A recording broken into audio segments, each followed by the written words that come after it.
Unfiction web series have taken the internet by storm ever since the creation of YouTube.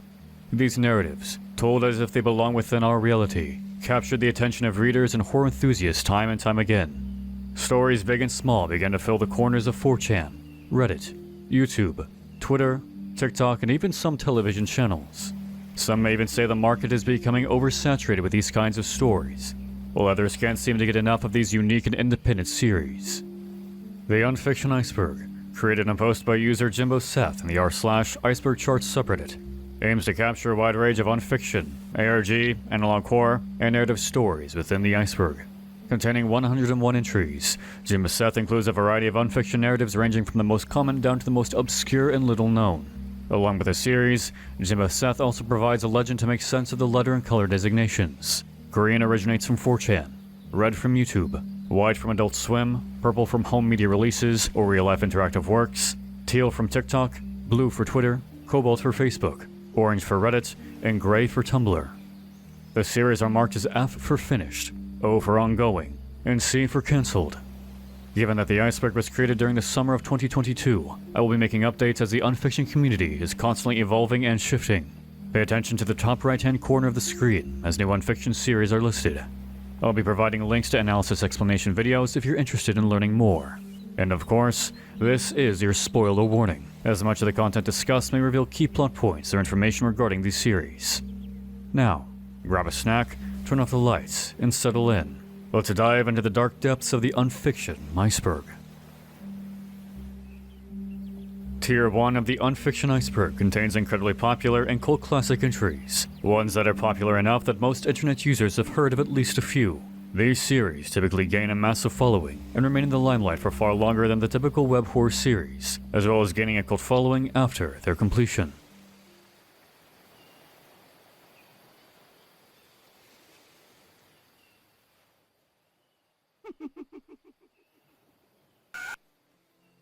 Been Drowned, a cult classic creepypasta and alternate reality game, rose to prominence in 2010 through a combination of 4chan and creepypasta wiki updates, and an active YouTube channel posting a mixture of literary and video works to accompany the unfolding narrative. Created by Alexander D. Hall, better known by his online alias of Jaducible, began spinning the three-part tale shortly after the creation of Marble Hornets and the popularization of the Slenderman web series format. During its initial run, Been Drowned gained media attention from publications such as Kotaku, Vice, Bloody Disgusting, and many more, which helped to propel the web series from a simple piece of internet horror media to a national sensation during the high points of the creepypasta boom. The story itself follows a fictional version of Jaducible as he unwittingly purchases a haunted copy of Majora's Mask from the Nintendo 64. This ghost, simply known as Ben, distorts and corrupts the game world, leading to Jaducible posting online updates for all to see. As the series itself progresses, Jaducible begins to learn more about this ghost haunting the copy of The Legend of Zelda, and with the poltergeist-like activity slowly seeping from the game and into the real world and plaguing the protagonist's waking life. The original run of Been Drowned lasted from 2010 to 2012, with 2 additional parts, named Moon Children and Awakening, posted in 2020 and 2022 respectively. This series itself deviates from the original premise, but old and new characters make appearances as the narrative goes on. Been Drowned is often given credit for giving rise to many haunted video game tropes that later began to oversaturate the video game horror story market. Tropes such as the game being haunted by a ghost, obtaining a haunted copy or cursed copy of a game through a garage sale or thrift store, the video game distorting and corrupting, and utilizing a mixture of literary and video works to accompany this story. By the creation of this video, it seems as though the Been Drowned web series has come to a conclusion. However, given the spaces between each subsequent story and update, I wouldn't be surprised if a part 4 hits data streams in years to come.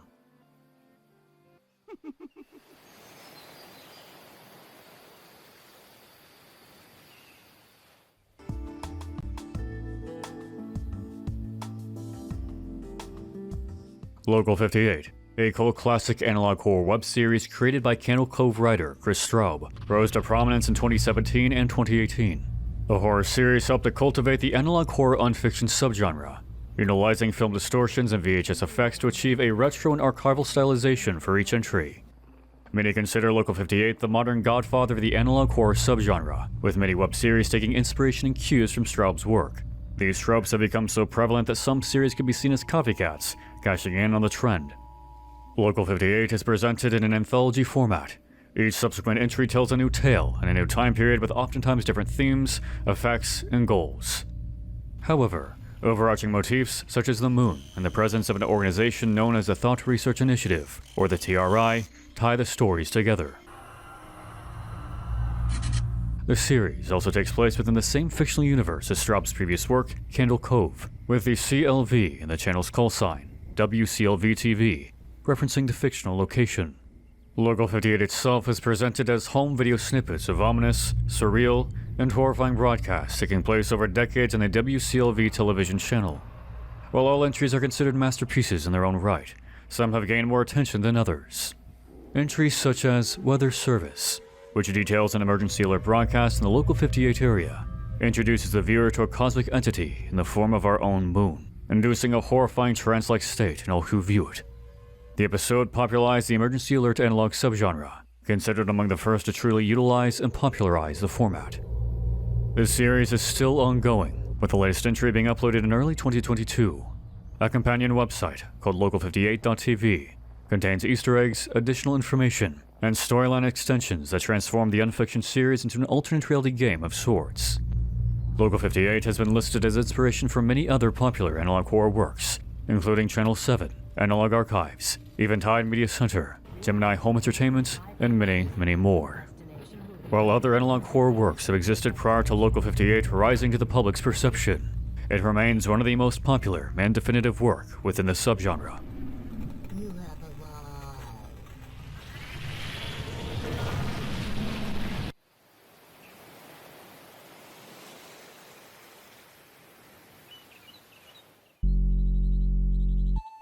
Sometimes I wish I could just make myself disappear.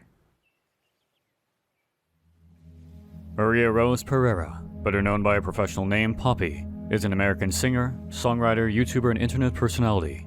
As of 2022, Poppy has released 4 albums, with the latest being the critically acclaimed Flux.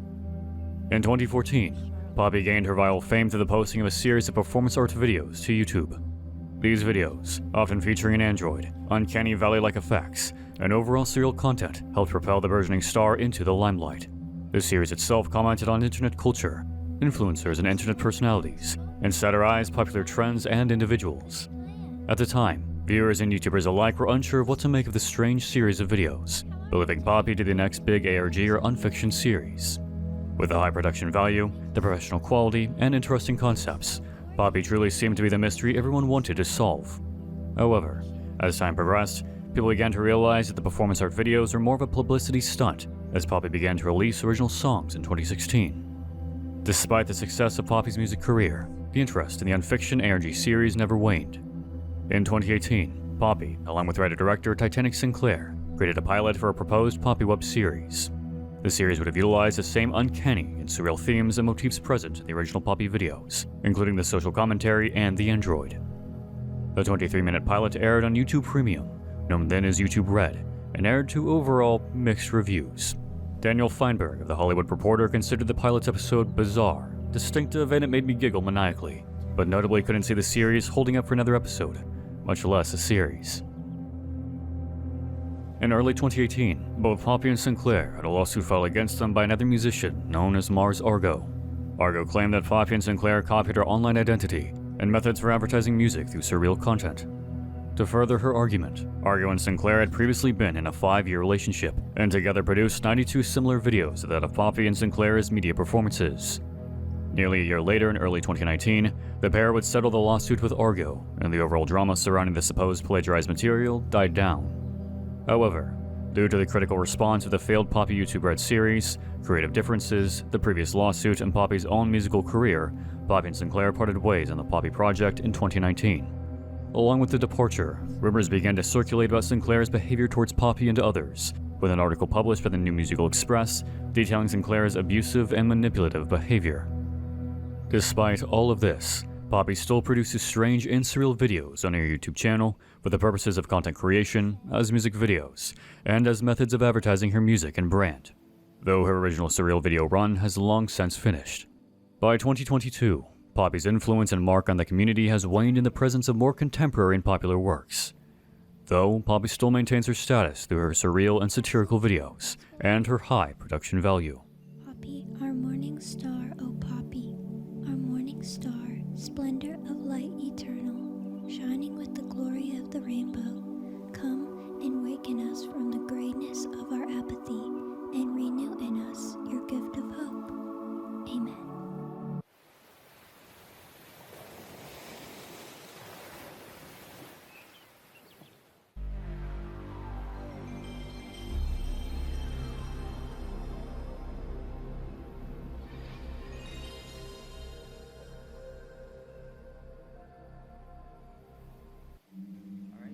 Petscop is a horror web series that approached the video game subgenre with a fresh and unique take.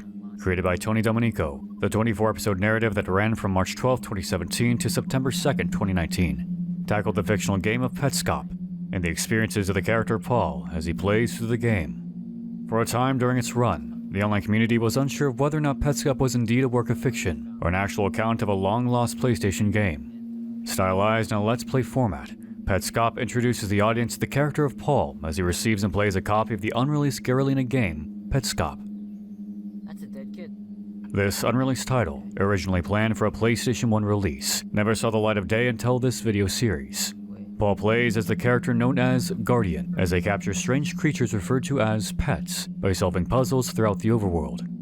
However, as the series progresses and Paul enters in certain codes, the game becomes more surreal. Strange dimensions and areas, known as a Newmaker Plane, begin to reveal an overarching plot involving references to supposed real-world events, child abductions, and rebirthing. Blurring the lines of fiction and reality, Domenico weaves together an interesting tale that focuses less on pure horror and more on the surreal aspects that the game and series provides. The series' popularity was also bolstered by media coverage through news media sources such as The New Yorker and Kotaku, and through other YouTubers such as The Game Theorists, Pyrocynical, Nightmare Masterclass, and lately Sagan Hawks. Other popular horror series, such as Marble Hornets and Been Drowned, were points of inspiration for Domenico, with similar themes and aesthetics being borrowed.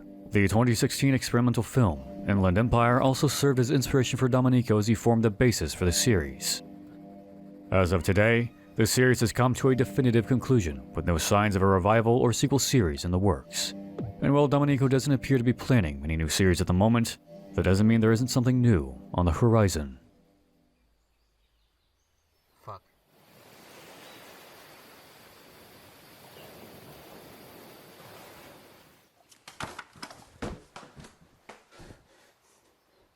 Alex? Alex? Widely considered to be the launching point of the Slenderman mythos, Marble Hornets established itself as one of the earlier popular horror web series, and the first web series to feature the Slenderman character in one iteration or another. Marble Hornets, created and written by and also starring Troy Wagner, began on June 20th, 2009 on the YouTube channel of the same name. The pilot aired only 10 days after Eric Knudsen posted the first images of Slenderman to the Something Awful forums. Spanning over 92 videos, feature-length films, and spin-offs, the story of the Marble Hornets web series predominantly follows Jay Merrick. Jay attempts to find out what happened to his friend Alex Crayley after his sudden disappearance following the abrupt cancellation of a student film project. All Jay has left are the tapes Alex left him, and with these tapes, attempts to piece together a cohesive story that explains why Alex suddenly left, and reveals the identity of the strange, faceless tall man lurking in the background of many of the tapes. This so-called operator begins to haunt Jay and those he comes into contact with, sending him spiraling down a surreal rabbit hole with no chance of escaping. Towards the end of its run, the Slenderman had become an oversaturated market, with several other Slenderman web series, video games, and literary works filling the corners of the internet. This, along with the infamous Slenderman stabbing occurring earlier in the year, resulted in the original run of the series coming to a rather abrupt end. In 2015, a spin-off film entitled Always Watching, a Marble Hornet story was released. However, the film itself did not follow any of the original characters. Critical response was overwhelmingly negative, considering the film distinctly inferior to the web series, boring and ponderous, and all around a letdown. A follow-up series entitled Clear Lakes 44 began uploading in August of 2015, though ended after the creative team disbanded. However, a soft reboot/sequel to Clear Lakes entitled Ekva is currently ongoing and expands the Marble Hornets universe. Despite the waning interest in Slenderman, encapsulated by the failed Slenderman feature film produced by Sony, Marble Hornets is often looked upon favorably and remembered fondly by those around during its initial run.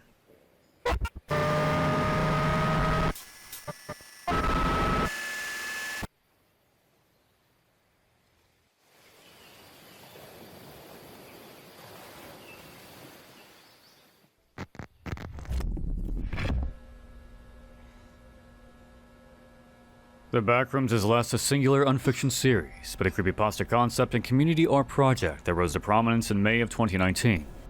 The Backrooms, as an urban legend and creepypasta, originated on 4chan with the iconic initial post. The creepypasta is difficult to succinctly explain, especially given its ever-expanding lore, Creative Commons license, and the different interpretations of what exactly the Backrooms are. To put it simply, the Backrooms is a dimension that exists outside of our own, one that you can enter into by no-clipping into an object and falling into this liminal reality. Made up of endless carpet flooring, maddening fluorescent buzzing, and sickly yellow wallpaper, this alternate plane houses horrifying monstrosities and few chances for escape.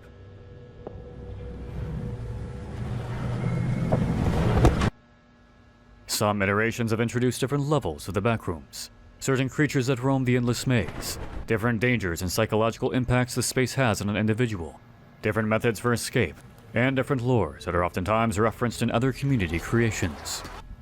Kane Parsons' The Backrooms gained popularity in the last year, revitalizing the diminishing interest in the concept. Bringing to the table outstanding visual effects, Parsons' series introduced many more people to the concept of the Backrooms, the endless halls, and the monsters that roam within. The organization featured in the series, Async, has been often co-opted by the community as an official organization within numerous backroom lores.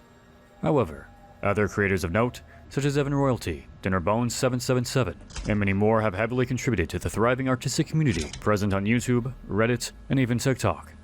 While I'd love to dive more into the Backrooms, I need more time than this video provides. If you're wanting to learn more, check out my video on the Backrooms entitled The Backrooms in Liminal Spaces.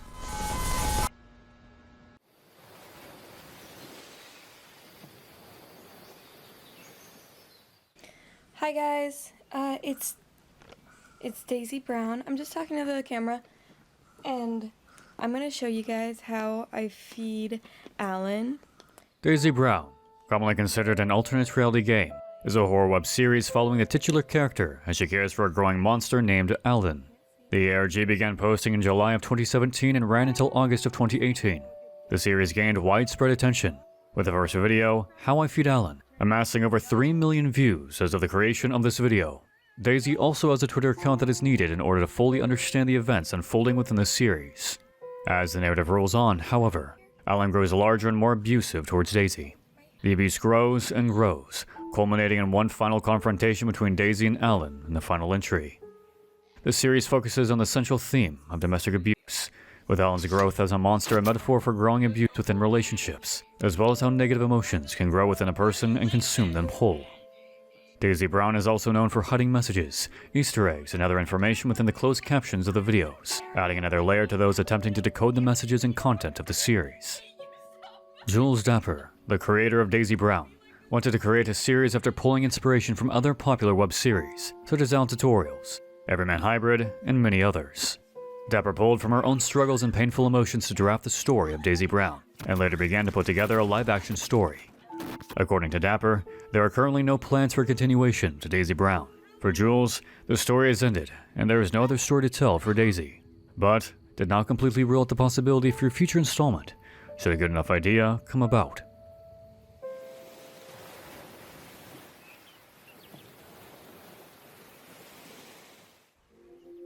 Perplex City was a real-life alternate reality treasure hunting puzzle game that ran from April of 2005 to February of 2007. Based in London and created by Mind Candy, the first iteration of the game had players searching for a magical cube that would grant them access into a fictional metropolis known as Perplex City. Winners of the game would receive $130,000 for finding the cube. The ARG was distributed through packs of playing cards that contained puzzles and revealed bits of lore. The overarching plot of the interactive work revolves around the search for the Arcada Cube, a powerful artifact stolen from the fictional Perplex City and placed on Earth by an anonymous individual known as Combed Thunderclap. A cube retrieval team, known as a CRT, is formed and enlists the help of Earthlings to search for the cube. Along the way, the hunters encounter different organizations and cults, such as the Third Power Organization and the Reconstructionist Cult. The winner of the first season of the Perplex City game was Andy Darley of Middlesex, UK. After the first season and the mixed reviews to the series, the second season has been put on an indefinite hold. It seems as though the series has come to a conclusion, but with no definitive cancellation of the second season of the project, it's up in the air on whether or not the game will continue. However, given the rise of ARGs in recent years, it is possible that Perplex City could see a revival. Warning, this entry contains flashing imagery. Viewer discretion is advised.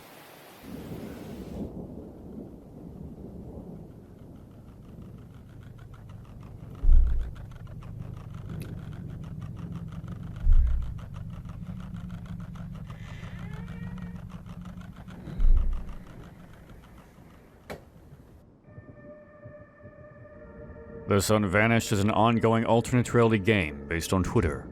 The narrative began in April of 2018, with the unnamed protagonist detailing the sudden disappearance of the sun and the monsters that have suddenly arisen in the darkness.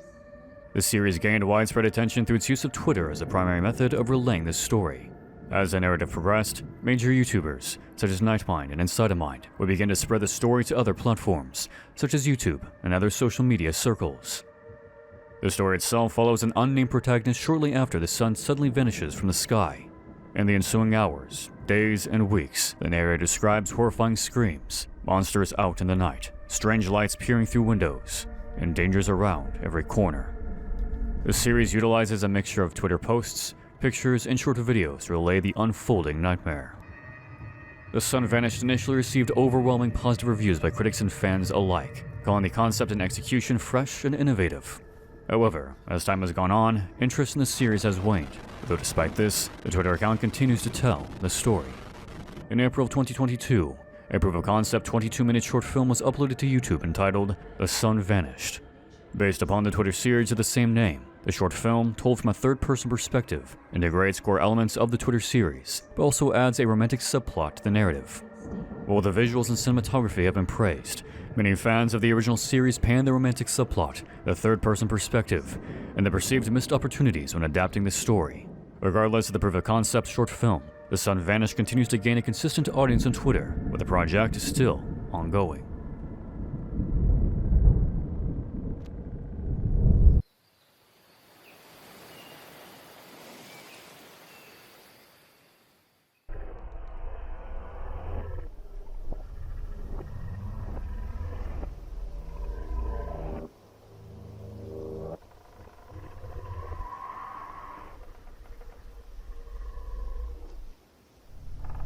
The Rune of Severance, a sigil that serves as the logo for Adam Rosner's Tribe 12. Tribe 12 made a lasting impression on the Slenderman community through the use of outstanding visual effects, an emphasis on horror elements, and a mysterious plot. This led Rosner's series to be widely considered the second most popular and influential of the early Slenderman-based Unfiction web stories. Tribe 12 continues the vlog found footage format established in Marble Hornets, as well as being responsible for expanding the lore of the Slender Man. Many of the tropes and elements established in Rosner's work became ingrained across iterations and interpretations into the mythology of the Slender Man. Beginning on YouTube on June 4th, 2010, the narrative centers around Noah Maxwell and his YouTube channel, Tribe 12, originally created for a school project. After the death of Noah's cousin Milo, the page turns into a memorial, with Noah uploading videos of their time together. As Noah starts to examine the footage, he realizes a mysterious figure lurks in the background whenever Milo is present.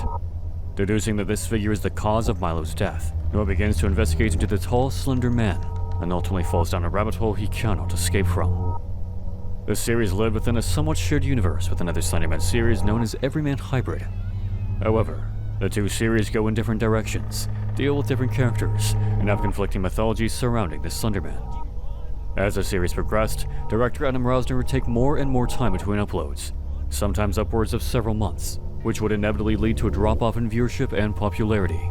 This, along with a string of controversies surrounding Adam Rosner, led to the series being cancelled on August 23rd, 2019. The final video, entitled Facade, ended the series with a somewhat muddled conclusion to the storyline that left much to be desired.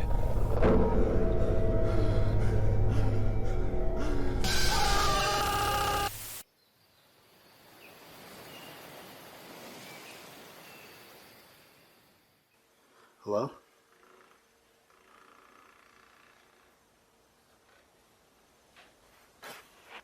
What's going on, Internet? I am Vinny Everyman, and this is Everyman Hybrid. Everyman Hybrid. The aforementioned series existing within a somewhat shared universe with Tribe 12. Everyman Hybrid, shortened to EMH, again centers around the Slenderman mythology. The series, like others of its kind, utilized a vlog found footage format.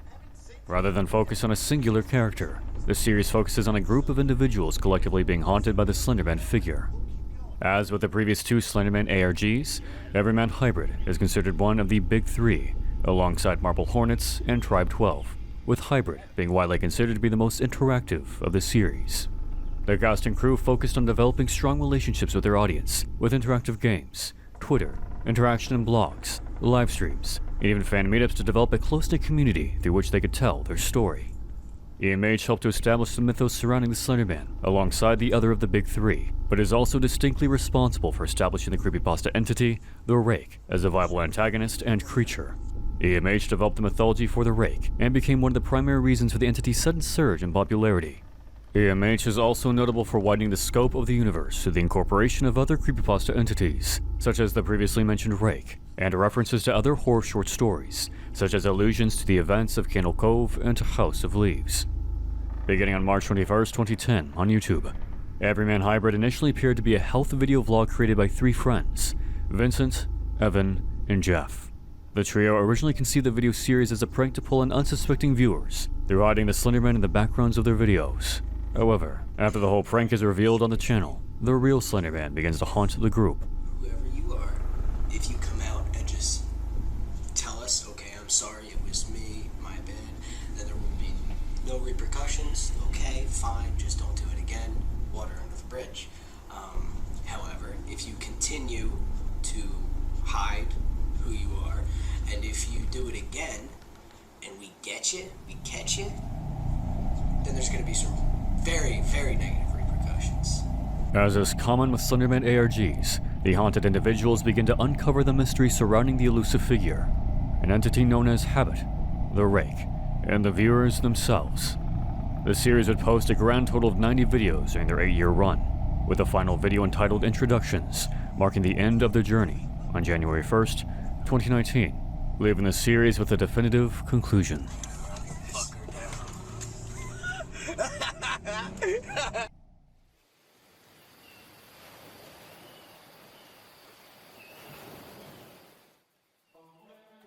Omega Mart.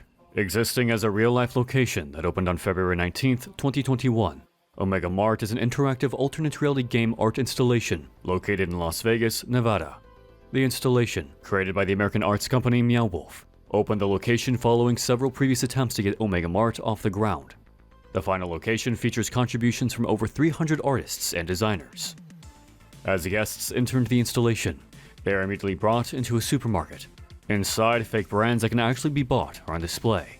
Brands such as Mammoth Chunks, Organic Moth Milk, Plausible Deniability, and many more are available for purchase and use. The supermarket also contains a secret bar where guests can purchase alcohol. However, as visitors roam the store, they can uncover secret passageways into other parts of the building. The further the guests go, the more of a strange science fiction narrative they begin to piece together. Along with the physical location, Omega Mart has an official website you can check out at omegamart.com. The YouTube channel for Meow Wolf features a few videos on the Omega Mart experience. Omega Mart is open every day of the week, save for select holidays, from 10 a.m. to midnight. Tickets are on sale on the Meow Wolf website, typically at around $60 for general admission.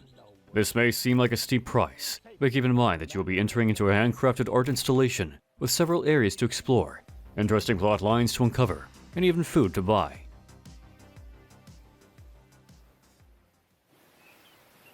Tier 2 of the Iceberg details Unfiction series that anyone with an interest in Unfiction or ARGs may know.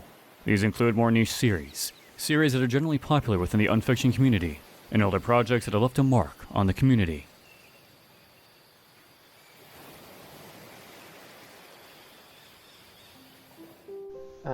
Thank you for coming to my YouTube page. So today I'm going to show you how to leak on a piece of paper. Alan Tutorial. Created by Alan Resnick, Alan Tutorial features a fictionalized version of Alan that has a strange obsession with giving weird tutorials.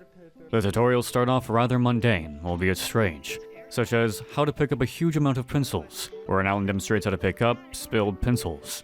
However, as viewers began to note, Alan becomes more and more detached from reality, with the videos becoming more and more chaotic, gruesome, and nonsensical. In terms of storytelling, There's less of an overarching narrative and more of a catalog of one reclusive individual's slow descent into total madness. The first video, entitled How to Leak on a Piece of Paper, was uploaded to Alan Tutorial on June 23, 2011. The series, taking place over the next 3 or so years, documents Alan's fracturing mental state. The videos, already nonsensical in nature, become even more incoherent as the series progresses.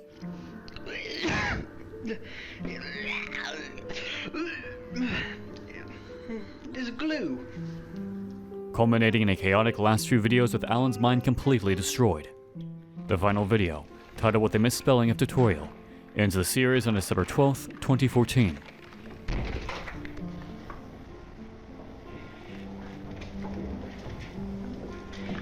While seeming to be multiple videos of absolute nonsense, Alan Tutorial does offer a look into YouTubers attempting to gain fame and recognition, while simultaneously putting low effort into videos. The YouTube fandom page writes it best in my opinion. Resnick's constant solicitation for likes, favorites, and subscribers despite his clear lack of expertise expands the satire to social media in general. It becomes a criticism of internet users' constant desire for viral status, and their simultaneous unwillingness to put in any serious effort into this pursuit. It also applies to the trend of internet phenomena that became wildly popular regardless of how much or how little talent or effort went into their creation. With or without the social commentary being apparent, Alan Tutorial gained widespread attention due to the overall strange and peculiar content being posted to the channel, and due to Alan's reclusive and socially inept personality. YouTubers such as Nightmind, Super Horror Bro, Scare Theater, and others helped to push Alan Tutorial more into the limelight. As one additional note, the monster character Alan, featured in Daisy Brown, is a direct reference to Alan Tutorial creator, Alan Resnick.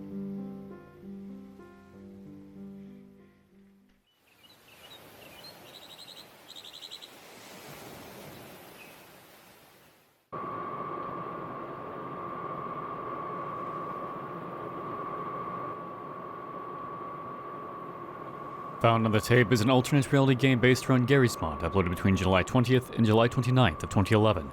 The primary channel features only 3 videos, each cryptic and featuring distorted footage, with little to no narrative being presented through them. The videos did, however, contain ciphers that viewers later decoded.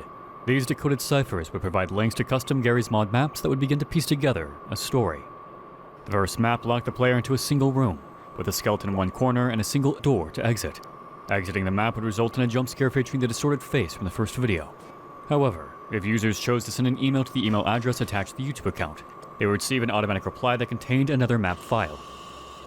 This second map drops players into a blood-stained air ventilation system they must traverse through. Cave-ins, a charred corpse that would crash the game, and a single long drop would greet the players. Later on, the YouTube channel would send out yet another custom map. This time, however, the channel creator only sent the map to select few individuals. The third map takes place in an underground area, similarly monochrome in color and containing similar visual aesthetics to the ventilation system. Players stumble across a room that looks strikingly similar to the room in the first map, and the map can only end with once again dropping into a long shaft. The fourth and final map takes the players back to the ventilation system. However, this map is longer, more complex and maze-like than the second map. The players must escape from a monster chasing them before the game ultimately ends.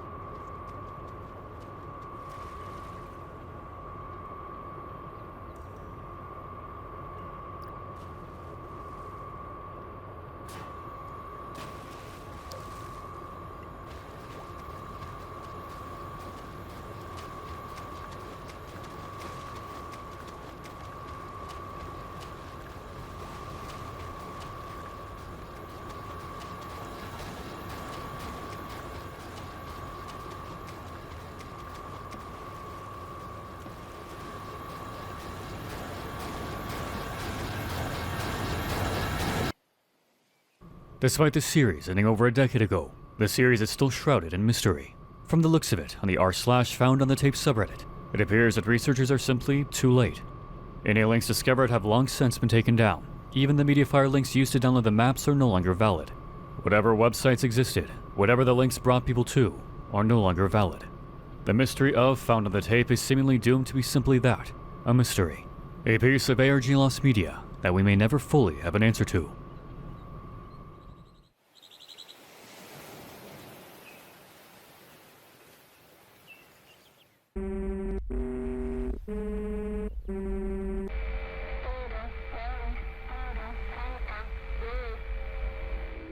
Meat Sleep.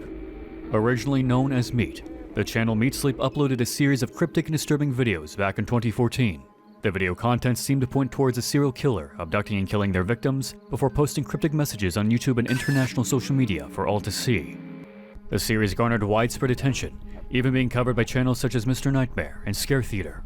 Meat Sleep was shrouded in so much mystery, conspiracies, and theories that the series itself was initially believed to be the actual work of a singular or group of killers by some internet users. In terms of an overarching narrative, none is necessarily present. The videos are filmed in different countries and locations, but do involve similar themes of kidnapping, cannibalism, and murder. Several theories popped up over time, each attempting to decide what exactly Meat Sleep was. Multiple users theory, serial killer theory, ARG, prank gone wrong, and more flooded the comment sections and forums in an attempt to figure out who or what Meat Sleep was, and if they truly were harming people. Each video was stylistically similar yet distinct, with each member of the Meat Sleep team editing the videos at random chance. You see, Meat Sleep was never one person, but a group of 11 individuals. At least that's what the editors claim. 11 individuals from 8 different countries. Jay, Melissa, Steven, Josh, Peter, Marcus, Georgie, Naoki, Tom, Lena, and Brian. The videos were likely created as an art project or as an alternate reality game of sorts. However, due to the lack of clarification, some internet users began to believe the channel was the work of an actual individual or group of serial killers, and that people were in actual danger. A woman by the name of Jordan Nickum became unwittingly attached to the channel and became the victim of harassment due to people believing her to be the killer behind the channel. This led to some members of the group Anonymous to get involved, and stalkers began to plague the channel and those behind it. In response, the channel enacted one final purge and deleted/privated all of their content in order to put some of the wilder rumors to rest. They revealed themselves, the fact that videos were staged and not real, and ended the saga that had been Meat Sleep. Since then, the channel has remained dormant. Fans hoped the series would continue despite all of the negative attention and harassment generated by the channel. However, in early 2022, the main creator of the Meat Sleep videos passed. With her death, it appears unlikely Meat Sleep will ever again become active, and we only wish the best for her family and for those involved with the project.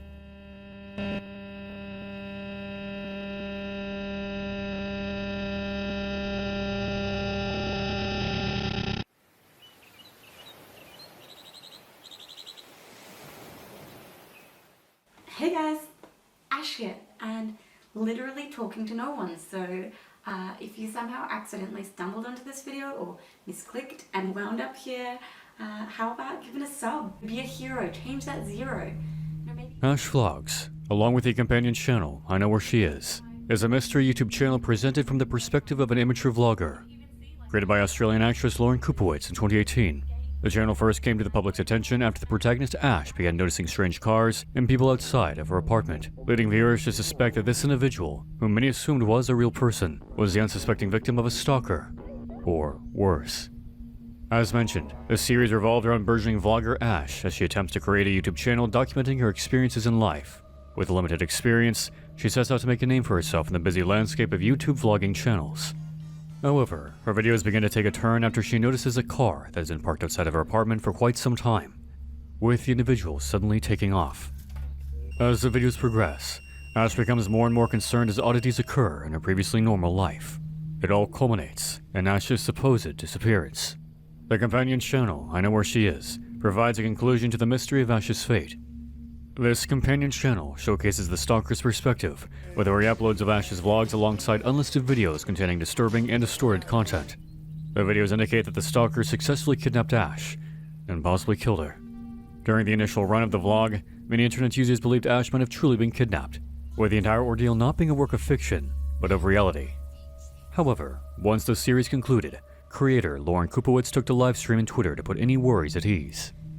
The channel gained coverage from popular ARG and Unfiction YouTubers such as Rainbot, Gloomy House, and Nexpo, bolstering its popularity and attention from the ARG/Unfiction community. The mystery was also heightened through collaboration with the channel Raka Raka to deepen the mystery and to help reinforce the illusion of reality within the series. The channel also employed complex layers of clues, utilizing package drops, Snapchat games, and links in YouTube videos, all designed to pull viewers down a deep rabbit hole to uncover the mystery.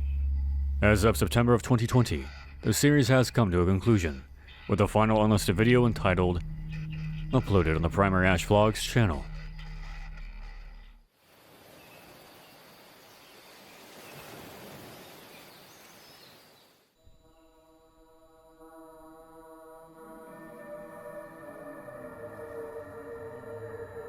The Wyoming incident is an interesting tale to say the least. A video uploaded under many names starting in 2006 appears to capture a supposed broadcast hijacking that happened in Wyoming in the 1980s. This time period is murky at best, with some interpretations of the tale having it be the mid-2000s, while other sources stating the late 1980s. In terms of the content, it is a strange interruption to the regularly scheduled programming to showcase a strange video with nausea-inducing sound waves, floating heads, and text indicating the creator of the video wants to fix us. The original channel appears to be Give Me a Number, with the video Weird Video I Found being the only upload since 2007. The story behind the broadcast intrusion is this. Residents who supposedly viewed the intrusion back in the 80s complained of nausea and vomiting, headaches, hallucinations, and so on. Lore posted all the way back in 2006 seems to indicate that the extended viewing of the clips, or some clips in general, would drive a person insane. The original owner of the Wyoming incident tape, a man named Gregory Miller, appears to have been driven insane as cataloged by a 2006 to 2007 blog. Later, users began to uncover a separate 2004 forum known as the Happy Cube, wherein users posted their experiences with cubing. The rest of the ARG appears to revolve around this forum and the idea of cubing, though this supposedly ongoing ARG is still shrouded in layers of mystery. Due to the Wyoming incident being one massive rabbit hole, I recommend watching the 9-minute video series on the topic, as the ARG is simply too long in detail to be properly discussed in an Unfiction Iceberg.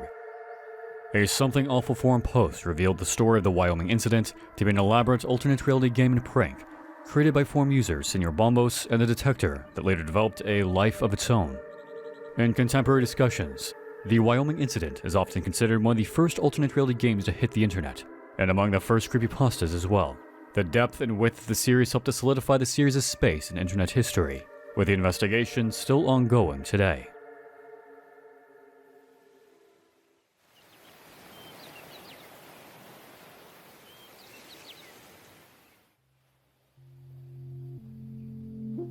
Dad.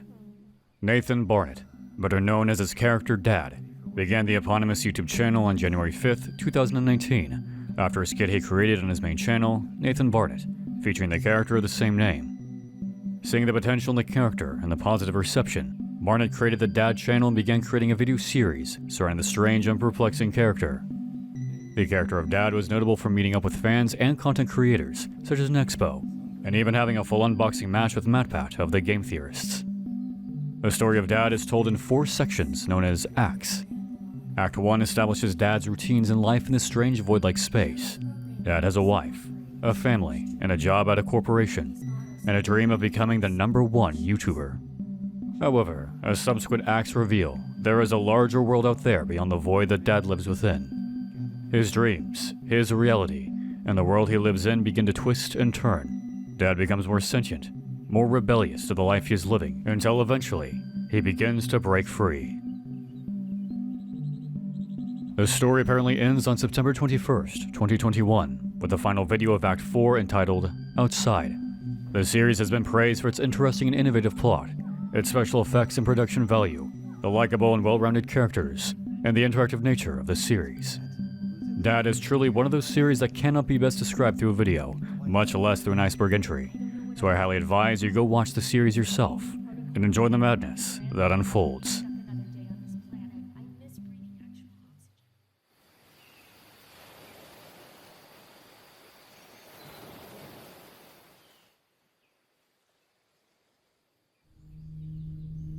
Dad's Tapes, often called My Dad's Tapes, is an internet alternate reality game that began on January 12, 2012, on YouTube. The series itself follows a similar format to many Unfiction and ARG series at the time, utilizing the vlog found footage format, and the plot device of tapes being found. In this iteration, however, the Slender Man is nowhere to be seen, and instead, the tapes appear to be snuff films left by the protagonist's late father. The plot centers around the character Chris who, after receiving multiple items from his late father after his sudden death, begins to sift through his father's VHS tapes out of curiosity. As he progresses, Chris begins to realize that a masked man in the videos is torturing and killing women he's abducted. The series turns into a murder mystery, with Chris attempting to discover the identity of the masked man, why his father had these murder tapes, and why the strange channel known as Do Not Continue is harassing him online. The companion channel, Do Not Continue, provided viewers with puzzles and mysteries to solve in order to heighten the ARG experience. Unfortunately, the channel itself has since been deleted, with a Wayback Machine containing only a select few screenshots from 2017. The companion channel featured the same gruesome content as the primary, with more upfront scenes of murder and torture than Dad's tapes. Despite the central conflict having been left unresolved, the series faced a sudden cancellation in April of 2014. The final video, My Dad's Tapes number 88, Chained, being the final video uploaded. Since then, the series has not been touched. The reasons behind the sudden cancellation has been left unclear, though fans in the comments have been hoping for a return.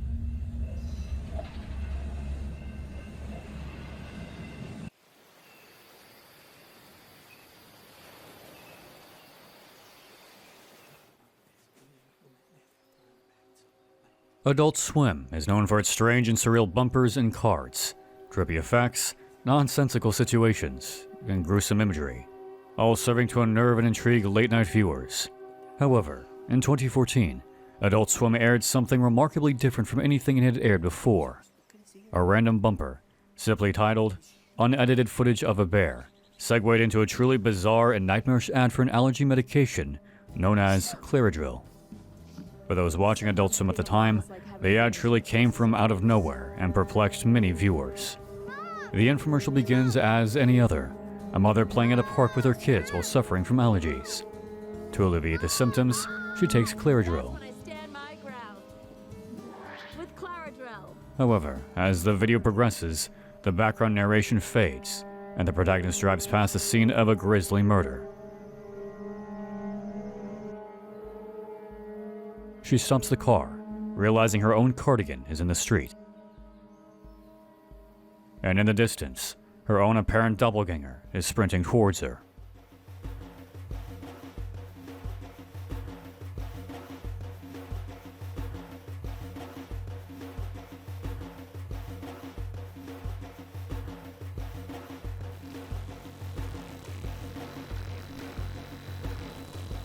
Alan Resnick, a name we've heard before on this iceberg, was responsible for directing and writing this strange infomercial. Numerous theories have been spreaded from the video, with some claiming the medication induces an addictive psychotic break, and that the protagonist killed her children in this state, and is recapping her life in lucid flashbacks. Others claim the drug literally produces a clone, a scene with the original murder scene with both the body and the murderer wearing the same shoes. However you choose to take it is entirely up to you.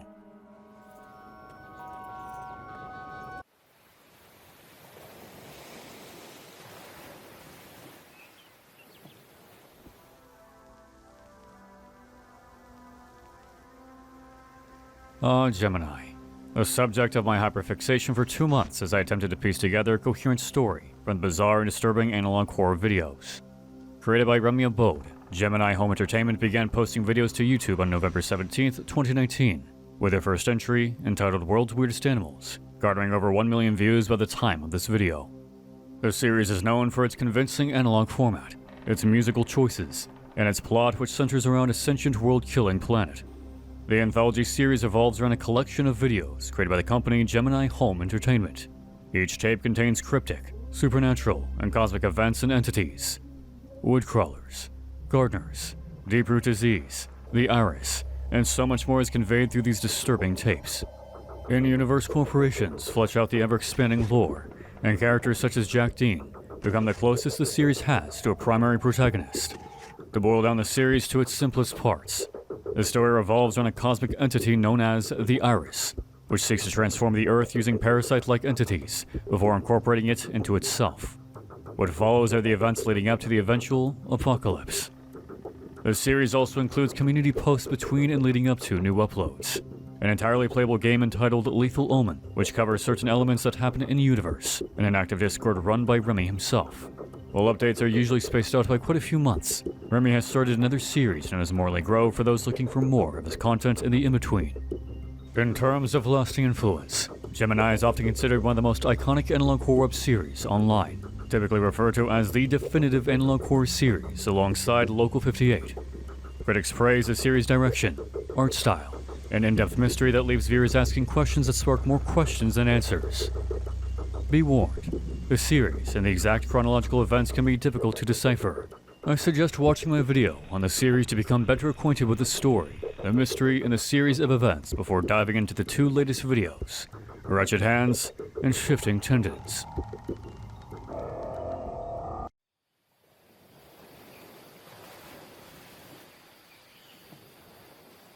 Here at Pizza Time Pizza, we don't use any preservatives or fake ingredients. We only use fresh, farm-grown, organic ingredients.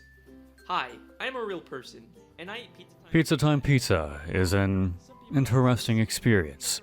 The YouTube series, created by Alex Bale, blends together comedy, surreal imagery, and a cult of all things. According to the official Pizza Time Pizza website, pizzatimepizza.wixsite.com/pizzatimepizza, Pizza Time Pizza is described as follows. It's a lot of Pizza Time Pizza. Welcome to Pizza Time Pizza, where we're a family. Over the years, our passion for making better pizza informed every decision and every pizza we made, because the last thing we wanted was to be a pizza company. So instead of chopping vegetables with machines, we chop them by hand every day. Instead of investing in gimmicks, we invest in fresh ingredients, and we pile them high on our fresh, never frozen, original dough. However, the website features some peculiar sound bites, distorted music, a teachings tab, and the food descriptions are ominous, to say the least. The Pizza Time Pizza series began on October 31st, 2017, with the first video entitled, you guessed it, Pizza Time Pizza. .wixsite.com/Pizza Time Pizza. Stylized as a basic pizza place ad, albeit with some stock photos instead of real people, the ad quickly devolves into the teachings of an apparent cult. Over the next 15 videos, the Pizza Time Pizza saga moves away from the simple pizzas and into a nightmarish cult. Destroying clocks, eating nothing but Pizza Time Pizza, pledging allegiance to the Pizza Man, convincing your friends that Pizza Time is in fact not a cult, and preparing for the eventual ascension. The series ended on October 31st, 2019, with the final episode, Pizza Time Pizza 10, straying far in execution from the first iteration. If you're interested in a comedic cult surrounding a local pizza joint, I suggest giving this series a look. I promise, Pizza Time Pizza is not a cult.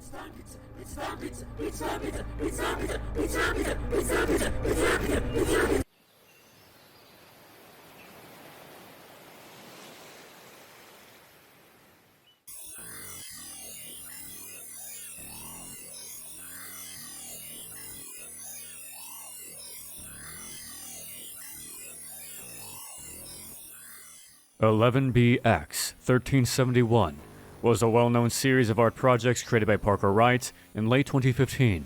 The first video, simply entitled 11BX 1371, generated a heap of buzz when it was first discovered online and in real life. Some individuals found physical copies sitting on park benches, others found a 4chan post, and still others found YouTube videos. The video itself features an individual in a Plague Doctor outfit, while ciphers are displayed on screen throughout the 2-minute runtime. Even the audio appeared to be another puzzle to solve. Some YouTubers, such as Some Ordinary Gamers, found the video while browsing the deep web, heightening the mystery surrounding the cryptic and creepy video. Some internet users began to generate theories as to the true nature of the 11B. Some suggest the video was the work of a serial killer due to the cipher reading, "You are already dead," and "I would love to kill you," while others suggested the usage of the Plague Doctor indicated that this was a bioterror threat. And still others believe the videos to be a threat made against the then-sitting president, Barack Obama. Despite all the controversies, theories, and interpretations of the video, no singular purpose had been identified. Then, in November of 2015, several months after the video made an appearance online, Parker Warner Wright claimed ownership of the video. An American living in Poland, Wright intended the video to be an art project, and that the numerous theories surrounding the video did not bring anyone closer to understanding the video's true message. To this day, internet users are speculating and hypothesizing the true reason for Wright's 11B video. Since then, 2 other stylistically similar videos have been uploaded to Wright's channel, 11B 451T8 in 2015, and 3114 5.2 in 2022.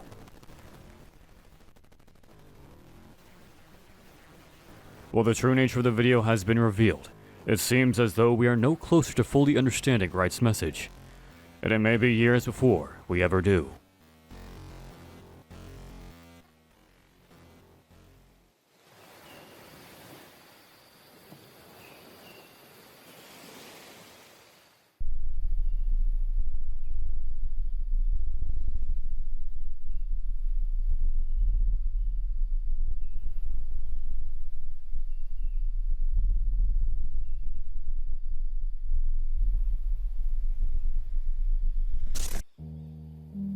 Hi, I'm Mary is an alternate reality game that began in mid-2016. Throughout its run, the series would see widespread coverage, particularly from YouTubers such as Nexpo, Nightmind, Insidamind, and the Film Theorists, among others. This series centers around a woman suffering from amnesia who only knows two things. Her name is Mary, and the house she is trapped within belongs to her parents. There is no exit from the home. The food in the pantry is stocked itself through unknown means, and she has limited access to the internet. The series, which began on July 9, 2016, follows Mary as she catalogs her experiences while trapped within her parents' home. During the day, she attempts to escape from the house, but at night, strange events occur. Shadow figures, a woman wearing a mask, and Mary's fracturing mental state become staples throughout the series. The following 18 videos document Mary's attempts at leaving the home, culminating in a final video released on May 31st, 2020, entitled Goodbye. The series features a few complex themes, primarily focusing on mental health, isolation, and depression, which has allowed many fans to connect to Mary's journey and her struggles within the house. The series also includes a few companion accounts. A Twitter account under Hi There I Am Mary, which is helpful in understanding the lore moving forward, and a Blogspot account. If you're a fan of the more psychological horror, then Hi, I'm Mary may just be the ARG for you.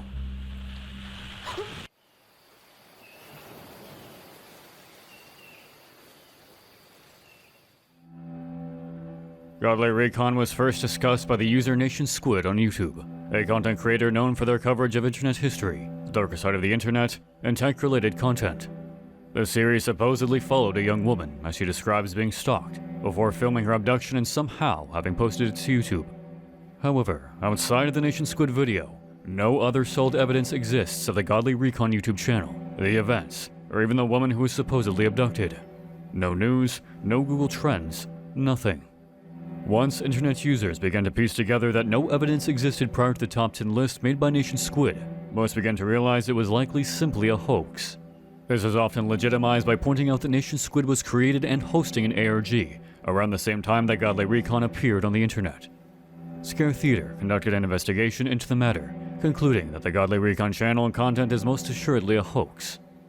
Still, channels claim to have re-uploads of the Godly Recon content, but view it at your own discretion.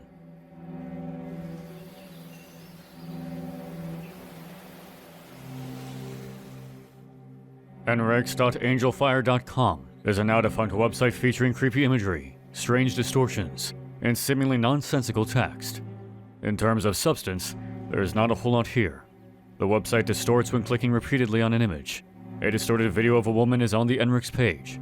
A PDF file could supposedly have been downloaded if clicking a blue key enough times. And AV connections to the Lost Television series ARG were present on the website. However, NREX does not go much deeper than this. All we can truly pull from the website is a fake syndrome named Gomek syndrome, and NREX being complex diseases. It's possible the website was once part of a previously unknown ARG, but no solid connection has been made. As of 2023, the Angelfire website hosting the content has been removed, though the Wayback Machine does provide archived copies. If you're wanting more information on the website, which there isn't much to say, I recommend watching Scare Theater's video on the topic. It's around 5 minutes and sums up the mystery nicely.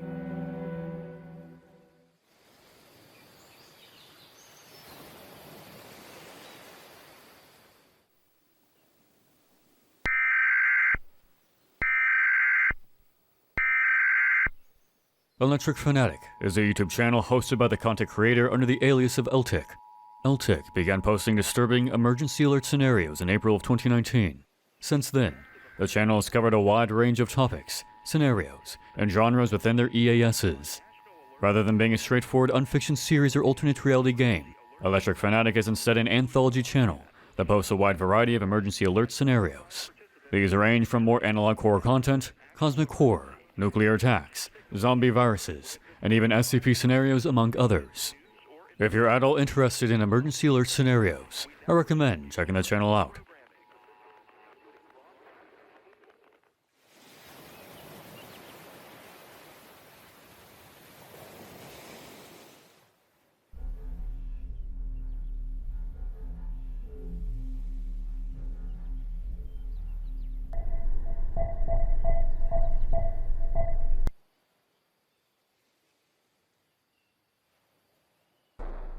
WorldCorp Enterprises began uploading Vaporwave-style videos to their YouTube channel in 2015. The corporation had accounts on a wide variety of social media: Twitter, Facebook, SoundCloud, all with very few followers to begin with. While the videos and music initially appeared to be rather mundane, a few entries stood out among the rest. The videos contained disturbing imagery and lyrics, and seemed to imply that something far more sinister than a simple music label was in play. Threads began to pop up on 4chan, Reddit, and other social media circles in order to better catalog this emerging mystery, and to figure out what exactly WorldCorp is, and what it wanted. Internet sleuths quickly found out that WorldCorp had a website, one that featured macabre imagery, vaporwave aesthetics, and a link to a now-closed Discord server. However, videos found on the website revealed something far darker than just a simple ARG or unfiction series. Videos of children being yelled at, abused, and worse were posted on the website. This, of course, stirred incredible controversy, conspiracy, and negative attention regarding the WorldCorp, quote, brand. People began to seriously question whether or not this corporation was truly evil, and soon enough, WorldCorp was labeled a cult. Not too long after the origins of the videos featuring children were discovered, which, to put it bluntly, were not pleasant, WorldCorp went scorched earth. All videos, social media accounts, songs, and the website were taken down. This led investigators to speculate one of two possibilities. WorldCorp was truly a messed up cult that dealt with horrible videos, or WorldCorp was an ARG that went horribly wrong. Some speculate that when WorldCorp failed to garner the attention the creator or creators wanted, they began posting, quote, creepy videos in order to attract attention, neglecting to check the origins of the videos they were using. Once the origins of the videos had been made public, they realized their mistake and quickly deleted all content related to the ARG in an effort to minimize the damage. And still others say that WorldCorp was just a group of musicians that posted edgy content in order to bring attention to their music. Whichever outcome you choose is entirely up to you. All we have left on the internet are re-uploads of songs and videos that had been saved, and YouTube documentaries that recap the entire saga. Several prominent YouTubers have discussed the topic, such as Nexpo and some ordinary gamers, so I recommend watching their videos for a more in-depth look at the mystery.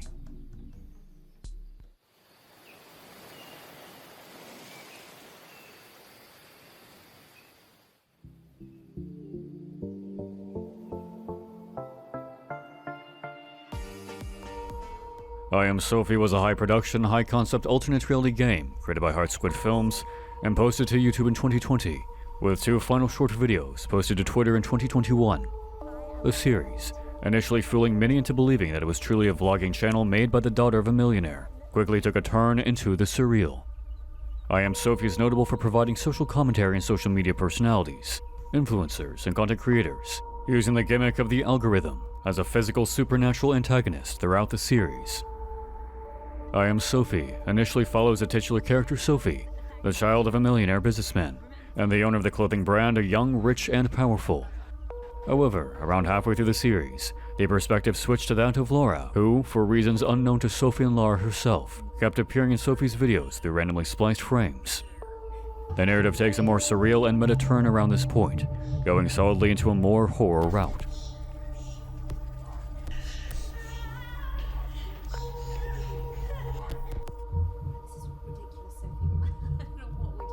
I Am Sophie officially ended in 2021 due to budgetary constraints surrounding the project. As of 2022, Heart Squid, the company behind the series, has moved on to other projects, with the actress playing Sophie voicing her support on the official I Am Sophie Twitter account. I Am Sophie is an excellent series for anyone wanting a more social commentary heavy, unfiction series. Later, Soapheads.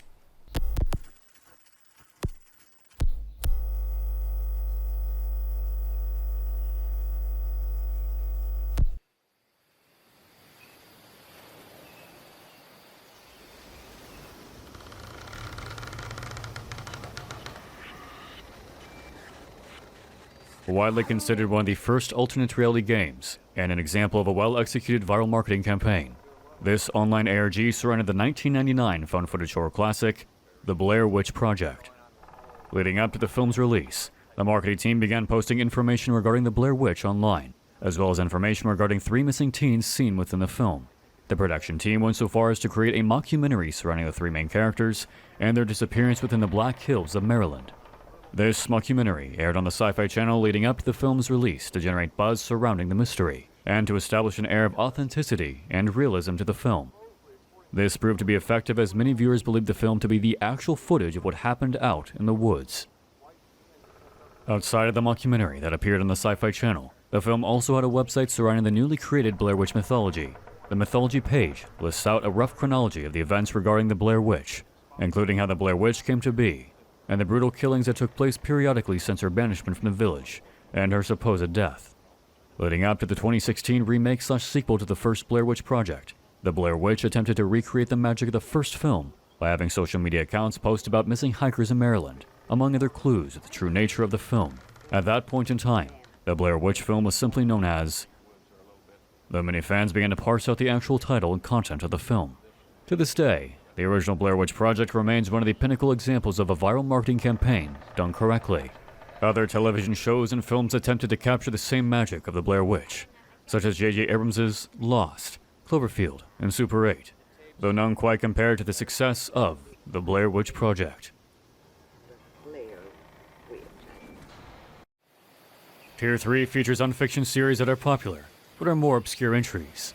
Even if you're a fan of ARGs and unfiction series, it's possible that some of these entries may be new to you, even if they already have somewhat of a following. However, given that this iceberg was made a few months back, some of these entries may no longer belong on this tier, but some are higher in the list.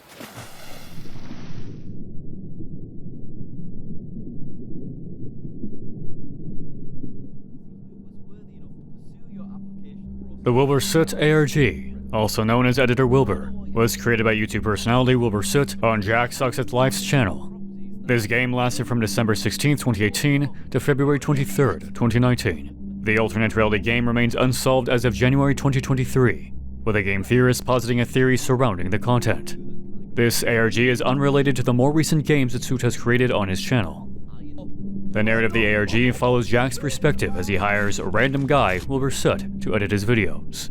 The email is strange in and of itself, mostly bashing Jack's then editor Kai. Despite this, Wilbur is hired. However, with every completed video Jack receives, Wilbur has spliced in scenes that contribute to an overarching narrative. One such edit has Wilbur in an abandoned house, claiming he's being chased by people before he flees due to the sounds of knocking. Another video has Wilbur sitting on a keg staring at a screen. While later on in the video, a link to an unlisted video of Wilbur reading Edgar Allan Poe's The Raven is provided in the corner of the screen. Later in the series, Wilbur seemingly attempts to get rid of Kai, Jack's other editor, with Kai's Find a Friend geotag, placing them within the River Thames in London. Wilbur used YouTube videos as well as Twitter, Discord, and other social media to push forward certain narratives, theories, and the ARG itself. Real-life caches, hidden codes in videos, audio files, drawings, and more began to fill the corners of the game. The overall narrative seems to indicate that Wilbur is on the run. Someone or something is chasing him down, presumably due to something he's done. What exactly this something is never fully established.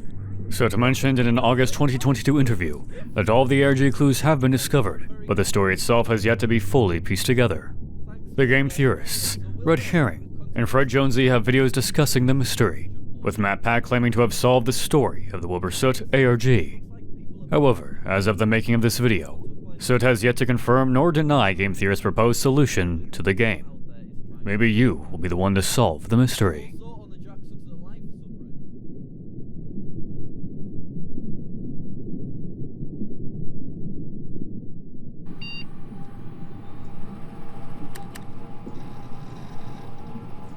Yet another piece of media created by the creative mind of Alan Resnick. This House Has People in It is a short film originally aired on Adult Swim in early 2016. The short film itself is stylized and told from the perspective of 9 separate security cameras, watching a family inside their home. Over the course of the next 12 minutes, the family begins to break down into a dysfunctional mess, to put it mildly. A mother, a father, a grandmother, a daughter, a son, an infant, and a repairman are scattered throughout the house. The family begins to panic once they realize the daughter Medicine is somehow stuck to the kitchen floor, unable to be moved, and unconscious. As the parents do their best to move the daughter from the floor of the kitchen, and guests begin to arrive for the son's birthday party, Madison begins phasing through the ground.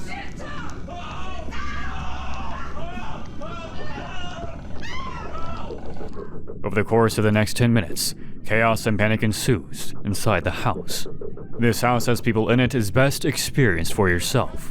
However, the narrative goes just beyond the 12-minute short, with over 2 hours worth of content to be explored through the fictional company AB Surveillance Solutions website. YouTuber THollow1 has arranged the footage in chronological order for easier viewing. Additionally, Nightmind has an excellent video that explains the series. If you're a fan of films like VHS, you may like what This House Has People in It has to offer.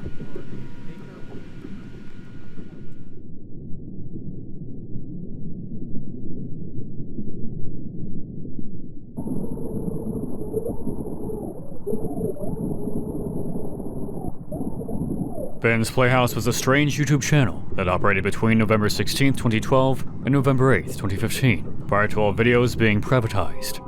Other YouTube channels have re-uploaded all of Ben's videos once they went down, so the horror series can still be viewed online. The videos themselves are typically fairly short, with most ranging between 5 and 30 seconds long, with one 10-minute video being the exception. The content of the videos are typically surreal in nature, with distorted visuals, low-resolution quality, and disturbing imagery. The series incorporated another character known as Colin to the now-defunct Vine website. However, it appears as though Colin went missing after exploring an asylum that Ben is known to prowl. The posts that once appeared on Vine are seemingly lost forever, with no trace to be found online except for what I can dig up. However, older videos discussing the ARG have the lost videos in their analysis, such as Nightmind. The series gained attention for the perplexing and disturbing content. Some viewers began to suspect that the series was the work of an actual kidnapper/serial killer, based upon the disappearance of Colin off of Vine, and the subsequent takeover by the person now known only as Ben, and the apparent kidnapping of an unidentified woman in the final 2 videos of the series. This eventually led to police being involved, YouTube taking down the videos for violating community guidelines, and Ben's Playhouse seemingly disappearing from the internet. However, in 2019, a Twitter account under the name @Ben'sPlayhouse1 seemingly hinted towards the series continuing. The account uploaded a single dark image with no text accompanying it, leading some fans to speculate the series' return. Unfortunately for the fans of the series, Ben's Playhouse has not made a return, and judging from the reasons behind the series' original cancellation, it is unlikely the series will make a reappearance on the internet. If you're curious to understand more of the mysteries surrounding the ARG, check out the videos by Nightmind, Clockwork, and Dreamless Sleep.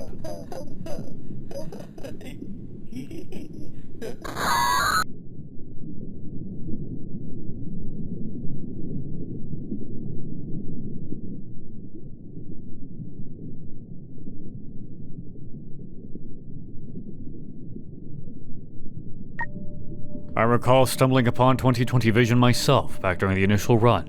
2020 Vision, run by the content creator known as Kai, featured around 50 videos all uploaded in 2017. The gimmick of the channel was to have a blinking eye featuring the name of a celebrity, politician, or public figure of some sort, with the intention of the video to predict the person's death during the year 2020.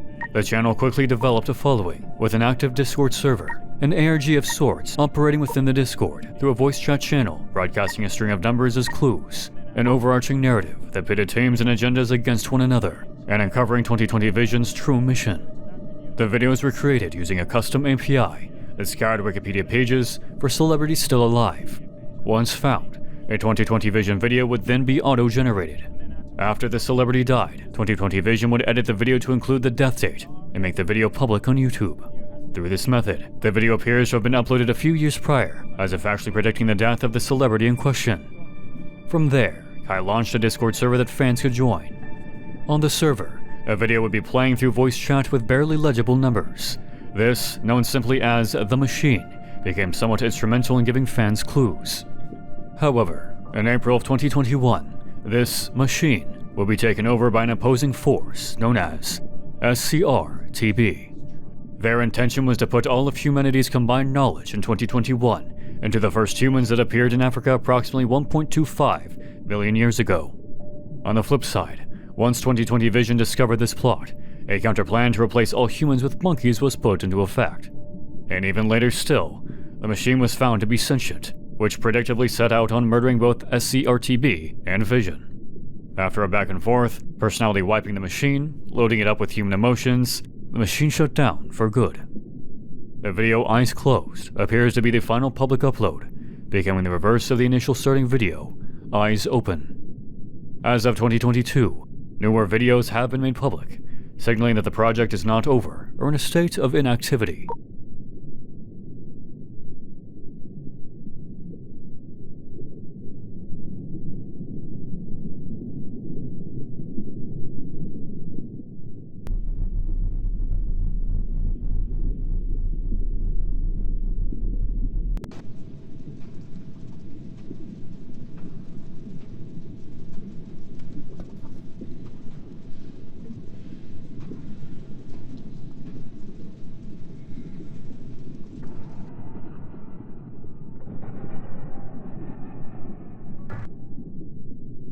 "2H32, optionally read as 2 hours and 32 minutes, is an ongoing YouTube horror series created by artist P that began in July of 2016.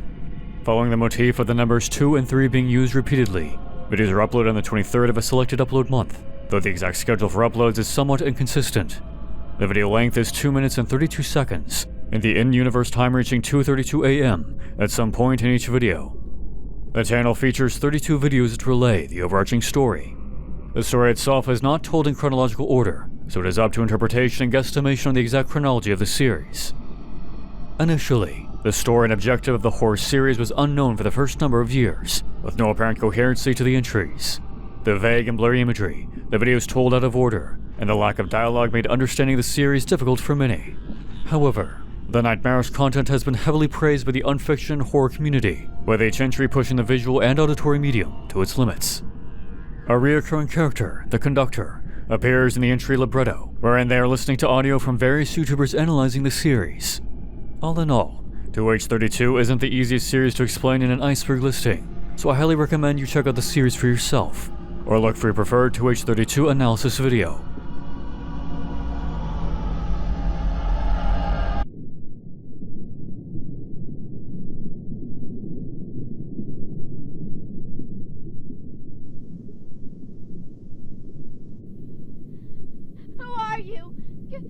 Get away from me! No!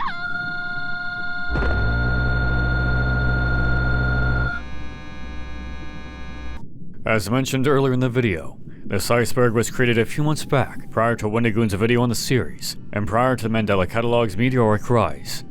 At this point, I would safely put the Mandela Catalog in Tier 1, given the pervasive nature of the series' content across social media platforms, especially on TikTok. The Mandela Catalog is an ongoing analog horror series created by Alex Kister on YouTube. While the narrative initially began as a series of anthological entries, the style of the videos shifted to a volume format, typically around 20 to 40 minutes long, that tells one cohesive story in each volume. The Mandela Catalog takes place in an alternate reality, where Christianity was overtaken by Satan from the start, preventing the birth of Christ and rising as a Messiah in his place. In the ensuing 2,000 years, Satan releases demonic entities known as alternates to terrorize humanity. The series picks up in the late 80s to early 90s and documents from the fictional Mandela County as they struggle with these so-called alternates. Overarching antagonists, such as Satan and the Caesar Torres alternate, appear throughout the series in each volume to varying capacities. As of July 31st of 2022, a Mandela police station website has been launched to further the Unfiction series into a more ARG direction. Using the username ThatcherDavis92 and the password EverydayGetsDarker allows fans to access Davis's case files, including never-before-heard audio files, still images, and a video only available on the website. You can view the website at mandelapolice.com. The Mandela Catalog initially was a more niche video series, but after Wondergood's coverage of the Analog Horse saga in October of 2022, Gister's project saw rapid growth the creators remained humble about. The Mandela catalog sees continual coverage by a variety of YouTubers, consistent updates, and even a spin-off parody series called The Scrimblow Catalog, created by Gister himself.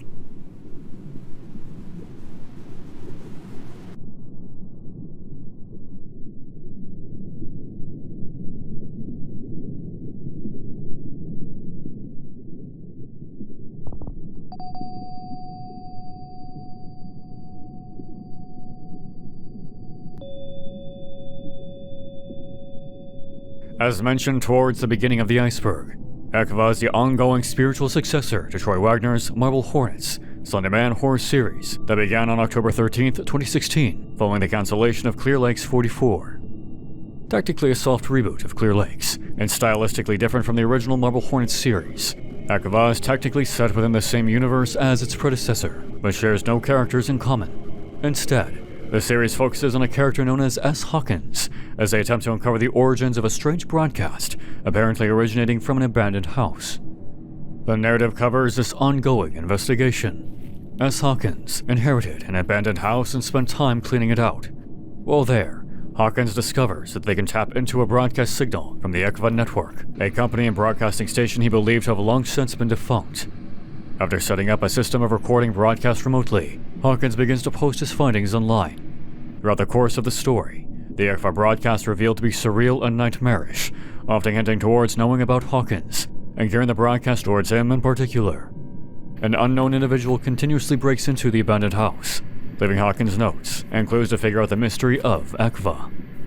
Along with the horror series, the alternate reality game features an interactive website known simply as ekva.net, an active Twitter account, and even a video game on the fictional website. Wagner's latest series is still ongoing today, though the uploads have become fairly spaced out starting in 2019, with a hiatus in 2020 likely due to the COVID-19 pandemic. If you're a fan of Wagner's work, consider checking out the series.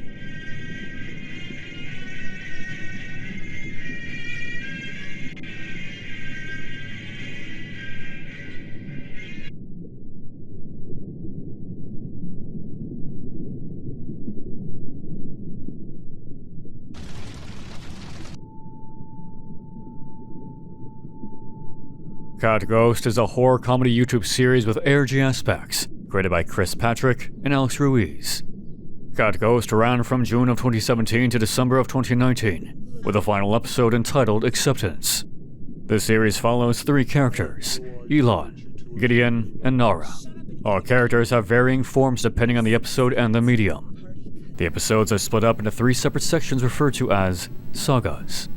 The Intro Saga, encompassing Cat Ghost 1 to 3, the Creature Saga, encompassing 4 to 7, the Void Saga, encompassing 01 to 02, Cat Ghost 8, and Warmth, and the Portal Saga, encompassing 9 to 13. Each saga reveals information regarding the backgrounds of the characters, their original fates, and their misadventures. This series is notable for including playable games along with each episode. Each of these games, typically covering and expanding on content from that specific episode, adds an extra layer of lore while revealing key information regarding Gideon, Elon, and Nara. While the series is comedic in nature, it does not stray away from the heavier themes, such as existentialism and mortality, metamorphosis and rebirth, and for more horror-based content and imagery. After the Cat Ghost series portion ended, the team began uploading Portuguese translation onto the official channel, due to the series' popularity in countries like Brazil. If you're a fan of another Chris Patrick-related project, The Bedfellows, you may find the comedy and themes of Cat Ghost right up your alley.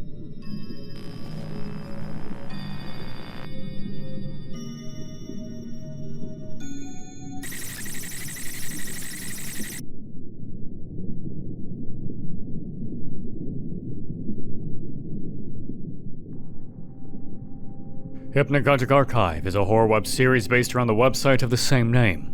Hosted on the NeoCities website hosting service, Hypnagogic Archive self-describes as, "Here at Hypnagogic Archive, we're dedicated to preserving the weird and the wonderful from years gone by. Are you a fan of Web 1.0, otherwise known as the Old Web? You've come to the right place. Our team of experts scours the pages of Web 1.0 material to bring you forgotten gems and hidden treasures, many of which you probably forgot about. Whether you're in for classic blog posts that'll make you ruffle, or videos filmed in 2007 on a Nokia smartphone, we've got your back.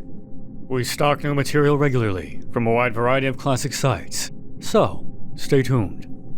The website contains a handful of pages and content to explore, including text files, videos that link to the official YouTube channel, a guestbook that advise you do not click on, and a personal blog containing written accounts of events from the perspective of Ellis, the new owner of the archive.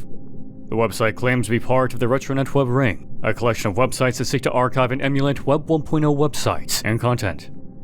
A good deal of stories told to the archive are anthological in nature, hence the archive label.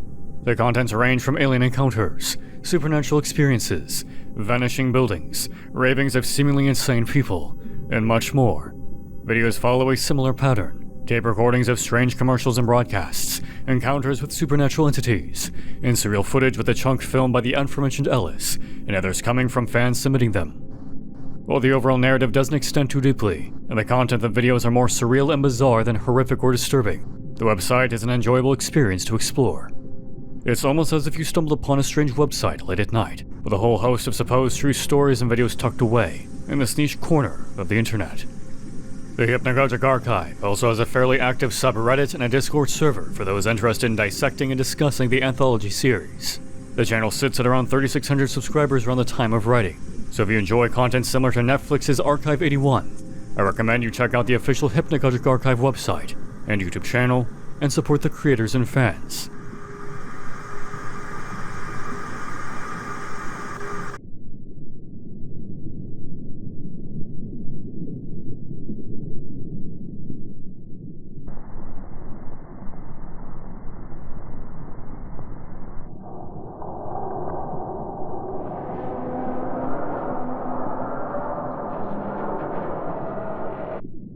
Yet another entry that likely deserves a spot higher up on the tier, given its steady rise in popularity over the last year or so.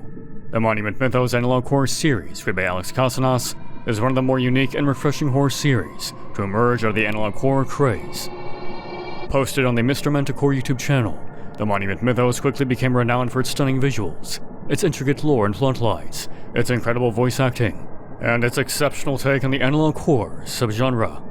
The Monument Mythos follows a variety of characters in a variety of time periods, starting in the 1800s and ending in the year 2022. To put it simply, the plot is a tad absurd. This series follows an anthological framework set in an alternate timeline, focusing on different historical monuments and the supposed entities lurking within and underneath them. The overarching antagonist is revealed to be a massive serpentine-like entity living within the earth. This eldritch horror must be appeased through sacrifices at these public monuments, lest the Lovecraftian monster break free from the earth, destroying it in the process.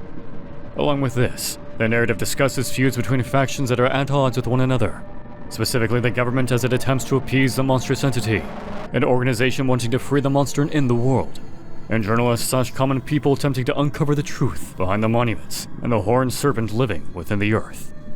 The series features other cosmic elements as well. A subplot involving sentient trees, referred to as special trees, is introduced early on. These trees are capable of transporting people through time and universes, and are integral in the creation and introduction of the horned serpent. The trees are also critical to the suffering of certain characters, primarily a young girl named Virginia, who is ripped from her home universe and tossed into a totally foreign one. Other subplots include the struggles of a President Rockefeller and the crimes he's committed, the public love for President James Dean and the intense opposition he faces in the 1960s and 70s, and the investigative journalism of Nathaniel Arnoldson as he attempts to uncover the truth behind the monuments and the horned serpent. Living within a multiverse of works created by Casanas, the Monument Mythos shares a spotlight with other short works of fiction, such as the Crescent King miniseries, the Corner Folk miniseries, the House in the Ocean miniseries, and the Monument Mythos sequel series, The Nixonverse.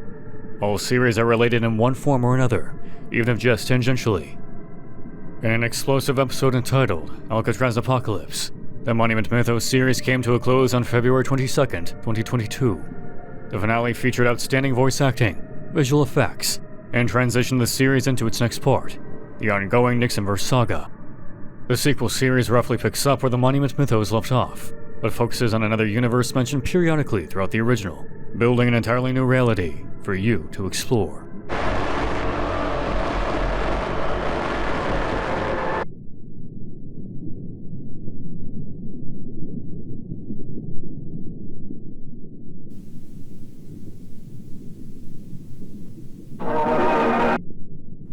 Walton Files is known for its animatronic imagery that is inspired by Five Nights at Freddy's video game franchise.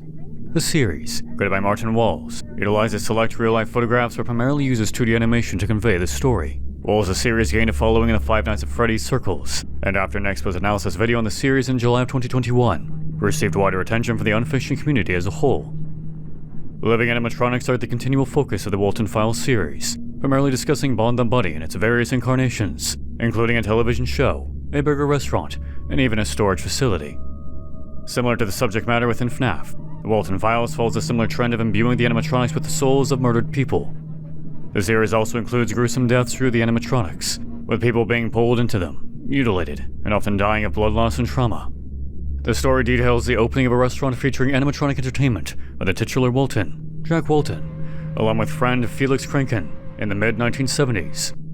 After the deaths of his 2 children due to drunk driving by Felix, Jack disappears shortly after. 2 children, buried out in a field, possess a rabid doll in hopes of revealing their fate. Rosemary Walton, Jack's wife, is dismembered and stuffed into another animatronic by Bond the Robot, possibly possessed by Jack himself.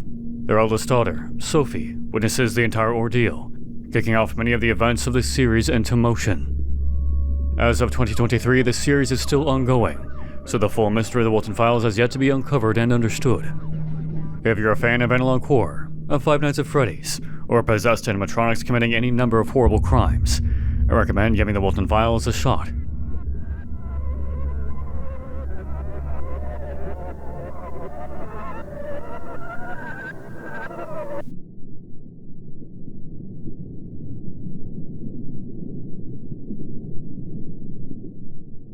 So this package arrived today, and it contains a game, one that I think basically no one has ever played. But before we try it out, I need to tell you the weird tale that's behind it. Catastrophe Crow began its life as a seemingly innocuous YouTube video uploaded by Adam Butcher. In this video, Butcher detailed a cancelled and thought long lost to time Nintendo 64 title known as Catastrophe Crow. The Crow was going to break records, implementing a unique revival system that would push the boundaries of the player's experience. Lorenzo, the lead designer, truly believed Crow would be beyond a game. During the production, the release date saw continual pushbacks and delays, causing rumors to circulate online. Disgruntled employees took to forums to complain about their lead designer, how he had taken full control of the game, how Lorenzo had not gone home in months, and so much more. Eventually, Opus Interactive went bankrupt while working on the title, leaving Lorenzo as the sole developer of Catastrophe Crow up until late 2001 when Nintendo's GameCube was announced, and the N64's life had come to a natural conclusion. Lorenzo up and vanished, feared dead, and Catastrophe Crow appeared lost forever. However, Butcher notes that he found a copy while browsing eBay, hoping to find a development cartridge. The rest of the video is Butcher playing through this apparent development copy of the lost title. Though, while it starts off normal enough, the game descends into chaotic and surreal madness.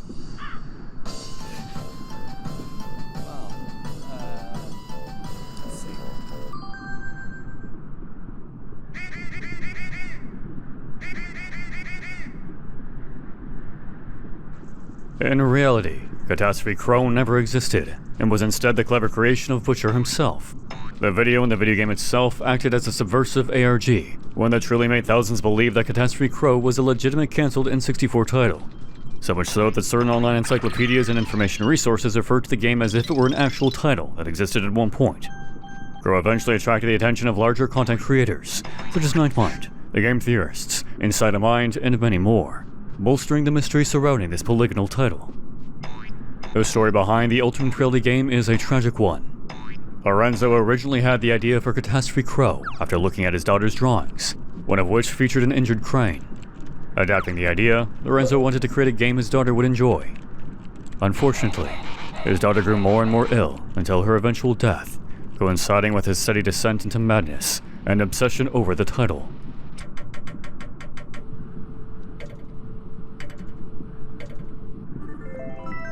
A ROM of Crow was leaked online around the time of the ARG's height, allowing fans to actually try their hand at the game and experience it for themselves firsthand.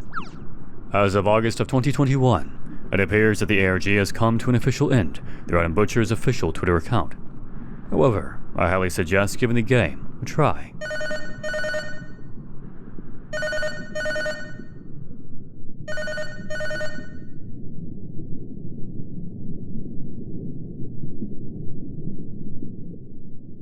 endings are really difficult. Humans in general, we don't like endings. We don't want to believe that we're going to have an ending. We don't like it when a movie ends or a book ends or our favorite show ends. For that reason, writing a finale is nearly impossible. Cypher Hunt was an alternate reality game created by Alex Hirsch surrounding the Disney Channel show Gravity Falls. The ARG, which began and ended between July and August of 2016, occurred after the conclusion of the Gravity Falls television series.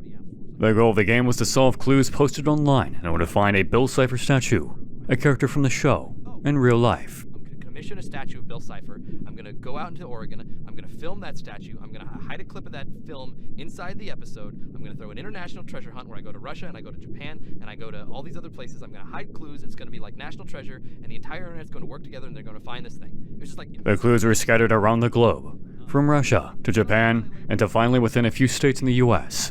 These clues included geocaches, ciphers, puzzles, partial maps, a jar of eyeballs, and much more.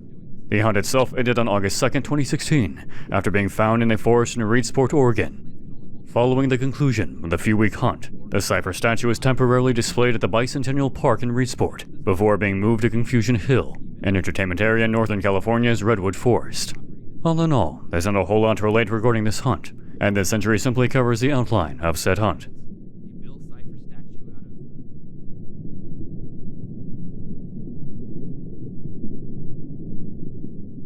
Hello, this is day whatever of me being trapped in this room. I don't know what I'm doing here, don't know why I'm here. PB Here is a 3D animated TikTok alternate reality game that ran from October of 2020 to December of the same year. Created by content creator Yatom Top, an animator, musician, and game maker, the story follows the titular PB, who is attempting to escape a facility he finds himself trapped within. During its run, fans can interact with PB and offer him suggestions on how he could break out of the clinical room. Overall, the series features around 31 entries, with a few other TikToks on the account advertising merchandise and acting as a credits video. In December of 2021, a full year after the series ended, a final epilogue video was posted that revealed the overall fate of PB and the sinister corporation holding him captive. As stated, the series follows the titular PB, an individual trapped within a padded room with no real memories he can recall. After some help from commenters, PB is able to figure out the code to his door and get it to unlock. The hallway he enters into is a bare concrete passageway with a singular corpse around the corner. PB continues to traverse the abandoned underground facility he finds himself trapped within, updating fans as he attempts to find his way out. PB eventually finds a clone of himself floating in a vat of fluid. Fans quickly realize that PB likely stands for Perfect Being, and that this PB is part of a project to create a supposed perfect entity. Along the way, a dark figure is seen within the background of one of the videos.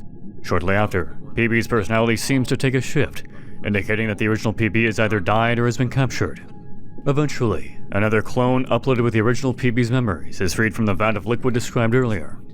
By the end of the series, PB is given the option of deleting all PB-related data so that no other PB clones can be created and be put through the suffering. Unfortunately, the fans push back against this idea, fearing PB would die and be left with no way to transfer his consciousness or memory.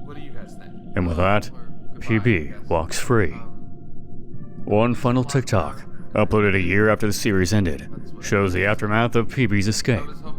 The corporation behind the creation of PBs relays the passing of the original PB, noting their only 1-year lifespan, but thanks to fans and commenters for allowing the data to be kept. With this, the corporation Infra Biotech is now able to create more PB clones and spread them across the globe.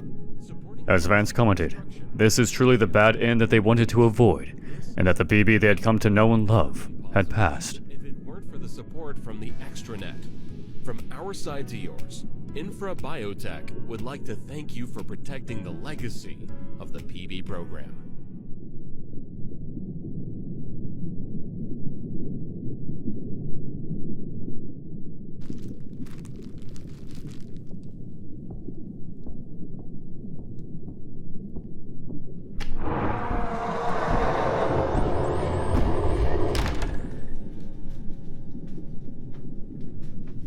Post-Content, a surreal and horrific alternate reality game, began on December 23, 2018, with the initial episode, Another Shitty Night, and ending with the final 14-minute episode, Flutter, uploaded on December 29, 2020. The game garnered attention not too long after its release, with an active Reddit being created to dissect the series, and with popular YouTubers joining the discourse to provide their own interpretation of the events unfolding. Nightmind, Nexpo, Debunk File, and even some ordinary gamers gave the series a go, provided feedback and analyses, and ultimately served to boost the game's audience. The series follows a young Danish man named Peter as he navigates being trapped within a haunted house with nightmarish demons hell-bent on doing him harm.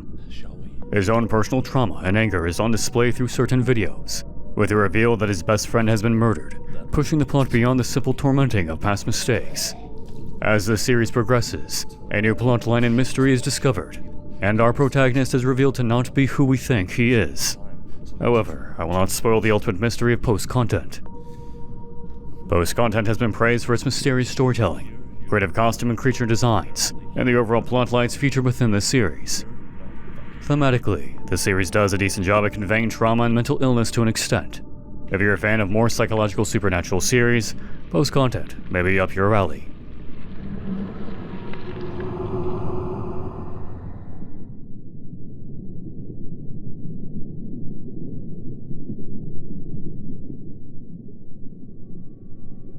What began as direct messages from apparent porn bots on pre-sanitized Tumblr quickly devolved into a macabre mystery, featuring a NeoCities website called Max 2019. The mystery of Sexy Girl Max 2019 began on June 20th, 2018, through the direct messaging of Tumblr users Femoid and Kramergate. Each message, rather than sending typical bot texts, instead sends the phrases, "Hey P-Brain, you teleport," and "Hi Beaver Brains, can you teleport?" Links which then led users to an old unsolved ARG quickly transported players to the Max 2019 NeoCities website. From there, investigators and internet sleuths alike began piecing together the mystery of the strange account and the strange website. The website itself, structured after biblical spheres and entities, led users down one strange rabbit hole.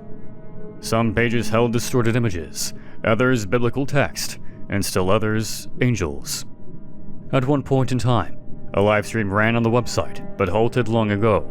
Eventually, another girl by the name of Anita became involved with the ongoing mystery. Concepts of a sickness stench arose during this period, with symptoms including nausea, wet spots, black spots, screaming, and hitting being described, as well as guardian angels that communicate through SSTV signals, saving a biblical archangel trapped in limbo through some form of ritual, and several other oddities. The entire saga itself is somewhat fractured by this point in time. The different links take a moment to piece together the entire story, but thankfully, websites such as Sexy Girl Max 2019 fandom exist to help make the process a little bit easier.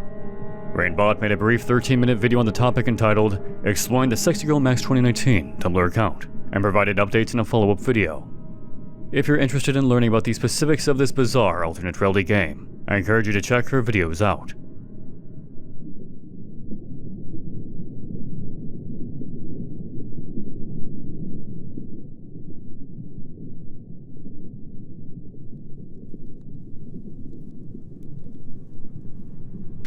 Beginning on March 17th, 2018, with the inaugural video System Restore. This room does not exist as an Unfiction series that deals with a Matrix-like virtual reality known as The Interior, a sinister corporation, and two young adults struggling to make sense of what they've uncovered. Created by Alex Truly, this story follows the characters of Ryan and Abigail, who discover flaws in a seemingly perfect virtual reality world offered by an insidious company, and steal vital information regarding its existence and operation. Due to their actions, the unnamed corporation seeks to hunt down the two individuals and prevent them from leaking what they know. As the series pushes forward, viewers uncover horrid invasions of privacy and a virtual police state within the Matrix-like world. The corporation claims that their virtual reality will bring all of these amazing things to those who use it, but in reality, they only seek to control and influence those within their system. The lines between fiction and fact, reality and unreality blur together and become hard to distinguish.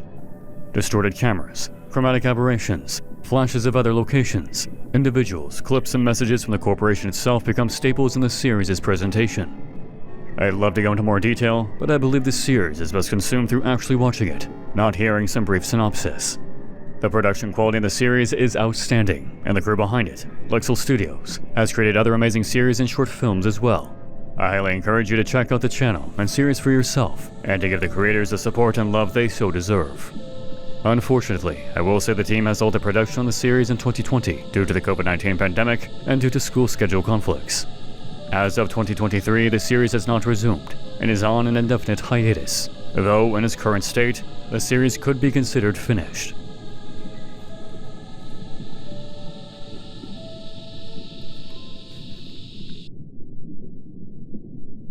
Tier 4 of the Iceberg focuses primarily on entries that, for the most part, are less popular though are still great Unfiction properties.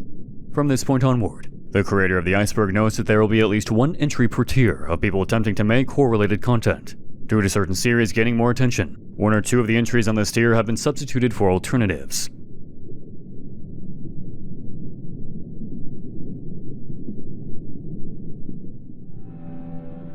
Alex from Tennessee is a classic 4chan horror tale posted on /B, which is a random board on the site.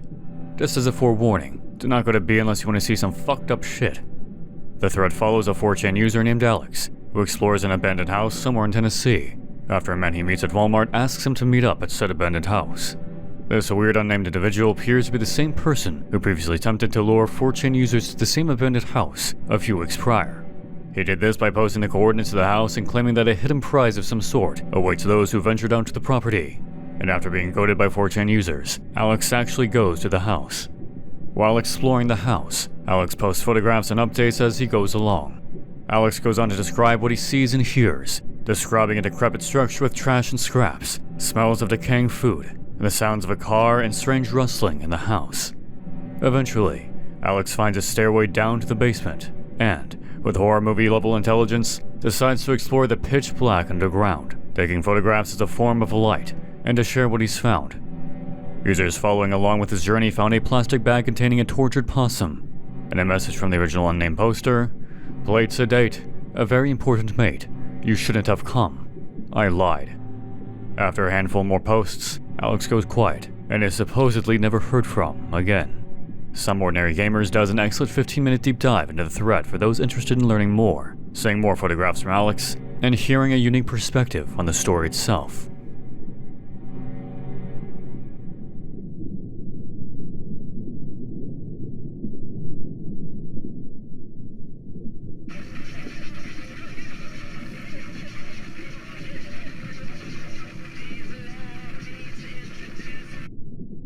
County Bluff is an ongoing Unfiction series with uploads as recent as November of 2022. The channel itself began uploading videos in November of 2016 and has been posting somewhat regularly ever since. The series starts off with a series of near nonsensical videos, acting as more of a surreal art project than any cohesive story or overarching narrative. They aren't too dissimilar from those artsy deep web horror videos discussed around the time of the initial videos. Later entries follow a similar pattern, employing video distortions, apparent random real-world footage, and low resolution. All videos use some form of a cipher to relay a message of some kind.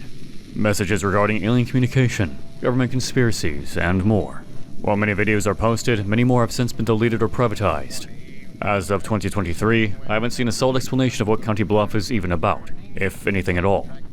Some find it hard to believe that the person behind the account would post for over 6 years, with no master plan in mind, while others believe the channel to be nothing more than a dumping ground for spooky and enigmatic videos. After watching it myself, I cannot figure out the specific purpose of the channel either. If there's an overarching story, it's entirely lost to me at this point. Some internet detectives attempted to link County Bluff to another ongoing mystery, known as the 41818 mystery, of which I have little knowledge. It revolves around an individual receiving a voicemail through Twitter, but beyond that much, I do not know. If you're interested in checking the channel out, I encourage you to do so. The game is still ongoing, and if there truly is rhyme and reason to the videos, maybe you'll be the one to figure it out. Happy hunting.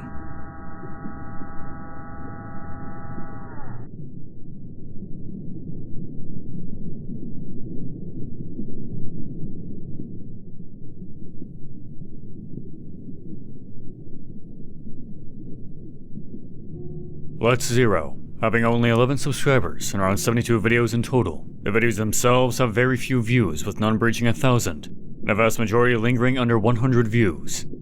The videos start off with no real cohesive story. Some videos are dark and contain little to no sound, and others just show a random scene or image. The initial style for the series is to show nothing of consequence whatsoever, at least nothing that contributes to any kind of story. For that reason, much of the videos can be skipped over as they do not add anything to the story or narrative, nor are they particularly interesting to watch. It's only until entry 11 does any kind of story begin to form. The primary character is Dave Wachowski, who appears to be going through some kind of mental crisis. According to an associated Facebook account, Dave has amnesia and is being stalked by someone, and he's trying to find help with both of these issues. The account appears to serve the purpose of sharing his journey and solving the mystery of who he is and why he's being chased. The first year of videos does little to nothing to move the story along outside of establishing who Dave is, and the fact he's on the run from somebody and is constantly low on food, places to stay, and money. The second 2 years of the ongoing series begins to lean into the stalker narrative a bit more, including videos of strange noises at night and weird papers being left at his door, before returning to the standard non-narrative nonsense videos. All in all, Let's Zero attempts to create a series around an amnesiac being chased by some stalker, but fails to find its footing nor find a proper narrative.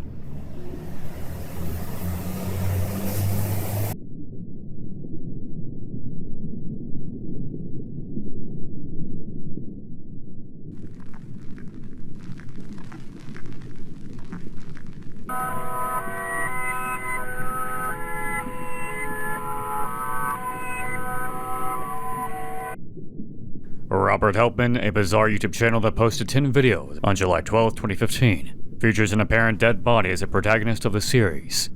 Each entry displays a body wrapped in a black bag and tied with duct tape performing seemingly mundane tasks.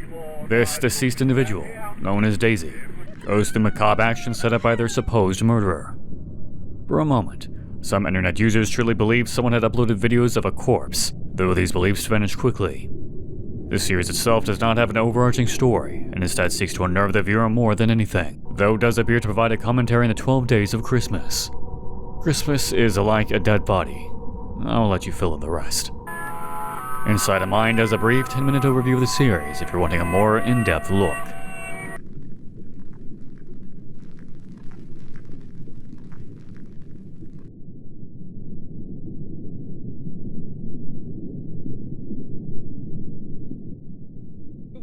Say thank you for getting me a little bit famous. I'm just so happy that people think that I'm, I don't know, pretty. Bon Skinny, a TikTok and Instagram user that began posting around 2 years ago, features the eponymous user of the same name. Known as Bonnie to her fans, this individual wears a strange mask with a massive smile and clown-like red hair. Her uncanny character drew in users, but the actual content of her videos began getting traction and circulating online in late 2019 and early 2020. Bonnie's home appears to be in disrepair, her mental stability is in steady decline, and she appears to be in a state of distress, characteristics that had users in early 2020 concerned for Bonnie's physical and mental well-being. An abusive foster father figure appears in the videos, and at one point, locked Bonnie in a cage as a form of punishment. Bonnie also places a great deal of importance within physical beauty, as seen in multiple TikTok videos and in the form of the mask. She hyperfixated on noses and eyes in particular. As time passed, however, Bonnie was revealed to be nothing more than a character. The creator used Bonnie and her mask to vent, as in real life, she had Krausen syndrome, a type of genetic syndrome wherein the seams of the skull fuse abnormally, which affects the shape of the head and face and often creates protruding eyes. In order to deal with the harassment she received and the horrid comments on her appearance, the creator used Bonnie as a coping mechanism and as a way to vent. During the creation of her videos, she and her fans were targeted and doxxed. People attempted to expose her, post photographs of her, and overall made her feel unsafe. One final post made by Bon Skinny notes that she's done with the character, that she's trying to move on, and that she'll be receiving surgery to modify her appearance. A video series by Blair Abigail goes into great detail on the drama and situation surrounding the series, and its abrupt cancellation and erasure. Rainbot also takes a look at the content itself and pieces together a deeper message. Overall, your final opinions on the situation and on Bonnie herself is up for you to decide.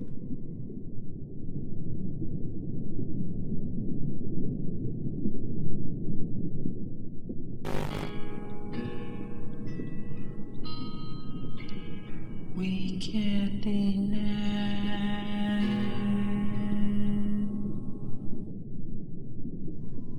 Beginning in May of 2016 and ending in June of 2019, the deeper alternate reality game strings together a series of videos in a macabre and downright creepy fashion.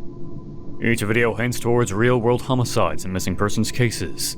Ciphers, audio clues, and other methods of conveying information point watchers to the names of the victims of these crimes or these missing person cases. These videos are periodically uploaded over the course of a 3-year period before ending in June of 2019, after the supposed death of the original account owner. The ARG, getting a solid cult following since its creation and dissolution, received praise for its use of ciphers, the enigmatic content, and the greater mystery viewers tried to solve. However, despite this, the series also garnered heavy criticisms for its use of real-life homicide and missing persons victims. Many perceived it as disrespectful to the families and to the victims themselves, while others believed it to be nothing more than a clever device employed by the creator. In 2017, Rainbot uploaded the video, YouTube channel points to actual murders, Deeper, where Rainbot dives into each of the videos, their subsequent ciphers and audio clues, and gives her perspectives on the series. If you're interested in learning the specifics and understanding the hidden messages in each video, I recommend you watch her dissection of this series.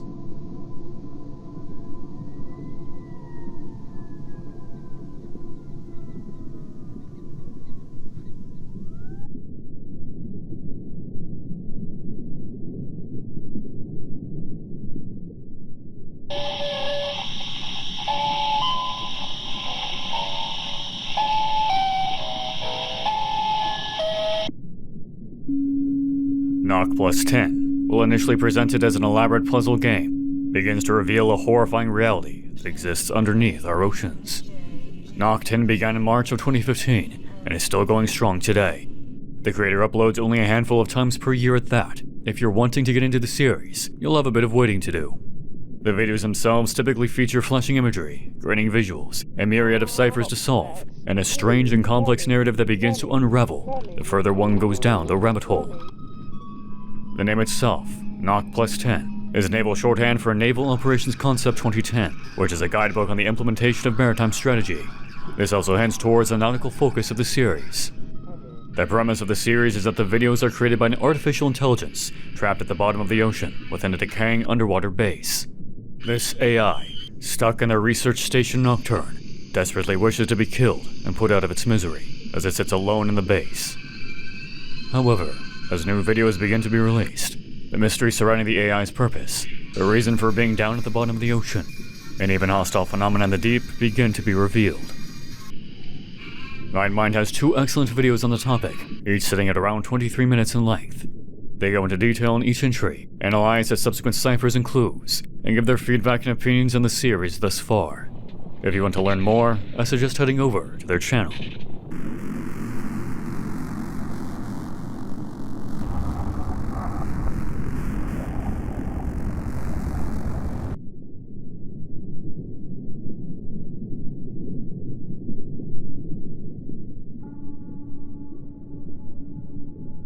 TriFG was a rabbit hole first unearthed through 4chan forums in May of 2019. A user, punching in random keys on YouTube, came across a series of strange videos.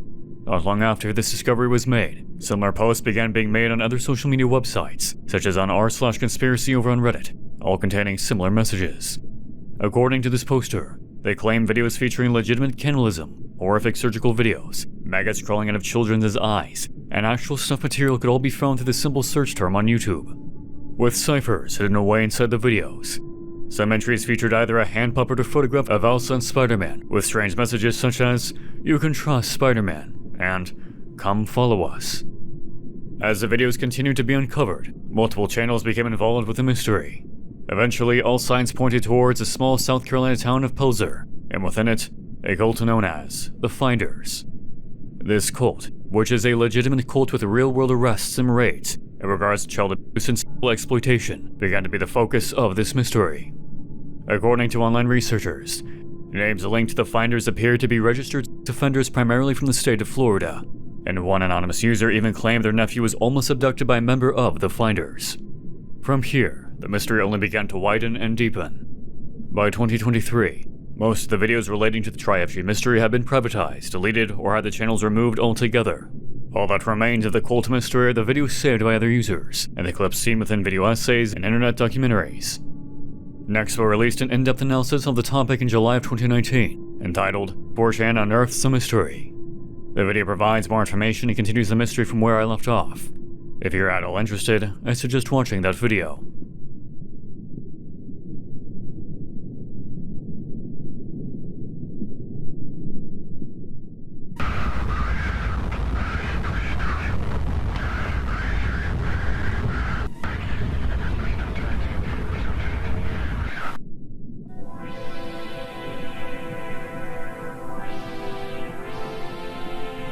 In the year 1999, a corpse descends from the cosmos, right into your backyard. While the original Iceberg discusses the corner folk mythology created by Alex Casanas, the series has seen fantastic success over the last several months, pushing it up to a higher tier. Given that we've already discussed it as well when going over the Monument Mythos, I'll be substituting another unfiction series deserving of a place on this iceberg, Midwest Angelica. Beginning on January 21st, 2022, and still ongoing today, Midwest Angelica is a highly stylized, expertly crafted unfiction web horror series. The series, taking place in the mid-1990s, follows a fictional organization known as Home as they deal with an alien entity approaching the Earth. The first major installment, known simply as Home, introduces the audience to the organization and the discovery of an alien life form drifting through space. This life form, which they dub AZ-001, eventually makes its way to Earth. Along the way, it began to psychologically influence certain members of the team before its ultimate arrival. Unfortunately, the Angelica did not come in peace. Midwest Angelica is an ongoing and still active sci-fi horror web series. The series uses handheld footage, VHS aesthetics, and the nostalgia of the 90s to relay its story. Original music has also been composed for the series, being featured in each entry. As of right now, few YouTubers have done much analysis of this series, but I have created a video covering the first 4 entries on my channel. If you're interested, I suggest checking out the official YouTube channel and my video to learn more about the expanding world of Midwest Angelica.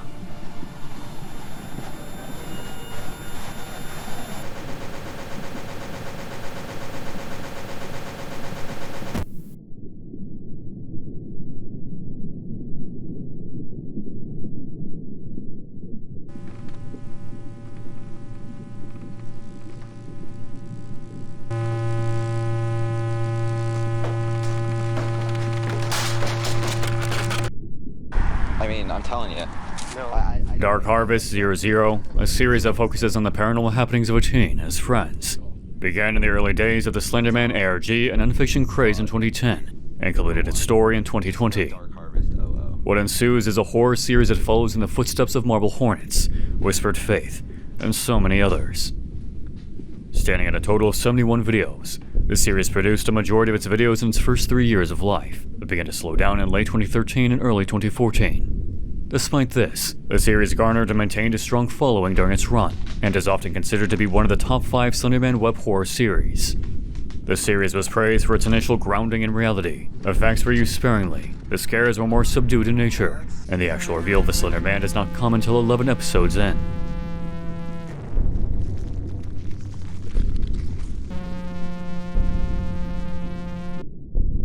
The first video, uploaded on November 26, 2010, follows a simple premise. An unnamed protagonist decides to record their house after experiencing weird stuff happening for a few weeks.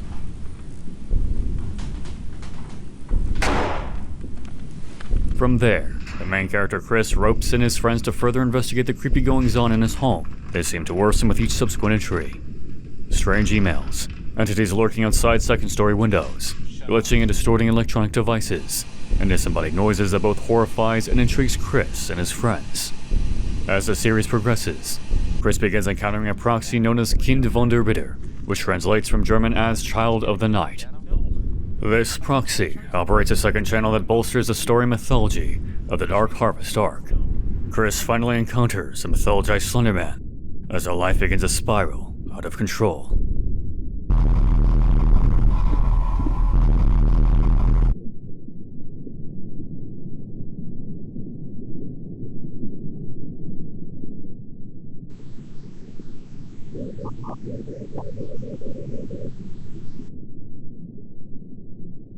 One of Minecraft's oldest alternate reality games, Old Root is a cancelled cipher-based ARG that ran from July of 2014 to March of 2016. The game covered multiple different platforms, ranging from Reddit to Imgur to Tumblr to YouTube. The story began on July 11, 2014. Reddit user Lewis Green received a private message from a user named Old Root. The message itself, reading, "This is the beginning. Those who are pure will see what hides in the darkness," contained a link to the following image. Inside this grainy screenshot, a distant Steve skin can be seen as well as a link to a SoundCloud audio clip. By running it through a spectrogram, the audio reveals this message: Silent Raven. From here, the mystery hops from sound clues to sound ciphers, hidden photographs to hidden links. Sees our ciphers to Morse codes, all adding to the mystery of who or what Old Root was. Over the course of the game, recurring themes, content, and messages appeared sporadically. References to the Raven pointed to an overarching antagonist within the game world. The Raven is watching. He stole my face. We are waiting. And even longer messages, such as, "You are deeper down the rabbit hole. False prophets will deceive you. Those who are pure will see what hides in the darkness. The Raven is always watching. We are the answer." A video entitled, "Quoth the Raven, Nevermore," appeared online on July 18, 2014. Ciphers and hidden clues continually pointed to Edgar Allan Poe's poetic works, mainly The Raven, with references to Lenore as well. Clues pointed to The Cipher by Giovan Battista Balasso, references to biblical verses and stories, and so much more. After months turned into years of the game continuing and continuing, the Old Root alternate reality game came to an abrupt halt in 2016, after an insane amount of ciphers, clues, and puzzles had been pieced together. The final clue reads as follows: An author lies dead, an author unknown, remaining dead, remaining untold. And that, along with one final post from Old Root on Reddit announcing the cancellation of the game, brought the Old Root saga to a sudden and unresolved conclusion. By 2023, the game still has no definitive resolution, nor any solid theories on what exactly the true conclusion to the mystery is. To this day, it remains unsolved. Later, it came to be known that the author behind the Old Root mystery is none other than Alex Bale. Yes, that Alex Bale, the same one who crafted the delightfully bizarre Pizza Time Pizza YouTube series discussed in the previous video. Bale discussed the reasons behind the game's cancellation. He felt disheartened that he continually had to give clues to people to solve the ciphers, and he wanted the puzzles to be harder and harder to solve, taking longer and longer each time, rather than solved quickly or with assistance from himself. When Old Root began getting traction and coverage again in 2021, such as in the Retro Gaming Now retrospective and analysis video, posted in June of 2021, Bale took to the comments of various videos to relay his surprise that Old Root had not been forgotten, that people are still interested in the mystery, and while he enjoyed his time creating it, he believes he's much better creating ARGs and web series by this point in time, and encourages all to see his new material. And with that, the Old Root mystery remains in a cancelled state, doomed to be forever unsolved.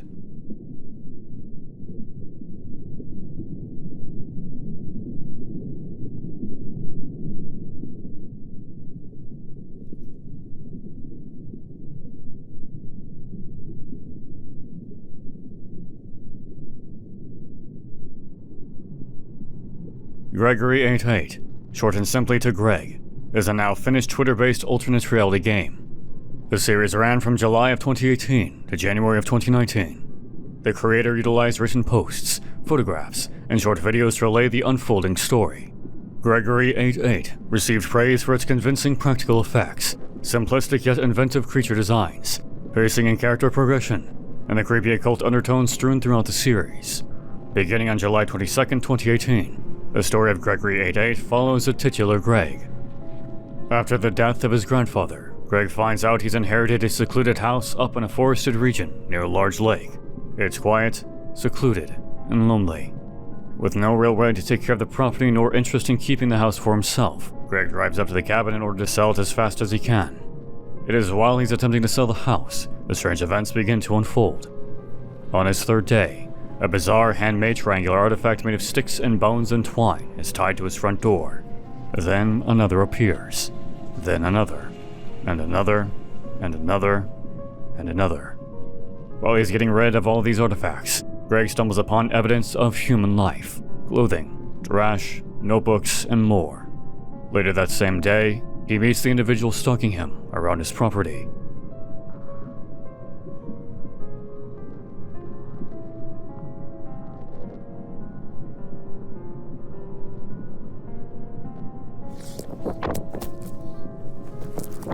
Horrified, Greg begins to second-guess himself about staying at the house. Soon, Greg notices he's being watched by a boat adrift in the lake. He finds an eyeball in a stream, and rustlings in the wood keep him constantly on his toes. As the series progresses, Greg finds himself falling deeper into a strange, occultish, and monstrous nightmare, one he's desperately trying to escape. The series ends on an ambiguous note, with the fate of Greg and the surrounding community left up for interpretation. However, to fully understand the wider mystery at play within Gregory88, you'll need to experience it for yourself. YouTubers such as Rainbot, Louie Lane, and Sir Spooks cover the series to varying degrees if you're interested in learning more about the concluded Twitter story. You can also experience the story for yourself by heading to @Gregory88 on Twitter. All in all, Gregory88 is a unique and chilling story that deserves a higher place on this iceberg. Tier 5 dives into more obscure unfiction series. According to Iceberg creator Jimbo Seth, these entries are debatably masterpieces buried in obscurity. Not too much going on, but contains nice stories to follow. Personally, I've only heard of a few of these entries. Even if you're a fan of unfiction, many of these may be new to you.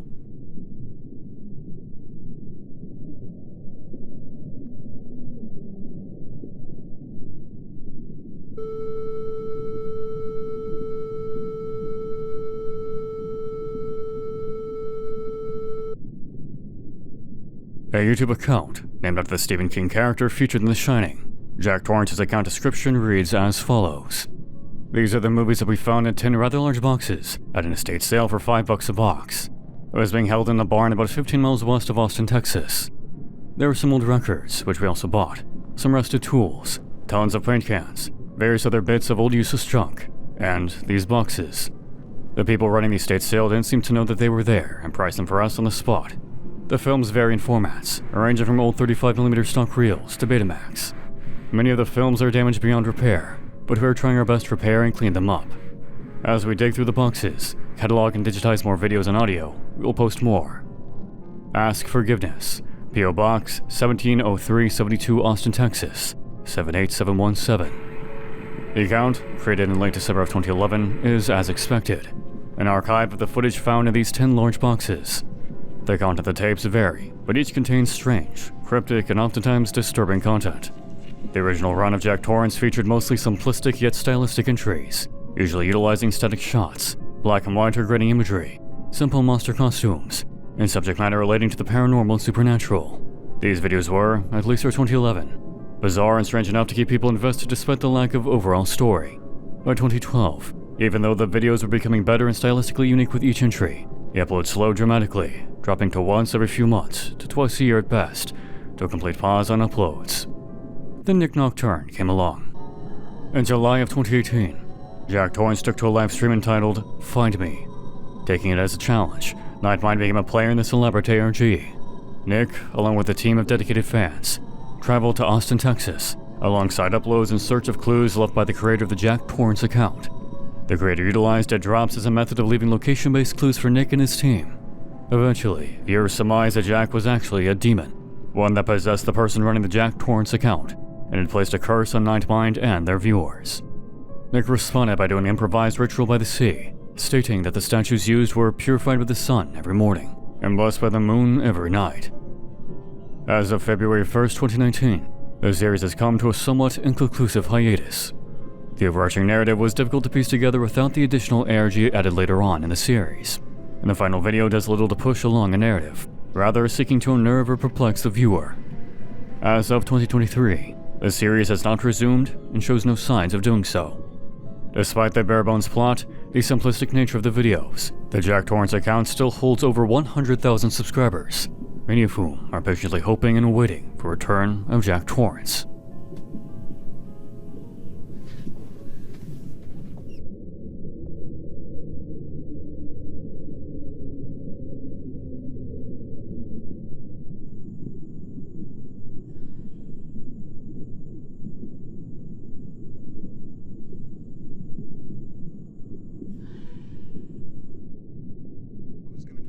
Security1275, a now deleted TikTok account, follows a security guard who worked night shifts at a local cemetery.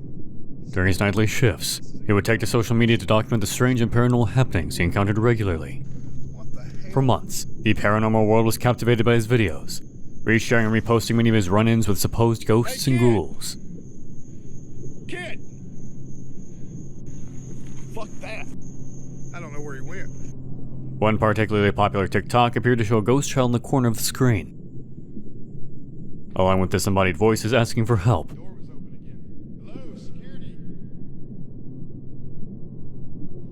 The sounds of running footsteps. Items being knocked over within a mausoleum.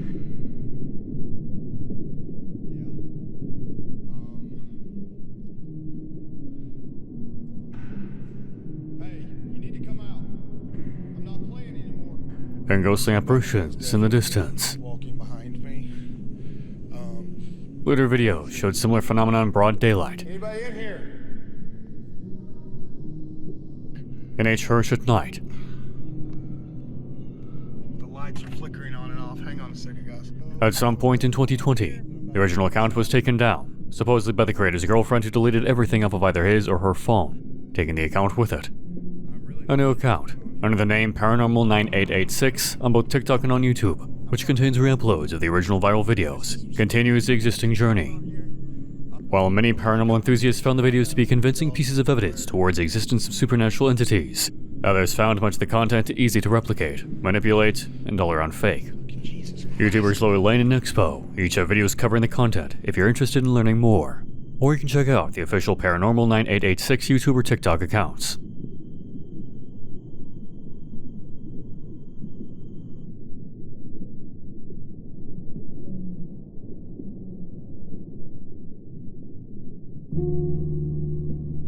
My name is unimportant.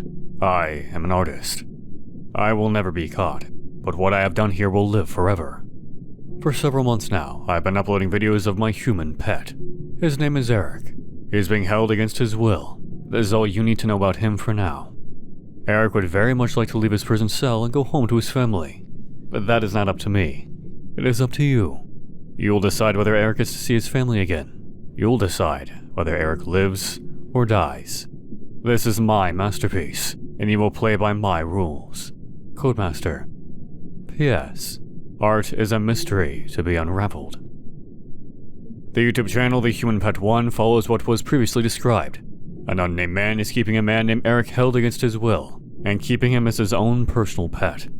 In the captor's mind, this is a grand piece of artwork, a mystery to be solved by the players involved, and his ultimate fate is up for the viewers to decide.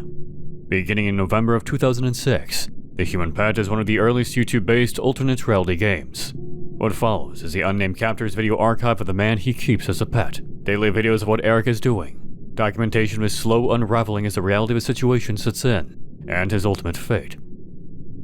The series ended on October 15, 2008, with the video, "This video takes you to hell, watch at your own risk," in classic 2008 clickbait fashion.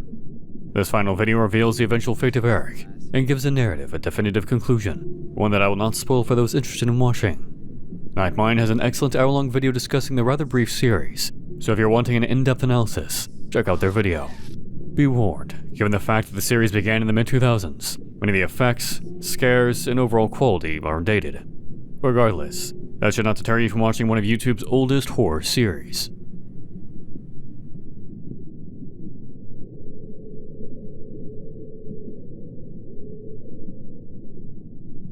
Okay, what's up guys? Got a new camera here because my old one is misplaced or something of that nature.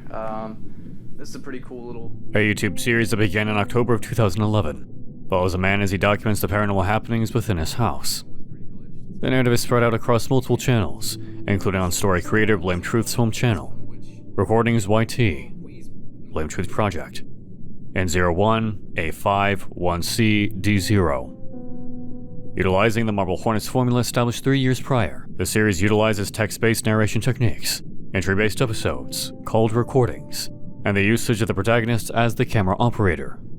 Recordings gained a moderate following during its run, accumulating around 7,000 subscribers on the primary channel by 2023. and the video views in the thousands to tens of thousands. What is important to note is that all 26 recordings were uploaded over the span of a year, ending on October 15th, 2012, only 1 year after the series began. The saga picks up with our protagonist Anthony, better known as Blame Truth to his fans, as he describes strange happenings with his copy of Pokemon Blue. From there, paranormal occurrences begin to happen outside of the game.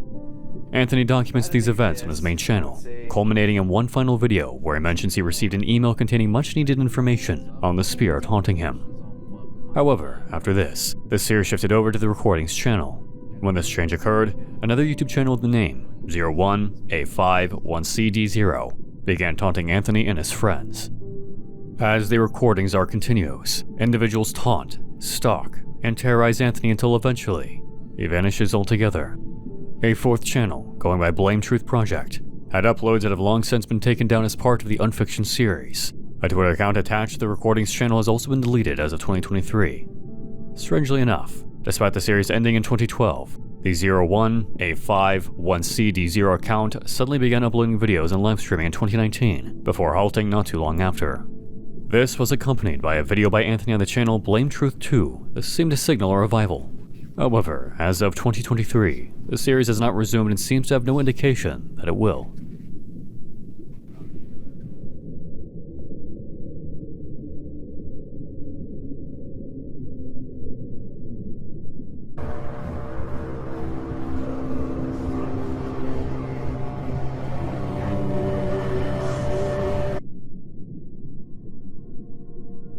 The story of My Dark Journal, beginning in 2012 and on a tentative hiatus as of 2023, spans 3 separate YouTube channels that together weave one cohesive story.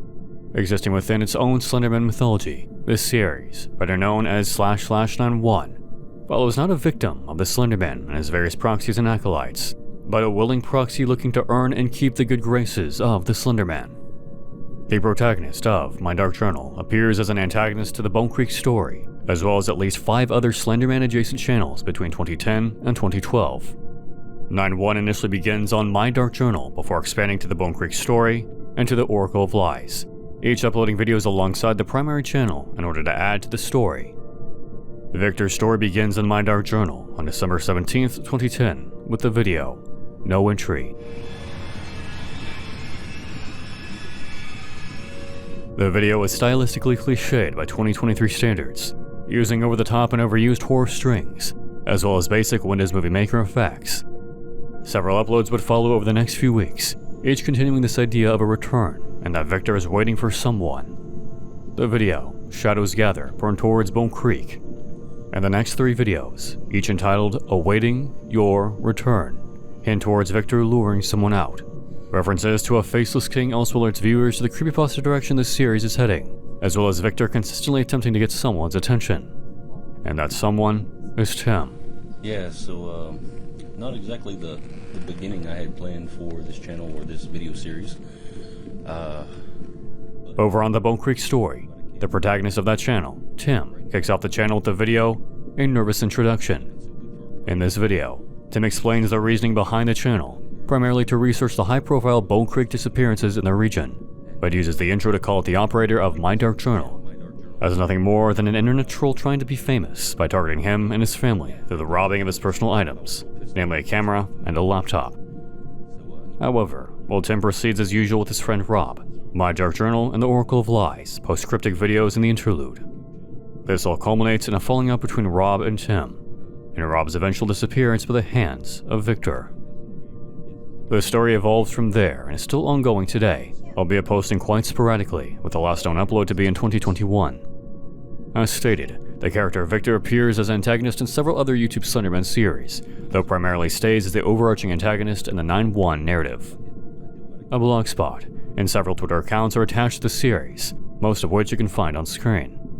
While 9-1 may not be the most notable of Slenderman series, though focusing on a proxy rather than a victim, and the pervasive nature through which Victor appears across series and mediums allows the universe of My Dark Journal to stand out amongst the rest.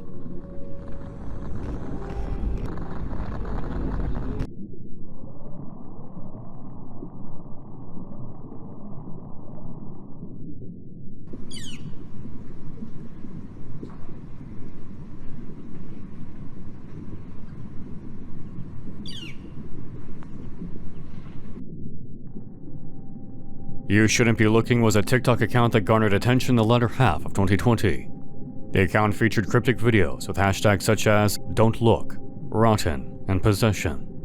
The first TikTok showcased a smashed and decaying pumpkin with the sounds of nature to accompany it. The hashtags pointed towards the paranormal and that the viewer shouldn't be looking. From there, the videos continue this trend. Walking in and exploring the woods in the dark, pulling a wet suitcase along in the dead of night before dumping it in a river. The scribblings of a person who was completely unraveled, and on, and on, and on. All signs pointed to the operator of the account being a murderer, or at the very least, completely unhinged in the context of the apparent Unfiction series. The videos do not evolve much over time. Each show either strange and macabre content, exploring random areas at night, or showcasing apparent dead bodies. As of 2023, all accounts relating to You Shouldn't Be Looking have been erased from the internet. Only archived recordings of the TikToks, the Instagram posts, and the YouTube videos remain as the last reminder of what the series was. A few YouTubers, such as Loey Lane, covered the series back in 2020. I encourage you to watch her videos in order to better understand what the content of this series entails. Or you might look up an archive of the videos and attempt to piece together a cohesive story from the unending madness.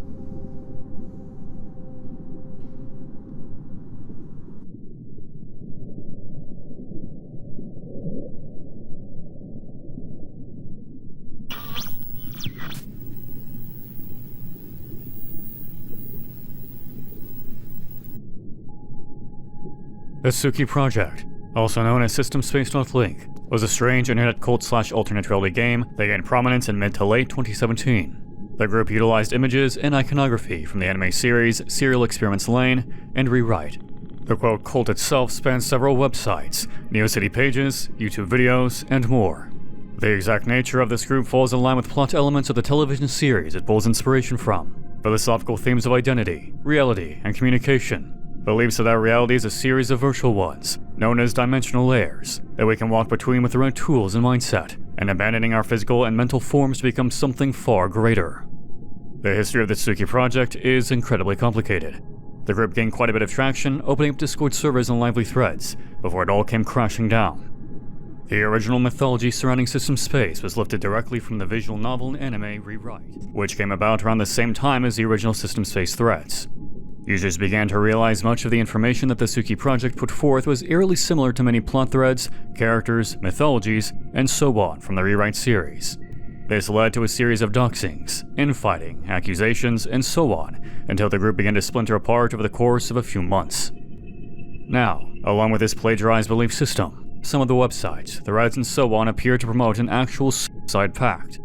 The remaining websites asserts that one individual died as a direct result of the System Space unlinking ideology, but these assertions are unable to be clearly verified. By 2023, all but one of the links relating to the person's death is broken or deleted, leaving their death in relation to System Space murky at best.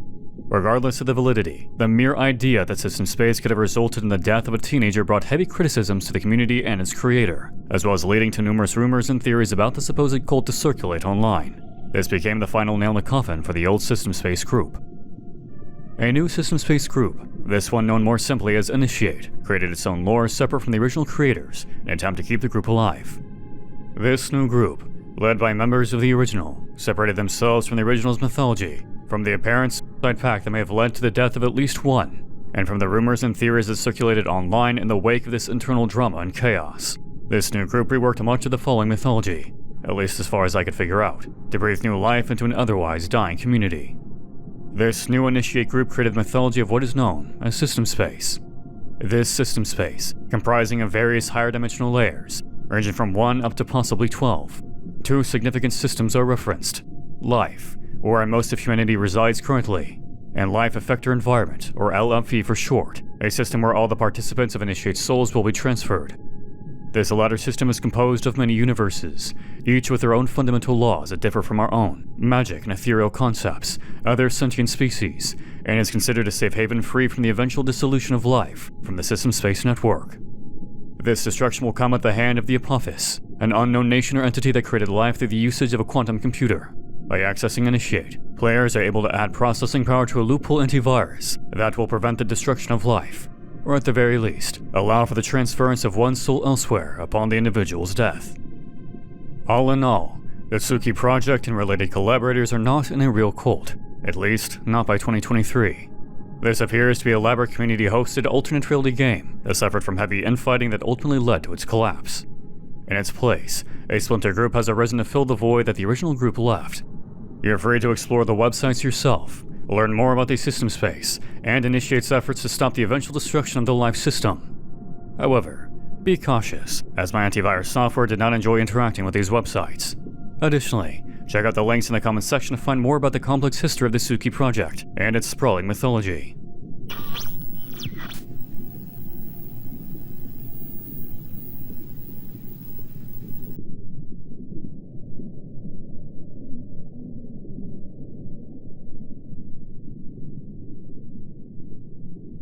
HecateStation.net and ObsidiansNow.net are two interlocking websites meant to convey a particular story, created by who I believe to be Wax Nova, as their art litters all corners of Hecate Station. What that story is difficult to piece together. Upon landing on the Hecate Station website, users are met with a myriad of shapes and images, each allowing the user to download files to their computer. Already this made me a bit uneasy, as website connections are not secure, and I'm not sure downloading files from a random website is the smartest course of action. Regardless, here I am. The initial photographs contain skulls with the writing on them scattered around a hiking trail, with any number of cryptic ciphers, messages, and so on written onto them. The individual behind this elaborate narrative also painted symbols onto rocks and are visible from Google Maps. Spectators on 4chan pointed out the strange dedication of the person behind this, signaling either the declining mental stability of the person or their commitment to their art. One page of the website contains video illustrations that follow a girl named Abby. The story of Abby is conveyed through a series of these videos, landing at around 9 in total with 3 additional videos that I wasn't able to access. Many files are locked behind passwords that I unfortunately do not know, but together allow the reader to understand a vast mythology that Wax Nova built around their story. The investigation itself is quite extensive, and I unfortunately do not have the time in this video, or in real life, to adequately explore it myself. However, there exists a somewhat active subreddit dedicated to understanding Hecate Station and its various ciphers, but no real video coverage on YouTube. If you're wanting to venture down this rabbit hole, it may be one you venture alone.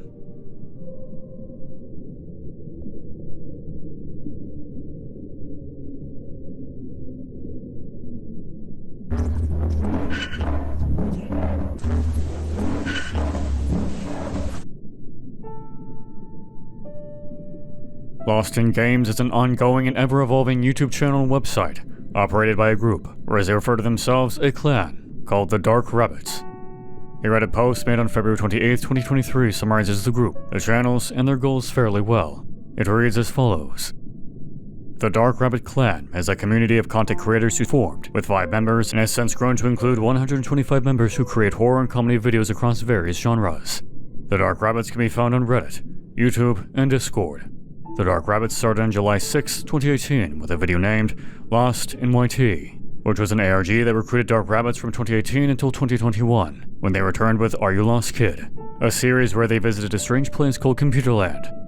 The Dark Rabbits are still around as the rabbit hole has no end yet, as the community creates ARGs, analog horror, dreamcore, and weirdcore videos, as they continue to become one of the deepest rabbit holes on the internet today.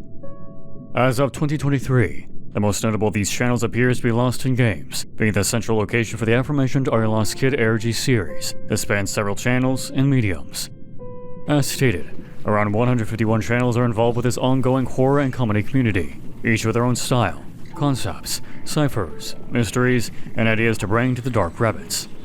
An overarching goal appears to be asking friends, supporters of the Dark Rabbits, to find each member of the clan. As stated, the current narrative being put forth is one surrounding Computerland. In this story, several Dark Rabbits string together the mystery of Computerland, its purpose as a simulation, and the reasons behind its existence. The initial videos appear to be asking the viewer to help locate a specific individual, this person being Ghost. Several hints towards an ongoing hunt, towards dead rabbits, strange cookbooks, hints towards simulations and combining different simulations into one, and so much more.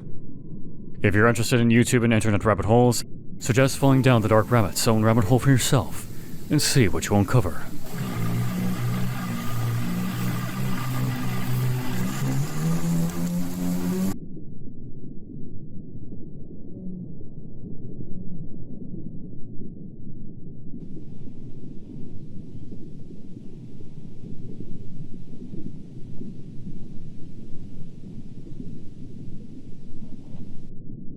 Protocol Nova is an apparent cancelled unfiction series that followed the fictitious secret organization of the same name.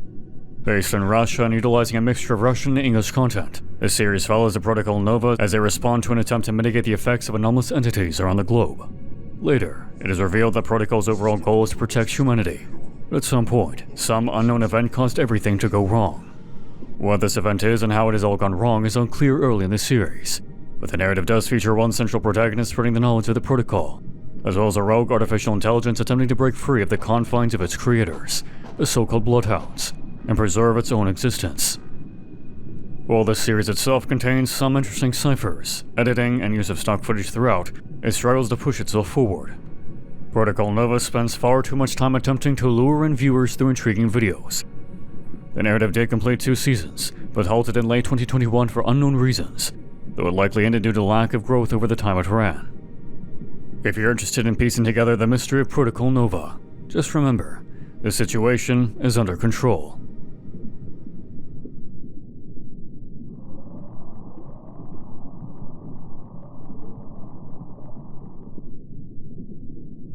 Whatever Hague was, it no longer exists. The channel features no videos, and no information regarding the series exists online. If it's on hiatus or if it's completely cancelled is unclear by this point in time. Unfortunately, it might be a piece of lost media.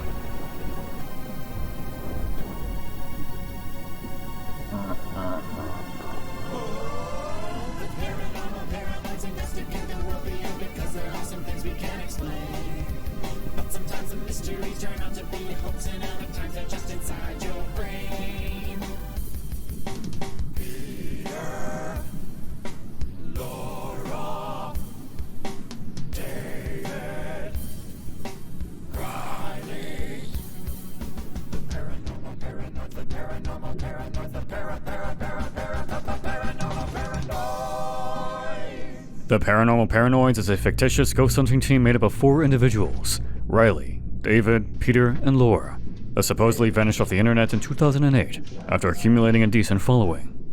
The amateur ghost hunters uploaded their escapades to their YouTube channel and their blog before their sudden and inexplicable deletion. The uploader of the investigative channel, Just the Paranoid, attempted to piece together the exact events leading to their sudden disappearance and the deletion of their accounts. In this narrative, Jess supposedly finds all the evidence she collected when she was 12 or 13 in regard to the mystery, and uploads the videos that details the fate of the long-lost ghost hunting team. The series features 4 overall episodes of Paranormal Paranoids with several smaller clips, vlog entries, security camera footage, and more to add to the ever-growing mystery. As stated, the group was composed of 4 key members: Riley, David, Peter, and Laura. Riley acts as the group's de facto leader and storyteller, David as the team's camera operator and cinematographer, and Laura and Peter as additions to the ghost hunting crew. As the team ventures into location after location, Riley appears to become more and more distraught, ultimately revealing that she had premonitions of visiting these locations when she was just 13 years old. She would have vivid dreams of a man standing outside of her window at night, before visions of ghost hunting expeditions to come would play out in her dreams. Riley then discusses her gift for sensing and attracting the paranormal, fearing this curse would put others in harm. In her final message, Riley reveals that she no longer feels safe, that someone or something is watching her, and that she is scared for her life. Watch them. There's eyes on me.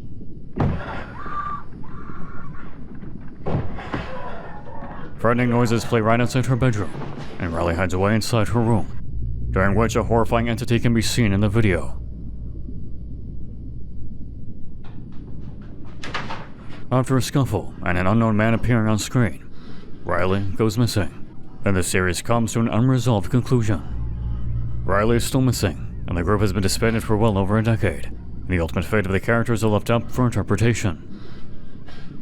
Chris Stuckman, the creator behind Paranormal Paranoids, signed on to write a feature-length film sequel to the Unfiction series. The film, titled Shelby Oaks, stars Camille Sullivan as Mia as she attempts to uncover the truth behind her sister Riley's disappearance. The film saw unexpected delays during filming, but is slated to release sometime in fall of 2023. If you are interested in checking out the Unfiction series for yourself, I highly encourage you to do so. It definitely falls into a similar vein as the early Paranormal Activity films, The Blair Witch Project, Noroi, The Curse, and a more grounded iteration of Grave Encounters. The Paranormal Paranoid certainly hits its mark, and I look forward to seeing what Shelby Oaks has to offer.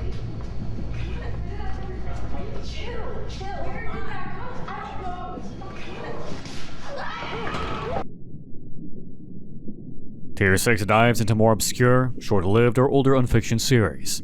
According to Iceberg creator Jimbo Seth, any series that was semi-relevant to you likely came before this tier. If you're a fan of Unfiction, many of these will likely be new to you.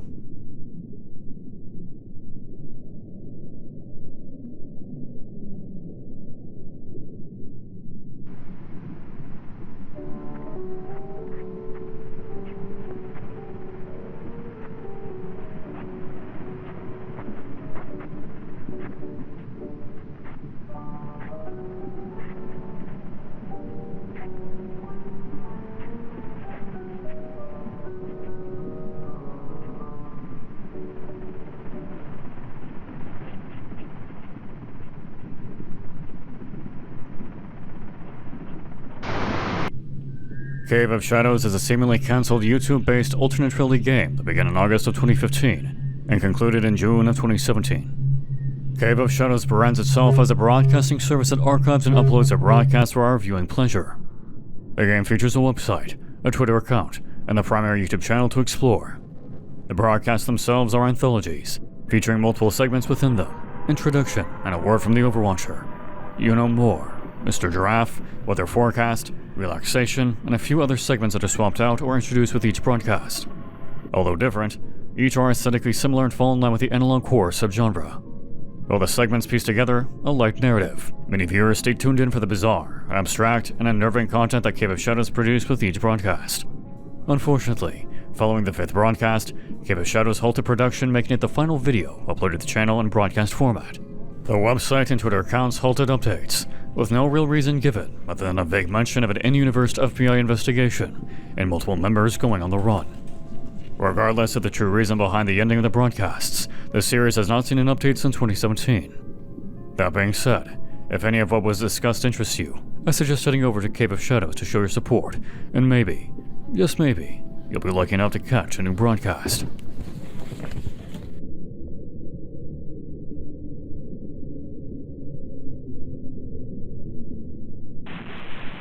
We broadcast for a missing person alert. Was reported missing at 8:36 a.m. Girl has dark brown hair, eyes, is approximately 5. Another series from the creative minds of Troy with a Camera. Clear Lakes 44 is a cancelled alternate reality game set in the same universe as Marble Hornets and ECFA. While ECFA is technically a soft reboot for Clear Lakes, the latter of the two now exists solely as unlisted videos on the Marble Hornets official YouTube channel.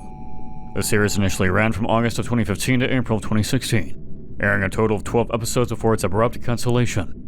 This cancellation came due to Wagner becoming disillusioned with the series, and the creative team at THAC disbanding.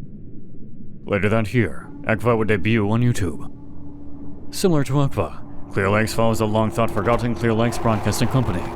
Each video introduces another strange and mysterious transmission from Clear Lakes, steeping the cryptic company in obscurity. The series appears to follow one unnamed Kane-using, possibly agoraphobic protagonist for the majority of the narrative. Clear Lakes also cuts between faceless figures, monstrous entities, and cameos from Marble Hornets characters. Given that the series came to an unresolved conclusion, the overall mystery and purpose of Clear Lakes was left to audience interpretation. As stated, once Clear Lakes saw its cancellation, Wagner switched gears in creating ECFA. Clear Lakes is mentioned in this new series, but is utilized to a much lesser degree, adding in bits of lore surrounding its buyout by the same entity that controls ECFA. While this series does take place in the same Slenderverse as Marble Hornets, the connections are threadbare at best and contain no real overlap nor references to the Slender Man outside of minor allusions. The series also gained a bit of traction to the fan project going under the same name. This new fan series attempted to continue the story that Wagner originally started. The channel is not endorsed by Wagner, who has voiced his own disapproval, but no legal action has been taken. Out of respect for Wagner and the original creation, I will not be discussing that fan-created continuation.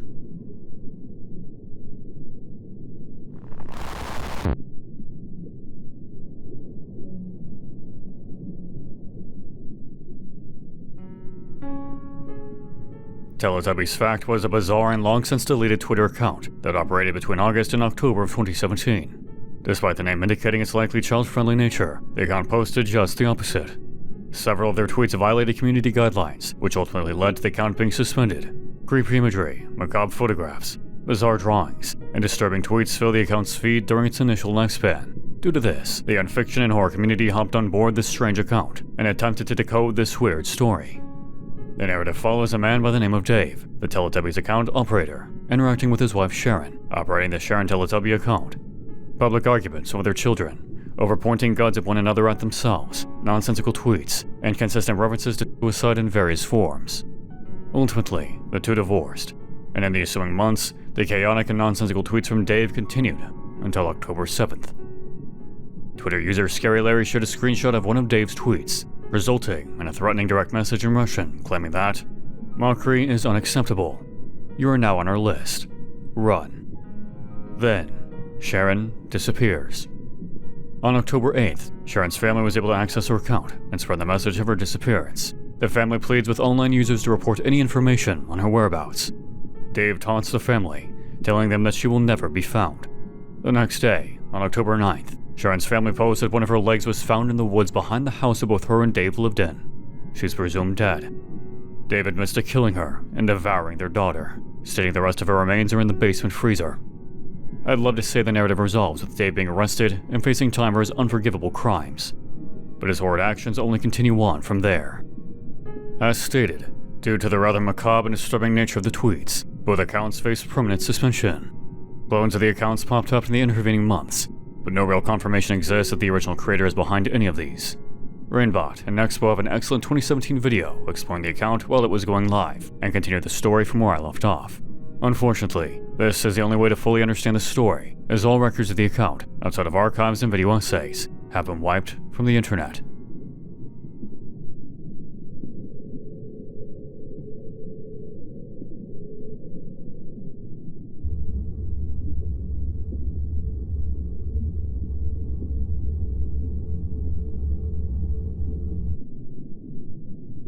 Junko Jonsui was a widespread alternate reality game that began in 2009. Rather than waiting for players to stumble into the game, the operator sought out players, adding them on Facebook, and sending rather cryptic messages. Upon diving into her account, unsuspecting players realized that Junko was more than what she seemed, and appeared to be tied to a suspicious private military company known as Alpha Centauri, the Russian state, and a terror group known as the Jonsui. Keeping in line with the concept of alternate reality games, the game operators adamantly defended the validity of the project, stating that Junko wanted to recover a woman named Rei who had been kidnapped by the Jonsui Sisterhood and had been seen in a variety of videos posted online at the time. However, players had difficulty discerning fact from fiction, and the game itself intentionally blurred those lines. Characters in-game would warn of future terroristic action, some of which actually came true, such as the August 2009 social media DDoS attack, supposedly originating from a Russian-based organization. A WikiLeaks listing popped up. A website raising awareness about the jailed human rights activist Ales Bialyatsky of Belarus. A related petition.org petition calling for a stop to Belarus death penalties and executions. References to a project to genetically modify humans. And ultimately, a video game known as Alpha Archive that continued the story and deepened the mythology of the Junko Jonsui saga. The game itself had players controlling a new operator within the Jonsui organization, sifting through files, journal entries, government intel, video statements, and so much more, in order to uncover the story of a captured freedom fighter named Rei Olivea, the woman the original Junko Jonsui accounts mentioned years prior. The game reveals Rei was a part of a terroristic organization known as the Sisters of the Pure, the Jonsui Sisterhood mentioned in the original Junko messages. The game even shifts players over to a Twitter account run by one of the sisters. This woman, known as Vera Novosi, adds to the ever-growing mythology of the Jonsui game. An April 2019 video by Inside a Mind entitled, Who Was Junko Jonsui? Fully analyzes and dissects the complex and multi-year alternate reality game. Inside a Mind sits down with the game's creative director and producer, Patrick Marcassano, and chief executive officer, Rob Outen, in order to better understand the ins and outs and the origins of the Jonsui alternate reality game. If you're interested in learning more and navigating the spider's web of Junko Jonsui, I highly recommend watching the analysis video and subsequent interview.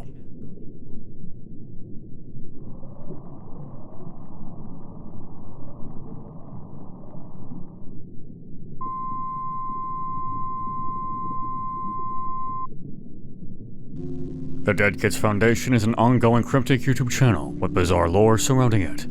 The original channel, at one point named I Need You to Like Me, which is now labeled simply The Dead Kids Foundation, first began uploading strange content in 2007. The first video, simply entitled 333-333-333, features predictably low overall quality given the upload is 16 years old. The stylization feels reminiscent of the Wyoming incident videos, which is later revealed to be a point of inspiration for the creators, utilizing oscillating tones and attempts at spooky imagery. Subsequent uploads follow a similar trend, with early videos featuring rather amateur editing, filming, and overall effects. The later videos featured improved effects, a change in stylization, and an overall improved aesthetic. Several year gaps continue to be a recurring trend, with uploads coming sporadically and with shifts in style, in overall quality, and in purpose. Regardless of these spaces, the themes of death, of loneliness, and of disregard for the lives of children continue to fill the series. The latest video to be uploaded, entitled The Early AM, went live in April 2022. By this point in time, DKF has fully found its own bizarre niche, an alluring style in the Unfiction community. Other accounts utilizing the Dead Kids Foundation branding have also appeared. One Twitter account under the handle Shemhazai333 was active between 2016 and late 2020. An associated account with a Polish name meaning Shemhazai's channel also uploaded strange videos that reference both the Wyoming incident, the Dead Kids Foundation, and strangely enough, the 11BX1371 alternate reality game. This side channel has its own distinct stylization, and its overall connection to the original Dead Kids Foundation channel is murky at best.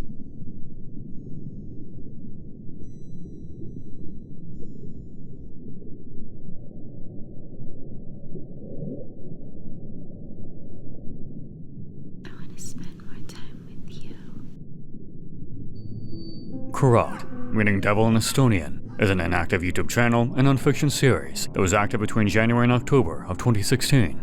The series, broken up into seasons, was cancelled only after the first season, likely due to a lack of attention during its initial run.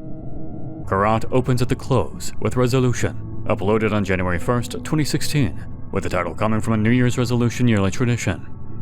The second video appears to be a continuation of the first, showcasing the wooded areas seen in the first entry. The third video, however, takes a sharp turn. Entry 3 represents a distinct stylistic shift with the video entries, alternating between mundane and unnerving footage. Early on, there are references to someone being hurt, someone asking for help, and the consistent question of, why are you doing this?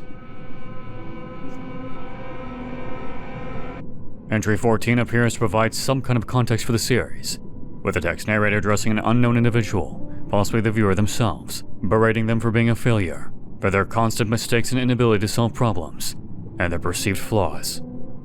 From 14 to 17, the style shifts once more to this text-based format. The unknown narrator appears to be pushing viewers in dangerous directions, advising them to be more aggressive, to destroy property, all in an attempt to correct the perceived flaws mentioned earlier. The series from here seems to push towards this unknown entity purging the viewer, or another unnamed individual, of perceived flaws. The tapes appear to be a type of programming or brainwashing, meant to subjugate and control an individual. Given the previous tapes referencing people being hurt and people asking why are you doing this, it's likely this captor implements these methods of degradation to control their victims. However, following the final entry, Mauerbauer Tageskite, a word coined by John Koenig in the Dictionary of Obscure Sorrows, and is defined as an inexplicable urge to push people away, even close friends. And the resolution of Season 1, the series saw an abrupt cancellation. As of 2023, 6.5 years after its unresolved conclusion, Karat 963 has not seen an update, and at this point, it likely never will.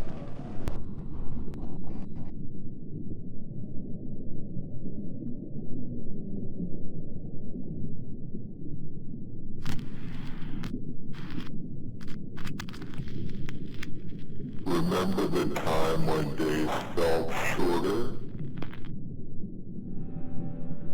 My Happiest Days, an ongoing YouTube channel with a plot similar to My Dad's Tapes, follows an unnamed protagonist as he sifts through VHS tapes left behind after his father's untimely death.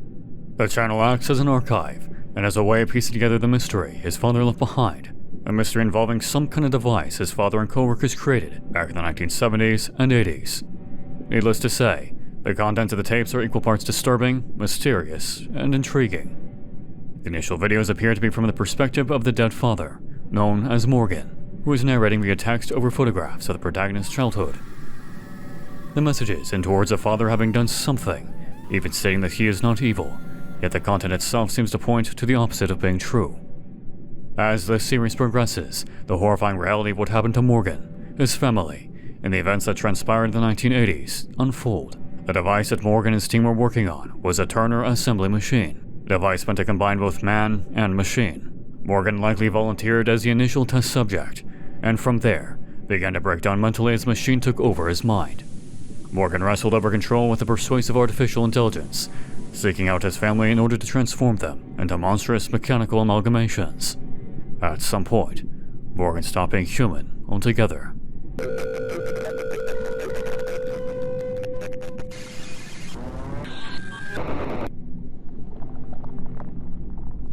Later videos began to reference the wider world and a complex alternate history no doubt inspired by the Monument mythos. This new world featured an alternate United States, one where the Confederacy appears to have won the Civil War, where states like California and Idaho do not exist, and where disastrous events took place in decades past. And somehow, at the center of it all, the Turner assembly machine, and the protagonist's son of the man-turned-machine. I suggest switching channels to My Happiest Days when you can, and see the unfolding nightmare for yourself.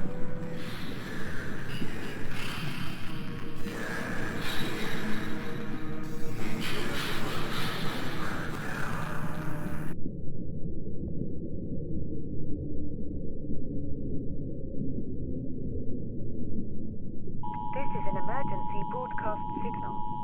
Please unpack emergency kit and follow the instructions. This is not a drill. Zygo Chen was an alternate reality game that operated in the early 2010s before disappearing off the internet. Thanks to internet archivists, particularly Universe Twisters, the entire game can be viewed today. The description of a compilation video is as follows. Zygo Chen was some ARGF held back in like 2011 to 2012-ish. I don't know the whole gist of it, other than some bitch named Athena doing some freaky brainwashing shit. Honestly, I just liked it because of the creepy shit. A few years ago, I downloaded a collection of the videos from some Mexican site, but never did anything with them. Now, knowing how cool the creep is and how lost this is, I'd be remiss if I didn't share with y'all.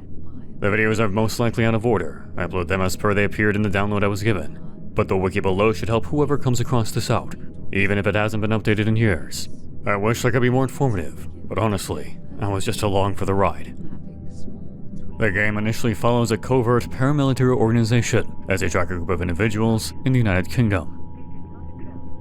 References to decontamination, the usage of bullets and bombs as a method for sterilization, and towards a wider biological threat this group is attempting to halt. Whatever this disease is, according to an infected individual named Alicia, is fatal in hours. It is in her entry that the eponymous Zygo is mentioned, as well as the organization, Celestial North, from which the main group of characters are fleeing from. A later entry introduces a woman named Athena, who becomes a recurrent character as she sifts through Zygo's computer and personal files, as he struggles with this unnamed disease. Through collaboration with Athena, the players begin to learn more about who Zygo was, and what his ties are to the Celestial North organization. At one point, Zygo worked globally as part of the British military, but defected and deserted. Following this, he worked to subvert the end goals of Celestial North by attempting to get the truth of the organization out into the public. Celestial North discovers the virus mentioned earlier, known as ETS, and, in an attempt to better understand it, killed millions in the process. What follows is Athena's efforts to spread the truth about Celestial North on Morning Star, and ultimately bring about its destruction. At some point after the game's initial run, the series vanished from the internet. For a long while, all that remained of Zygo Chen were the memories of those who interacted with it when it first went live.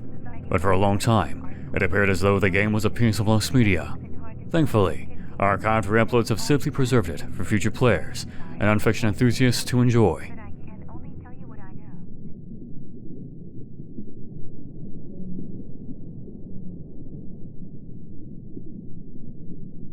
Siushka, which translates to mental hospital, is an ongoing YouTube-based horror unfiction series.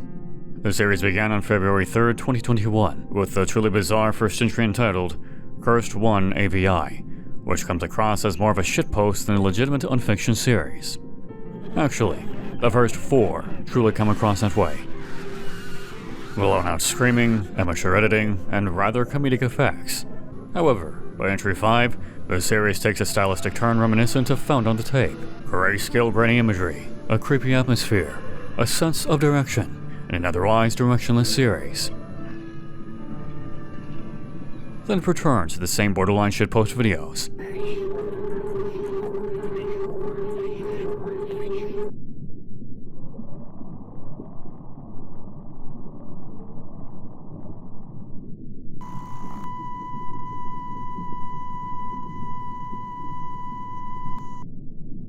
The Tangi Virus is a now concluded analog horror unfiction series created by Unfiction creator Vintage 8. The series itself is broken up into a few different parts, but has been compiled into a single half-hour-long video by Vintage 8 for easier viewing. The Tangi Virus saga utilizes analog stylizations, artificial speech similar to Zygochen, and follows the small Louisiana parish community as they struggle to contain a dangerous virus. The first part of the series, named the William Tapes, is set in the late 1980s and follows Dr. Julia Williams as she comes to identify a new disease in the Tangipahoa region. This new disease, operating like one she's never seen before, kills its victims quickly through viral meningitis, and all attempts to alert higher authorities falls on deaf ears. Eventually, Dr. Williams names the new affliction the Tangi Virus. As Dr. Williams continues her research, she makes an alarming discovery. Victims, both having been killed by the virus or survived it, develop tumors along their spinal cord and near their brain. This, however, did not raise as much as concern as what she discovered inside. Aggressive, worm-like organisms, writhing and bursting from the tumors after a certain period, infesting the host in the second stage of the virus's life cycle. These worm-like organisms attack the central nervous system and the brain itself. However, the true horror of the Tangi virus comes in a startling revelation that I will not spoil here. Vintage 8 is known for creating well-crafted unfiction and horror series on their channel. As of 2023, a sequel series of the Tangi virus known as the Oracle Project is currently completed and live on their channel as well. Additionally, many other horror series have gained a bit of traction as well. It lives in the static, The Swarm, Children Enter the House, Sinkhole, and many more. If you're a fan of analog horror, I recommend checking out Vintage 8's channel. You can find a link to the Tangi Virus Anthology series below, as well as my own analysis of the series, which can be found on my channel.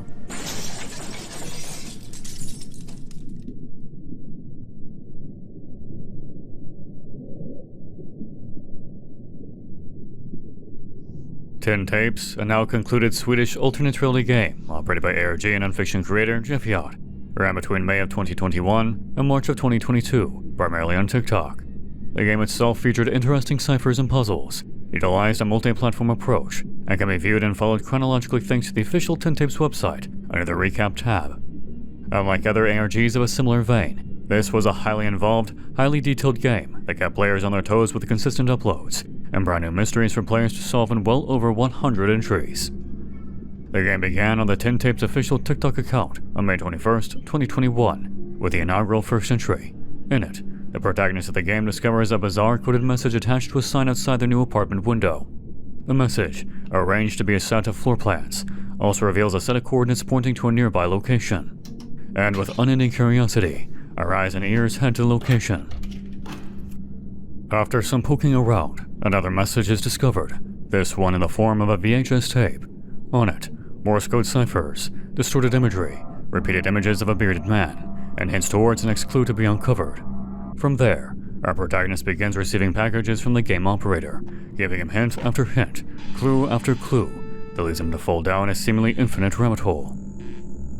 Many of the clues appear to be stored within the player's own apartment, with secret stashes, compartments, hidden messages, and cassette tapes to further the mystery. The tape contained a spectrogram code that led to a video, which then had players piecing together a set of ciphers and clues, all while the protagonist develops the overwhelming sense of being watched and stalked. The series goes on for quite a while, far longer than I have time to cover here. There exists a 10 Tapes Archive YouTube channel that places all the TikTok videos in chronological order. Additionally, you can view the videos on TikTok as well over on 10 Tapes. And finally, as stated earlier in the entry, the official 10 Tapes website has a chronological recap that contains links to videos, provides more written summaries if you're not wanting to watch the entire series start to finish. 10 Tapes is an excellent piece of ARG media, one that I encourage you all to experience for yourself. Nightmind also has a video series dissecting the game if you're wanting a more structured approach to 10 Tapes.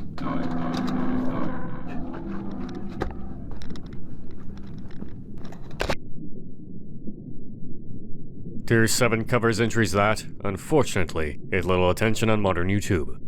Many of these series have seemingly gone defunct and may never see a continuation, and are quite niche in nature.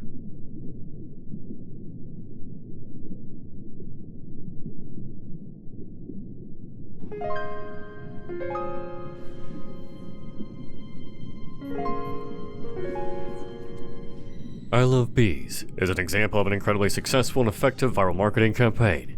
The ARG, created by 42 Entertainment for Bungie Studios, led up to and advertised the highly anticipated Halo 2 in 2004. The game initially began when 42 Entertainment sent out jars of honey to players of previous alternate reality games. Inside these jars of honey were letters that, when arranged, spelled out I Love Bees and gave players a countdown. As this occurred, I Love Bees was first hinted at publicly through a hidden message in a Halo 2 trailer, leading more and more players to the bizarre and seemingly hacked website. Which started as a seemingly mundane albeit strange page that advertised Margaret's honey, slowly began to give players hints to the actual purpose. The primary story followed Dana, the operator of the website, an employee of her aunt's honey business, who expressed her frustration that I Love Bees had been hacked. The entity behind this hacking? A marooned artificial intelligence known simply as Melissa. In an attempt to contact their allies, this AI uses the website to send out coded messages to players. Melissa's memory begins to be dumped onto I Love Bees, revealing more clues to the origin of the AI. References to the Covenant, to the presence of Halo installations, and to pivotal events leading up to Halo 2 begin to be unearthed by players. In the end, Melissa, in an effort to deactivate a Halo ring, alerts the Covenant to the presence of Earth, kicking off a major plot point in Halo 2. The website itself featured strange messages, sentence and data fragments, intriguing puzzles, audio logs, and hints towards a deeper story beneath the surface. 42 Entertainment even went so far as to include GPS coordinates and time codes, prompting players to head to specific payphones at given times in order to receive coded messages. This event was even chronicled in the New York Times article, Sci-Fi Fans Are Called into an Alternate Reality, wherein Zach Dill, a player in the celebrate ARG, waited for a payphone to ring in Tampa, Florida, while Hurricane Francis was only minutes away. The game evolved over time, sending messages through emails, calling players on their personal phones, and arranging meetings between both players and characters. By November of 2004, the game culminated in fans and players being invited to one of 4 movie theaters in the US in order to get the chance to play Halo 2 and receive a commemorative DVD, which contained the entire saga of I Love Bees, with some minor alterations and additions. Warning: this entry contains flashing imagery. Viewer discretion is advised.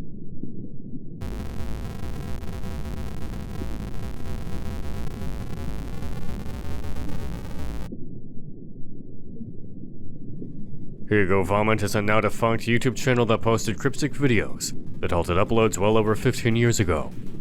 First beginning in March of 2008, the Hugo Vomit videos featured bizarre visuals, footage from Fritz Lang's 1927 masterpiece Metropolis, distorted and garbled audio, scrambled text in the video descriptions, and so on. The videos repeatedly use censored images of what appears to be the Archangel Gabriel on account of the horn. The series itself appears to be connected to the YouTube channel and supposed band called Sleepwell August. The band itself is a work of fiction and a part of the now cancelled game. Sleepwell August planned on touring the country beginning in April of 2008, but an unfortunate bus crash outside of Hays, Kansas, killed the band members only 5 days into their tour. Hugo Vomit is connected to the account through a number of comments between Hugo, the band itself, and a third character known as David. However, after the supposed bus crash and the killing off of Sleepwell August, the ARG fizzled out. No new videos, posts, or content of any kind appear after April of 2008. By 2023, even though it has gained attention on the modern platform, the series holds a little to no chance of ever continuing. Warning, this entry contains flashing imagery. Viewer discretion is advised. Blackwings.neocities.org, using similar iconography and symbols from the anime Serial Experiments Lane, is a rabbit hole-ass NeoCities website that discusses a cult known as the Black Wing Society. The pages of the website take the user through a series of images, many of them surreal in nature and lifted from or inspired by Lane, with each using tech-related imagery. The links eventually take the player to a page filled with different books and pieces of information. The primary source, labeled the Book of Rock, his domain below the Three Waters, appears to act as the principal doctrine of the Black Wing Society. The book, only 10 pages long, was supposedly originally written in the 15th century under the name the Von Schloss Grimoire, though the first mention of this text under either name is in this very document. The document goes on to state that the Black Wing Society disbanded after a 1996 leak of its existence. The various other pages of the website begin to describe the specific ideologies and beliefs of the supposed cult, with many of its central tenets being derived from the Book of Rock. The pages discuss the origins of mankind, of predestination and free will, of class, motivation, expression, altruism, and of the concept of stability. Several sections are censored and unable to be viewed. Along with the doctrines, the page also contains manga strips from Lane, links to view the series in either dubbed or subbed format, art cells and sketches from the anime, and a music video from the original series. Other pages on the website include a login page, of which I do not have the information for. The site also includes a link to a connect page called Club Siberia, a location featured within the Lane anime. This portion of the site also contains primarily retrowave, synthwave, and vaporwave music to be played and purchased. Beyond what I've described, there's not much more to the Black Wing Society. If you're interested in exploring the website, blackwings.neocity.org is still live as of 2023.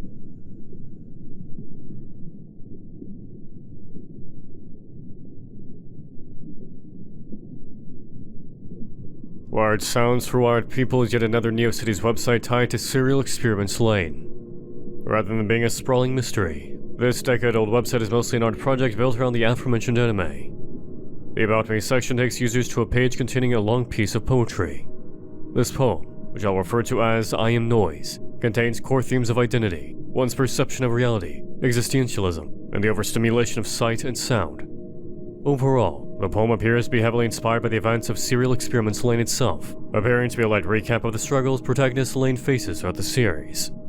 Download links allows users to download wallpapers, assets, and 3 Lane video games. Music track list is exactly what you'd expect.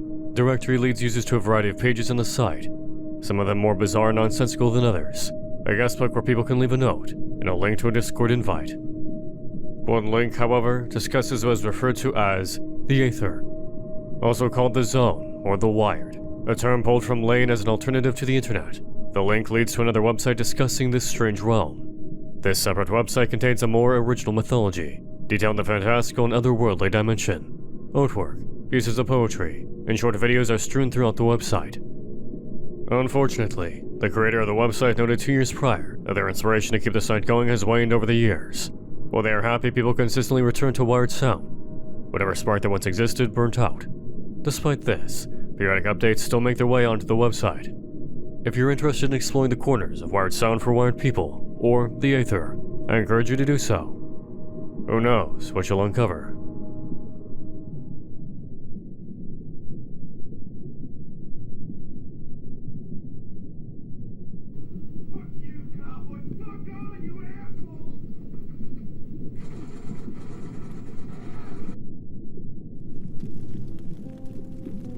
Just Acquaintances is a finished Unfiction series that debuted in January of 2012 and ended in January of 2014. The narrative features 31 entries including the introductory video, ranging from 3 minutes to 10 minutes in length.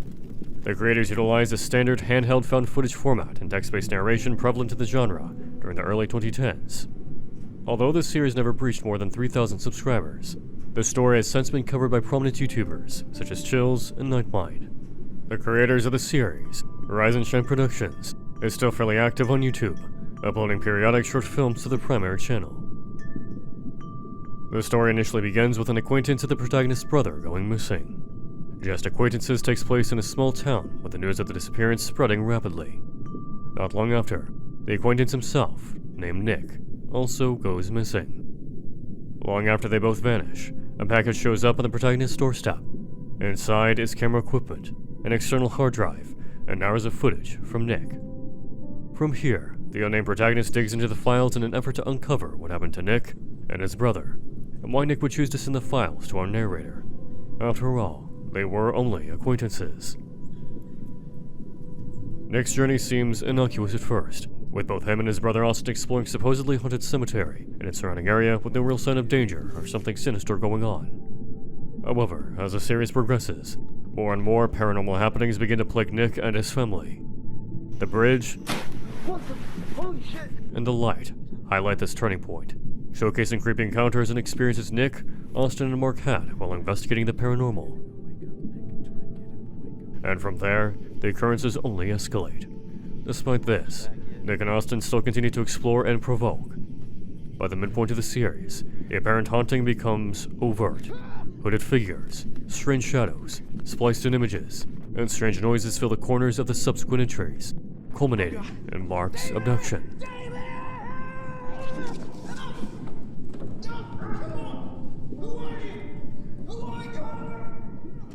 Along with the YouTube channel, a Twitter account under the same name adds onto and ties into the story, with some additional lore tweets and photographs, but is mainly used to announce uploads or short breaks between entries. Many fans praise the slow burn nature of the series, enjoying the steady build-up to the climactic final few episodes. While the series may have ended in 2014, it's not too late to experience the strange mystery of just acquaintances for yourself.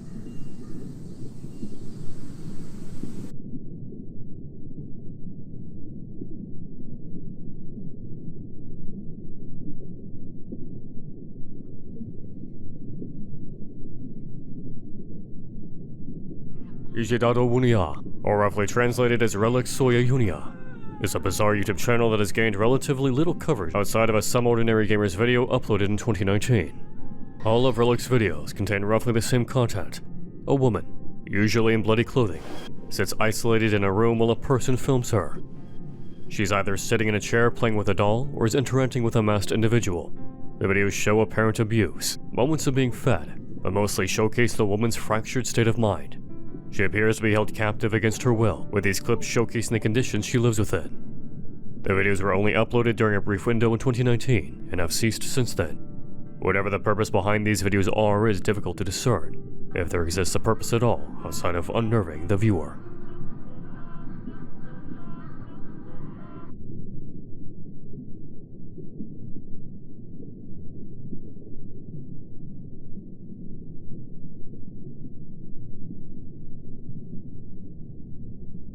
Popped PGHPE 25 is an alternate reality game that utilizes shifting stylizations with a style somewhat reminiscent of mid-2010s art house horror videos. The channel, which has only 18 subscribers and 8 videos, has no entries that breach 500 views as of the making of this documentary. Popped began posting in November of 2020 with the inaugural video, Deuteronomy 28:53, and apparently ended the series in July of 2021 with Special Delivery. I'm fairly positive this is intended to be a kind of Slenderman alternate reality game, or at the very least, uses a creature that has a similar design as the Slenderman, though the exact purpose of the series is difficult to discern at face value. In this instance, the entity is referred to as R29K and acts as a kind of cosmic being of sorts. The first few videos contain religious undertones, mostly using bits of scripture in videos or in the description. However, this has dropped a few entries in and is not picked back up. Popped also uses some rather controversial footage in their series. One entry has what appears to be a human corpse in a casket, one with a dead squirrel covered in flies.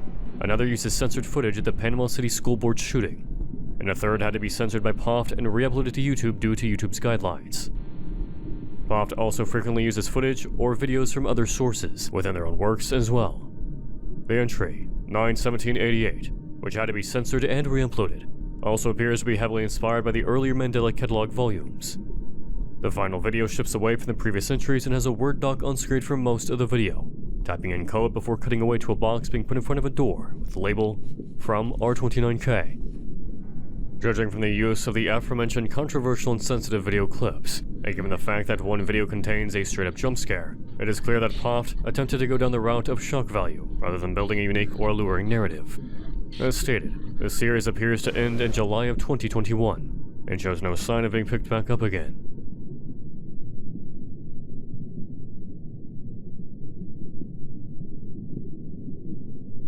I built a wall. It did not help. I don't know what else to do. She opens the gap to come inside and start to try everything. Josie's Diary is a relatively short-lived unfiction series, told predominantly in English but contains aspects in French, that began in January and ended in March of 2019. With only 3 subscribers and no videos breaching 100 views as of 2023, Josie's Diary follows the titular Josie as she battles against the agendas of other individuals. It appears that Josie suffers from dissociative identity disorder, with references to building walls, being in the light, and other personalities wanting to kill her off.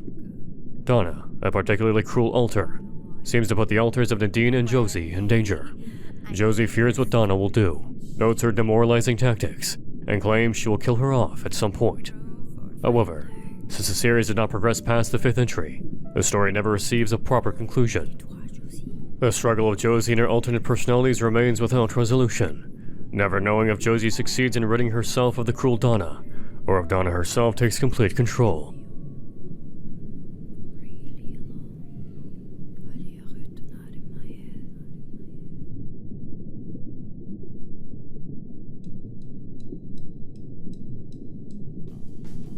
Pepsi Navy Exposed is a strange and comical NeoCities website that seeks to expose the truth behind Pepsi Navy, one mind at a time. The website, operated by Bowtie Nebula, puts forth that the Pepsi Corporation, while attempting to assert the dominance of capitalism in the Soviet Union, traded a, quote, shitload of Pepsi for a fleet of submarines. The page goes on to state that Pepsi has an entire Navy's worth of boats, in particular, a destroyer, a cruiser, a frigate, and around 17 submarines located all over the world. At that time, it made Pepsi the 6th most powerful military in the world. The best part of this tidbit of information? It actually happened. The Soviet Union did, in fact, trade a literal Navy's worth of maritime vessels to Pepsi in exchange for their product. Instead of seeking world domination, though, the Pepsi company sold off the fleet to Sweden for scrap metal. The website, however, claims that Pepsi lied and still maintains control over this secret navy. The person behind the website isn't without proof. In fact, they found a recruitment flyer for the Pepsi Navy, stating their disdain for remaining in the shadows, and that they will rise above and topple Coca-Cola's reign as a dominant carbonated beverage company. They even found a document that applies geometric design concepts to the logo of the Pepsi company, discussing the golden ratio and other naturally occurring geometric constructs, which then devolves into discussing creating a gravitational field in the creation of a Pepsi universe. The website also features a message board that requires a login and a form to sign up to fight against Pepsi's secret navy. Parent or guardian's permission is required. Along with this, a link to a master document entitled Don't Believe Pepsi's Lies is available to view as well. Overall, this little alternate reality game is an amusing one to follow and extends far beyond what the website itself entails. The master doc mentioned will get you sufficiently up to speed on the series of events surrounding this nefarious soft beverage company. If you're interested in more lighthearted, non-horror-centric ARGs, this might be up your alley. The final tier of the iceberg. Tier 8 is described as containing series that deserve more attention than they're given. Some of these are rising stars, others are sleeping giants. Jimbo Seth heavily recommends reading into them and exploring these series on your own.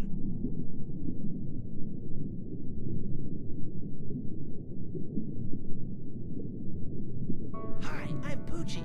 And I'm Pansy. And we're from Poochie and Pansy. We're here to remind you that sometimes you see scary things on TV. But remember, what's on TV is what's make-believe. When you go outside and look at the rest of the world, that's real. So don't be...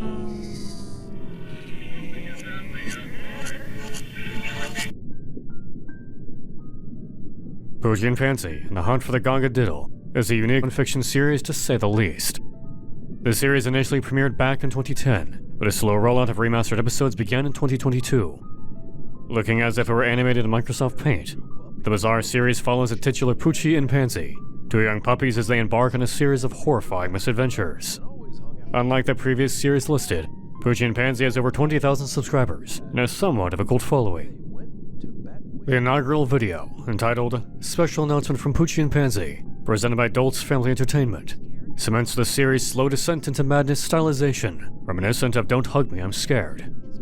While the animated series starts off normal enough, following Poochie and Pansy as they search for the Midnight Crown, each episode grows darker in tone, in stylization, and ultimately, the episodes devolve into chaotic messes. As stated, Poochie and Pansy starts off with a seemingly innocuous quest for the Midnight Crown. However, by the second episode, the series takes on a significantly darker tone, with Poochie and Pansy being led into a dark cave by a firefly impersonating their friend Freddy. Unfortunately, Freddy dies, and Poochie and Pansy are abducted by the evil witch. In order to save Pansy, Poochie allows the witch to, rather graphically, tear out one of his eyes. However, between episodes, it appears Pansy and Poochie defeat the witch, and Poochie takes one of her eyes to use as his own. In the fourth installment, also in Japanese for unexplained reasons, cuts live-action footage stating, "Find you, and everyone in your world is dead, except you." From here, each episode becomes a chaotic mess of flashing images, distorted visuals, live-action footage, and actual animated segments of Poochie and Pansy. References to finding something to become free, loneliness and isolation, and of course, the journey of Poochie and Pansy and the kitten they rescued. On May 14th, 2012, the series came to a conclusion with the final episode, Poochie and Pansy, Part 7. Utilizing distorted animations, they claim that the outside world is make-believe, and live-action footage, the series ends on an ambiguous and rather horrifying note. If you're interested in seeing the series for yourself, the link will be down in the comments section.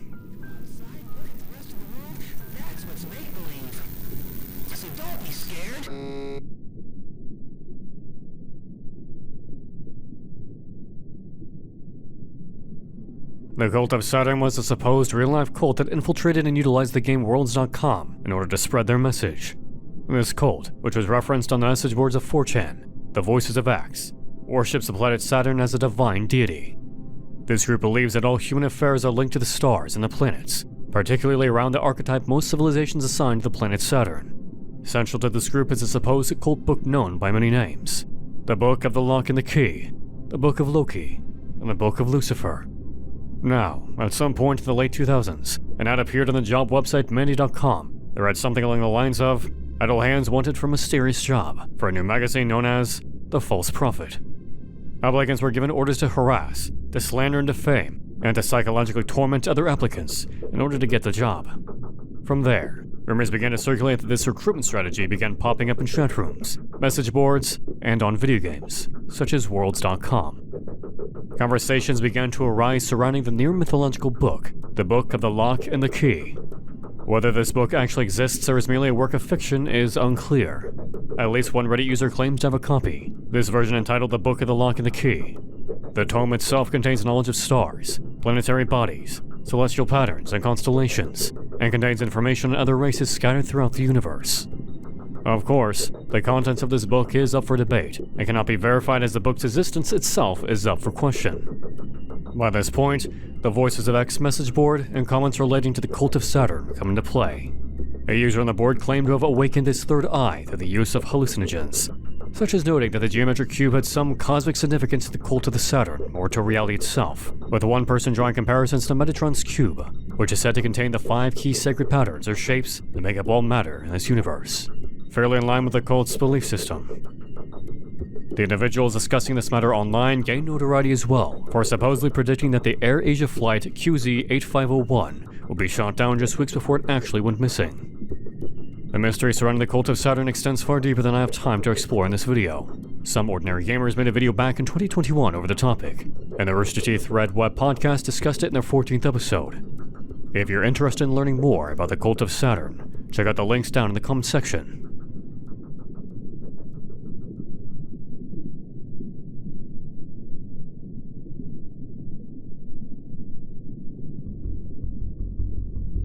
Kronos for Live Jurassic Park is a decently well-known completed alternate reality game that first appeared on YouTube in 2015. I distinctly recall conversations regarding this bizarre series that utilized footage of Jurassic Park in order to convey its story.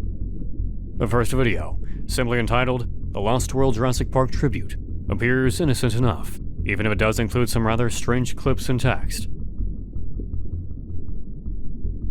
The third video, entitled YouTube is monitoring and controlling my life takes a dramatic turn. In it, the 144p video describes how YouTube has begun a campaign of harassment after the uploader's mother's passing, particularly the removal of videos seen previously. The uploader's mother was a massive Jurassic Park fan, to put it mildly, but the videos are locked behind her YouTube account, likely set to private or unable to be viewed in the person's country. Without access to her original YouTube account, the uploader has no way of getting to the videos. They claim YouTube's help desk was filled with automated responses that did not help. Another video entitled, Here Goes Nothing, directly references the fake Eratos computer algorithm designed to detect and remove copyrighted content, and also considered a form of mass surveillance by corporations such as Amazon. This then feeds into the larger mystery surrounding the supposed computer algorithm, the origins of which date back to a November 25, 2015 4chan post on the X board. The post details a conversation between a factory worker and their co-worker about finding a tape gun with the name Eratos written on it, with the factory worker being advised to never speak the word again. Supposedly, anyone who searched the name on their computers would be flagged and fired immediately. As this mystery spread, the Cronus for Life Jurassic Park account became attached, especially with the Here Goes Nothing video previously described. Cronus discusses their knowledge of the Eratos system in a Q&A video, in which the uploader mentions that YouTube utilized Eratos in order to flag their videos and take them down. Another account under the name Todd Ellsworth became associated with this growing Eratos mystery, and became further linked to the Cronus account once it was discovered that Todd Ellsworth is an anagram for The Lost World, the second Jurassic Park film, and the subject of the first video Cronus uploaded. The mystery continued from there, with rumors of YouTube accounts, 4chan users, and others being banned or having their content deleted for merely referencing the term Eratos. In 2019, Blame It on Jorge uploaded a video describing the timeline of events and intricacies of this bizarre alternate reality game. Check out his video in the comments section below if you're interested in learning more. As of 2023, interest in the mystery has somewhat waned, though several articles exist online documenting the origins of the word and the dark rabbit hole itself.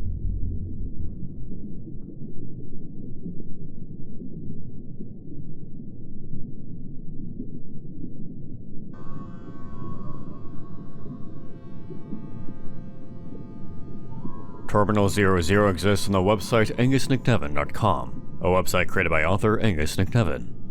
While the website itself serves as a dumping ground for Angus's various literary ideas and concepts, it also includes links to buy his book, Stars Bleed, the first novel in the imperishable Phantasmagoria cycle.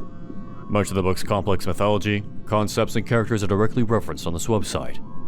One reviewer of the book mentioned how much of the content described in the book can be found on the website, and that the website serves to answer some questions, provide clarification for certain concepts, and overall elevates the story being conveyed. As for the website itself, upon loading up the homepage, internet sleuths are greeted with a message: something has obfuscated their voices once more. No matter, I shall make you listen. Clicking the page brings users to a strange collection of symbols, distorted imagery, and bizarre sounds playing in the background. By repeatedly clicking through different pages, users eventually find the page, A Word with a Speaker. This page describes the titular Terminal 00 and how it has begun to cease altogether. On its own, much of the content described in the page appears incomprehensible, but along with the book, maybe what is described can begin to take shape. One link does take the user to the blog page of Angus. Here, Nicknevin mentions how much work he's poured into this project, the countless words written, the images, the MP3 files, and so on. As of 2021, Angus could not promise any more substantial updates and shifted gears into writing a second novel, likely the second book in the imperishable Phantasmagoria cycle. Until that day arrives, however, we'll have to settle for the mysteries to be unraveled in Terminal 00 and in the Stars Bleed novel.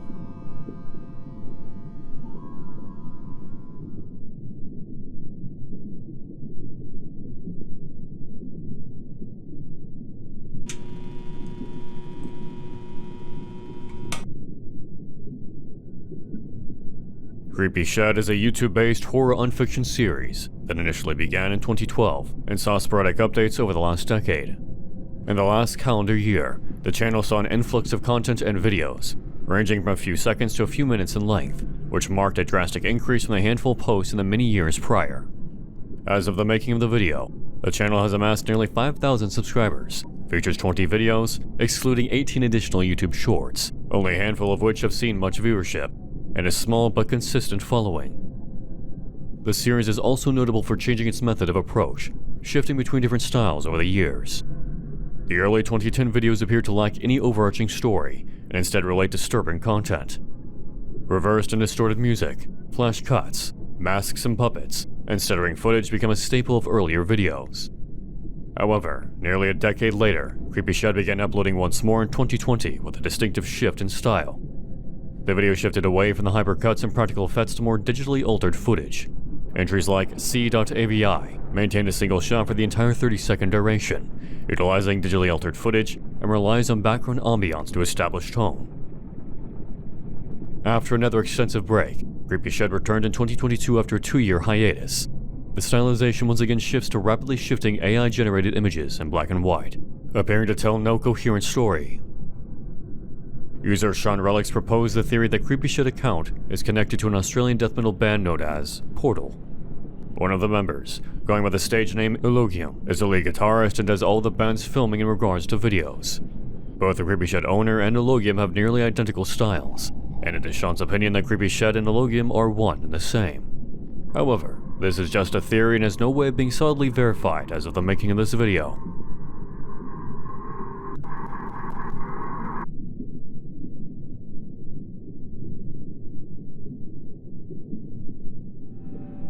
This entry, simply labeled K, is difficult to find. As of the making of this video, I have no clear idea as to what specifically this is referencing. There are thousands of accounts under this name, so finding the correct one seems like an impossible task, unfortunately. If you have any clue as to what it means, please let me know in the comment section below.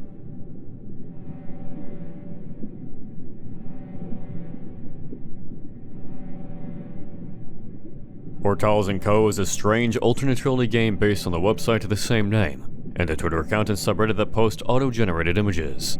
The company is self-described as dealing with shipping, finance, and investment, though the auto-generated images appear to hint towards a more sinister purpose. These images contain random words, such as adulterously, Frenchifying, and overgrainers, along with unique number IDs, country identifiers, and QR codes that do not contain valid links as of the making of this video. Inside Hortals & Co., a link for another website called the Nietzsche Institute can be found. The Institute offers a program that addresses social, economic, and emotional mobility while stabilizing notions of autonomy, self-actualization, and identification reformation. References to remapping and reordering human protocols and commands, targeted psychotropic memory pass-through inhibitors, and streamlining the human experience are found on the About the Program page. What it means, however, is difficult to discern without more information. Redditor Pigeon noted that the website states that users have 1 hour to use a given passcode and drew correlation between the QR codes posted by H&C and the login information. The initial code is encrypted with the brainfuck computer code, though beyond that, the resulting phrase needs another round of decoding. Along with this difficult-to-decode string of ciphers, another link to a website entitled 11 Repeating simply features the text, Control All. Given the strange content posted in the Nietzsche website, the Hortals & Co. purpose might be rooted in attempts at mind control and societal manipulation. However, beyond this, the trail has, unfortunately, gone cold. The last updates to the Hortals & Co. discourse appears to have been around a year ago, and the agency Twitter and subreddit have stopped posting as of 6 or so months ago. No prominent YouTubers have covered this topic, if at all, so the trail, for now, ends here.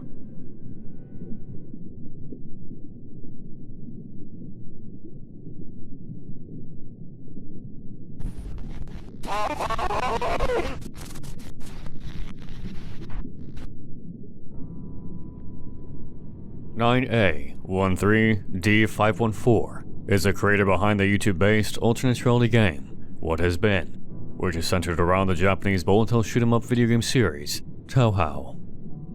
In 2018, the creator of the series began posting videos utilizing Morse code and binary-based ciphers in order to relay the story. The narrative followed the characters of Ren Satsuki, an infamous, unused character in the franchise, and Marissa, detailing what could have been. What Has Been essentially ties together elements of Touhou lore and develops an overarching murder mystery as well. Though I'd love to dive into the actual story behind it, I'm not up for decrypting every single video, and the series has seen little coverage outside of select Touhou ARG circles. The series did see a return in May of 2022, after its original end in 2018. This few-year gap was marked by a lack of direction on part of the creator, with this new continuation seeking to tie up loose ends. 9813 posted a Q&A video in June of 2022 to answer any lingering questions fans may have had, clear up any misconceptions, provide clarity for the series and decisions made, and so on. If you're interested in journeying down this rabbit hole and decoding some videos, I recommend checking the channel out. What has been developed a dedicated following over the course of its run, something smaller ARGs and channels typically have a difficult time establishing.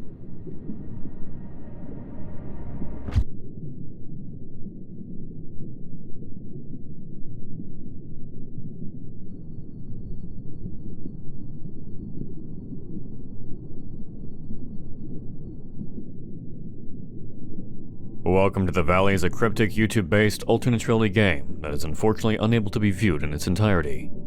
The video listed on this iceberg, Welcome To, is now a privated video and cannot be viewed on the channel. Thankfully, YouTuber Knight details the first two videos in the series, both of which are no longer viewable on Welcome to Valley's channel. The channel, bolstering 872 subscribers and no username, now features only two videos, A Thread of Light Crumbles and Love, Anguish, Gone. Welcome To features a 3D render of a man in a suit reading off a script in front of a wall of static, detailing a rainy day and cloudy skies. As YouTuber Alex Seals points out on Knight's video, the text read off sounds eerily similar to a modified version of Electric Light Orchestra's 1977 hit, Mr. Blue Sky. You do not know. This is a beautiful new day. Walk the streets. The video culminates in the suited man stating, "Welcome to the Valley," and "We are not wrong." We seem to have misunderstood each other as a similar execution, also featuring the suited man in front of a wall of static. Ominous music plays in the background, and, like with the first video, features interpolations of Mr. Blue Sky's lyrics. In April of 2023, a third video entitled Love, Anguish, Gone was posted to the channel. The video itself contains no visuals, and only the sounds of wind, distant cars, and a high-pitched ringing. In the comments, the channel owner writes, "In memoriam. People go. Nothing is permanent. Spend time wisely. Sooner or later, we'll all be plants." The following video, A Thread of Light Crumbles leaving nothing but dust and memories, provides a bit more context. Eden, someone close to the account owner, passed away. The last two videos posted are memorials to this person, ending the ARG and starting something entirely new in the process. To the operator of Welcome to the Valley, I'm truly sorry for your loss.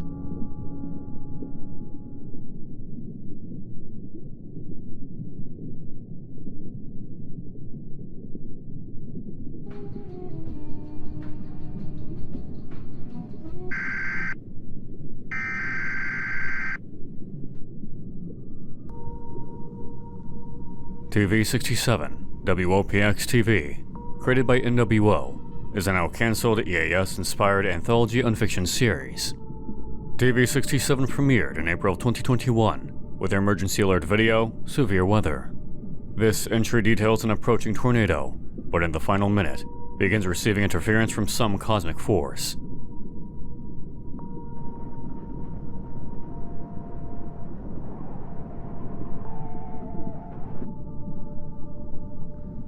The second entry, 2004 Grand Vegas accident, takes cues from Gemini and Local 58, and describes some kind of horrifying anomalous event in the region.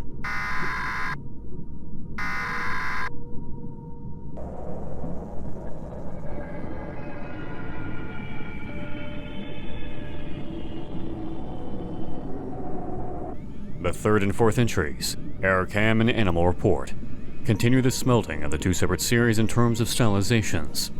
Error Cam details a more celestial cosmic horror.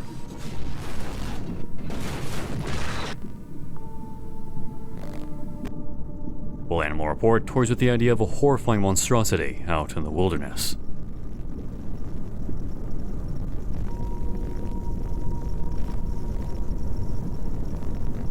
Unfortunately, NWO made the decision to halt production on the series in October of 2021, shifting their efforts over to a Half-Life inspired series entitled English Japan Media. Rather than taking a more anthological-based approach, English Japan media attempted to push forward a single narrative surrounding the 1994 Crontex accident involving an interdimensional satellite. Just as in Half-Life, it spurs some kind of resonance cascade, tearing open a portal to somewhere else entirely.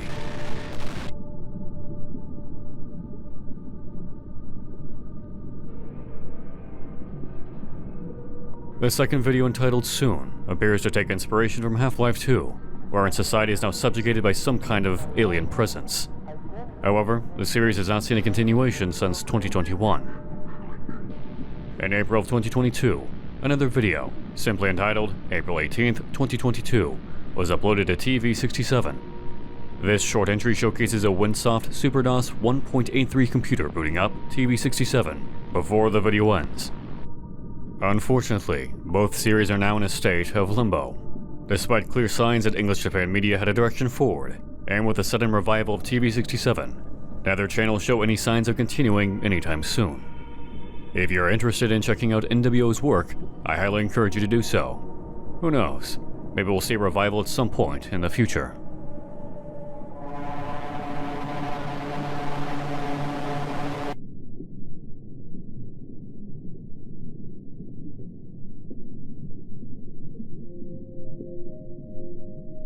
Aglaika 999 is an old alternate reality game based around the real-life cold case of 3 missing women in Springfield, Missouri.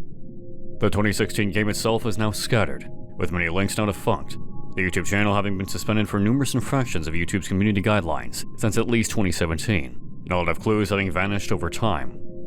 Given that there's little to no coverage on this mystery outside of a Discord that I cannot find the link to, and 2 specific Reddit posts, I'll do my best to relay the information in a clear manner.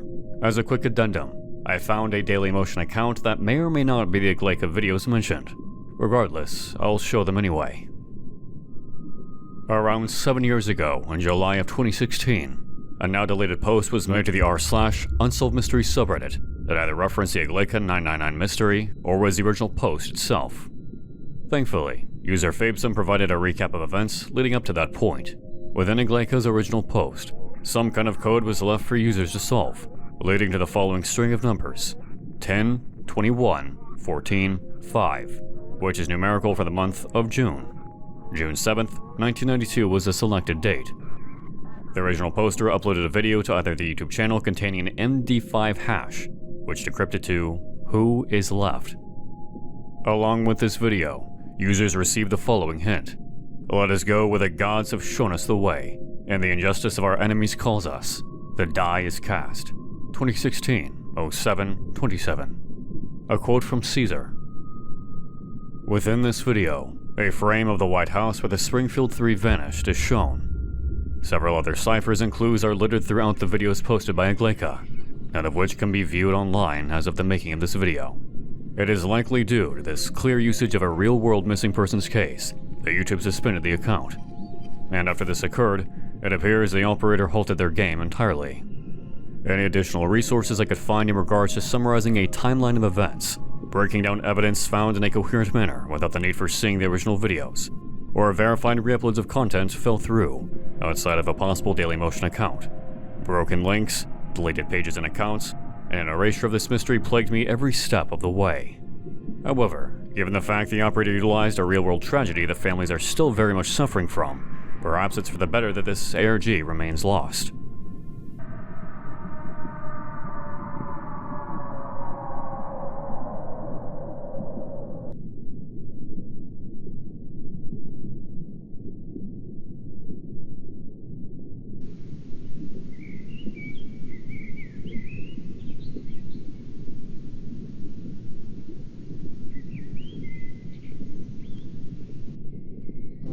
If you look into the light, you can see the absence of shadows. You can discover the light inside of your soul, and even if it is dark inside of you, even if your inner world is full of disbelief and fear, you can find yourself. There is a possibility to rescue yourself from pain of ambiguity. There is a chance to change your darkness. There is a simple way to keep a balance. Just look at your reflection, and you will understand who you are. Solid and single as Mount Nittany, firm and everlasting as body of lion's paw in the mild warm hands of Nittany. An individual. The One. Lauscher Hans, or Eavesdropper Hans, is a 15-year-old YouTube-based alternate reality game that both premiered and concluded in 2008. Even though the series received little attention over the last decade and a half, watching the video still feels as though you've come across some strange and old mystery tucked away in the corners of the internet. Lauscher Hans does not follow in the steps of other ARGs at the time, and instead utilizes vague imagery, blurry footage indicative of the time period, ciphers to leave clues, and a WordPress account for users to read through. The story begins on Hans Altman's blog, entitled Looking for a Hideout, on April 23, 2008. Our protagonist, on the run after some kind of incident and attempting to evade an unidentified group of people wanting to kill him, hides out in the mansion of an unnamed individual. Although they rarely speak, the two mildly trust one another, so long as Hans never goes into the basement. A decimal cipher post made on April 30th points towards another WordPress website, this one operated by the unnamed individual Hans is living with. This silent observer claims that Hans is living within his mansion, eating his food and using his computer, all while clumsily leaving behind a trail for the observer to follow. And from here on out, the observer mocks Hans, dissecting his every post and video, insulting him and degrading him as the story progresses. On May 2nd, 2008, Hans posted his first video on YouTube entitled Mansion 1, featuring footage of the house mentioned in previous blog posts. The description, written in binary, states, if you look into the light, you can see. The videos follow the same structure, having a video and then a binary description, each description adding to the previously read poem. That same day, a password-protected post appears on the blog that can be unlocked with the phrase, Raskolnikov, a character from Hans's favorite book, Crime and Punishment. This post goes along with his first video, detailing the legend of the Nittany, a possible reference to the Algonquin folk tale of how the Nittany Mountain in Pennsylvania came to be formed. Along with this, the observer seems to indicate that Hans is not entirely who he seems. The story develops from there, but if you want to experience it for yourself, I highly suggest you explore the Lauscher Hans YouTube account and the associated WordPress account. Retro Gaming Now also made a video detailing the story of Lauscher Hans in August of 2022, in a video entitled A YouTuber's Slow Descent into Chaos, if you're wanting a more guided approach to the story.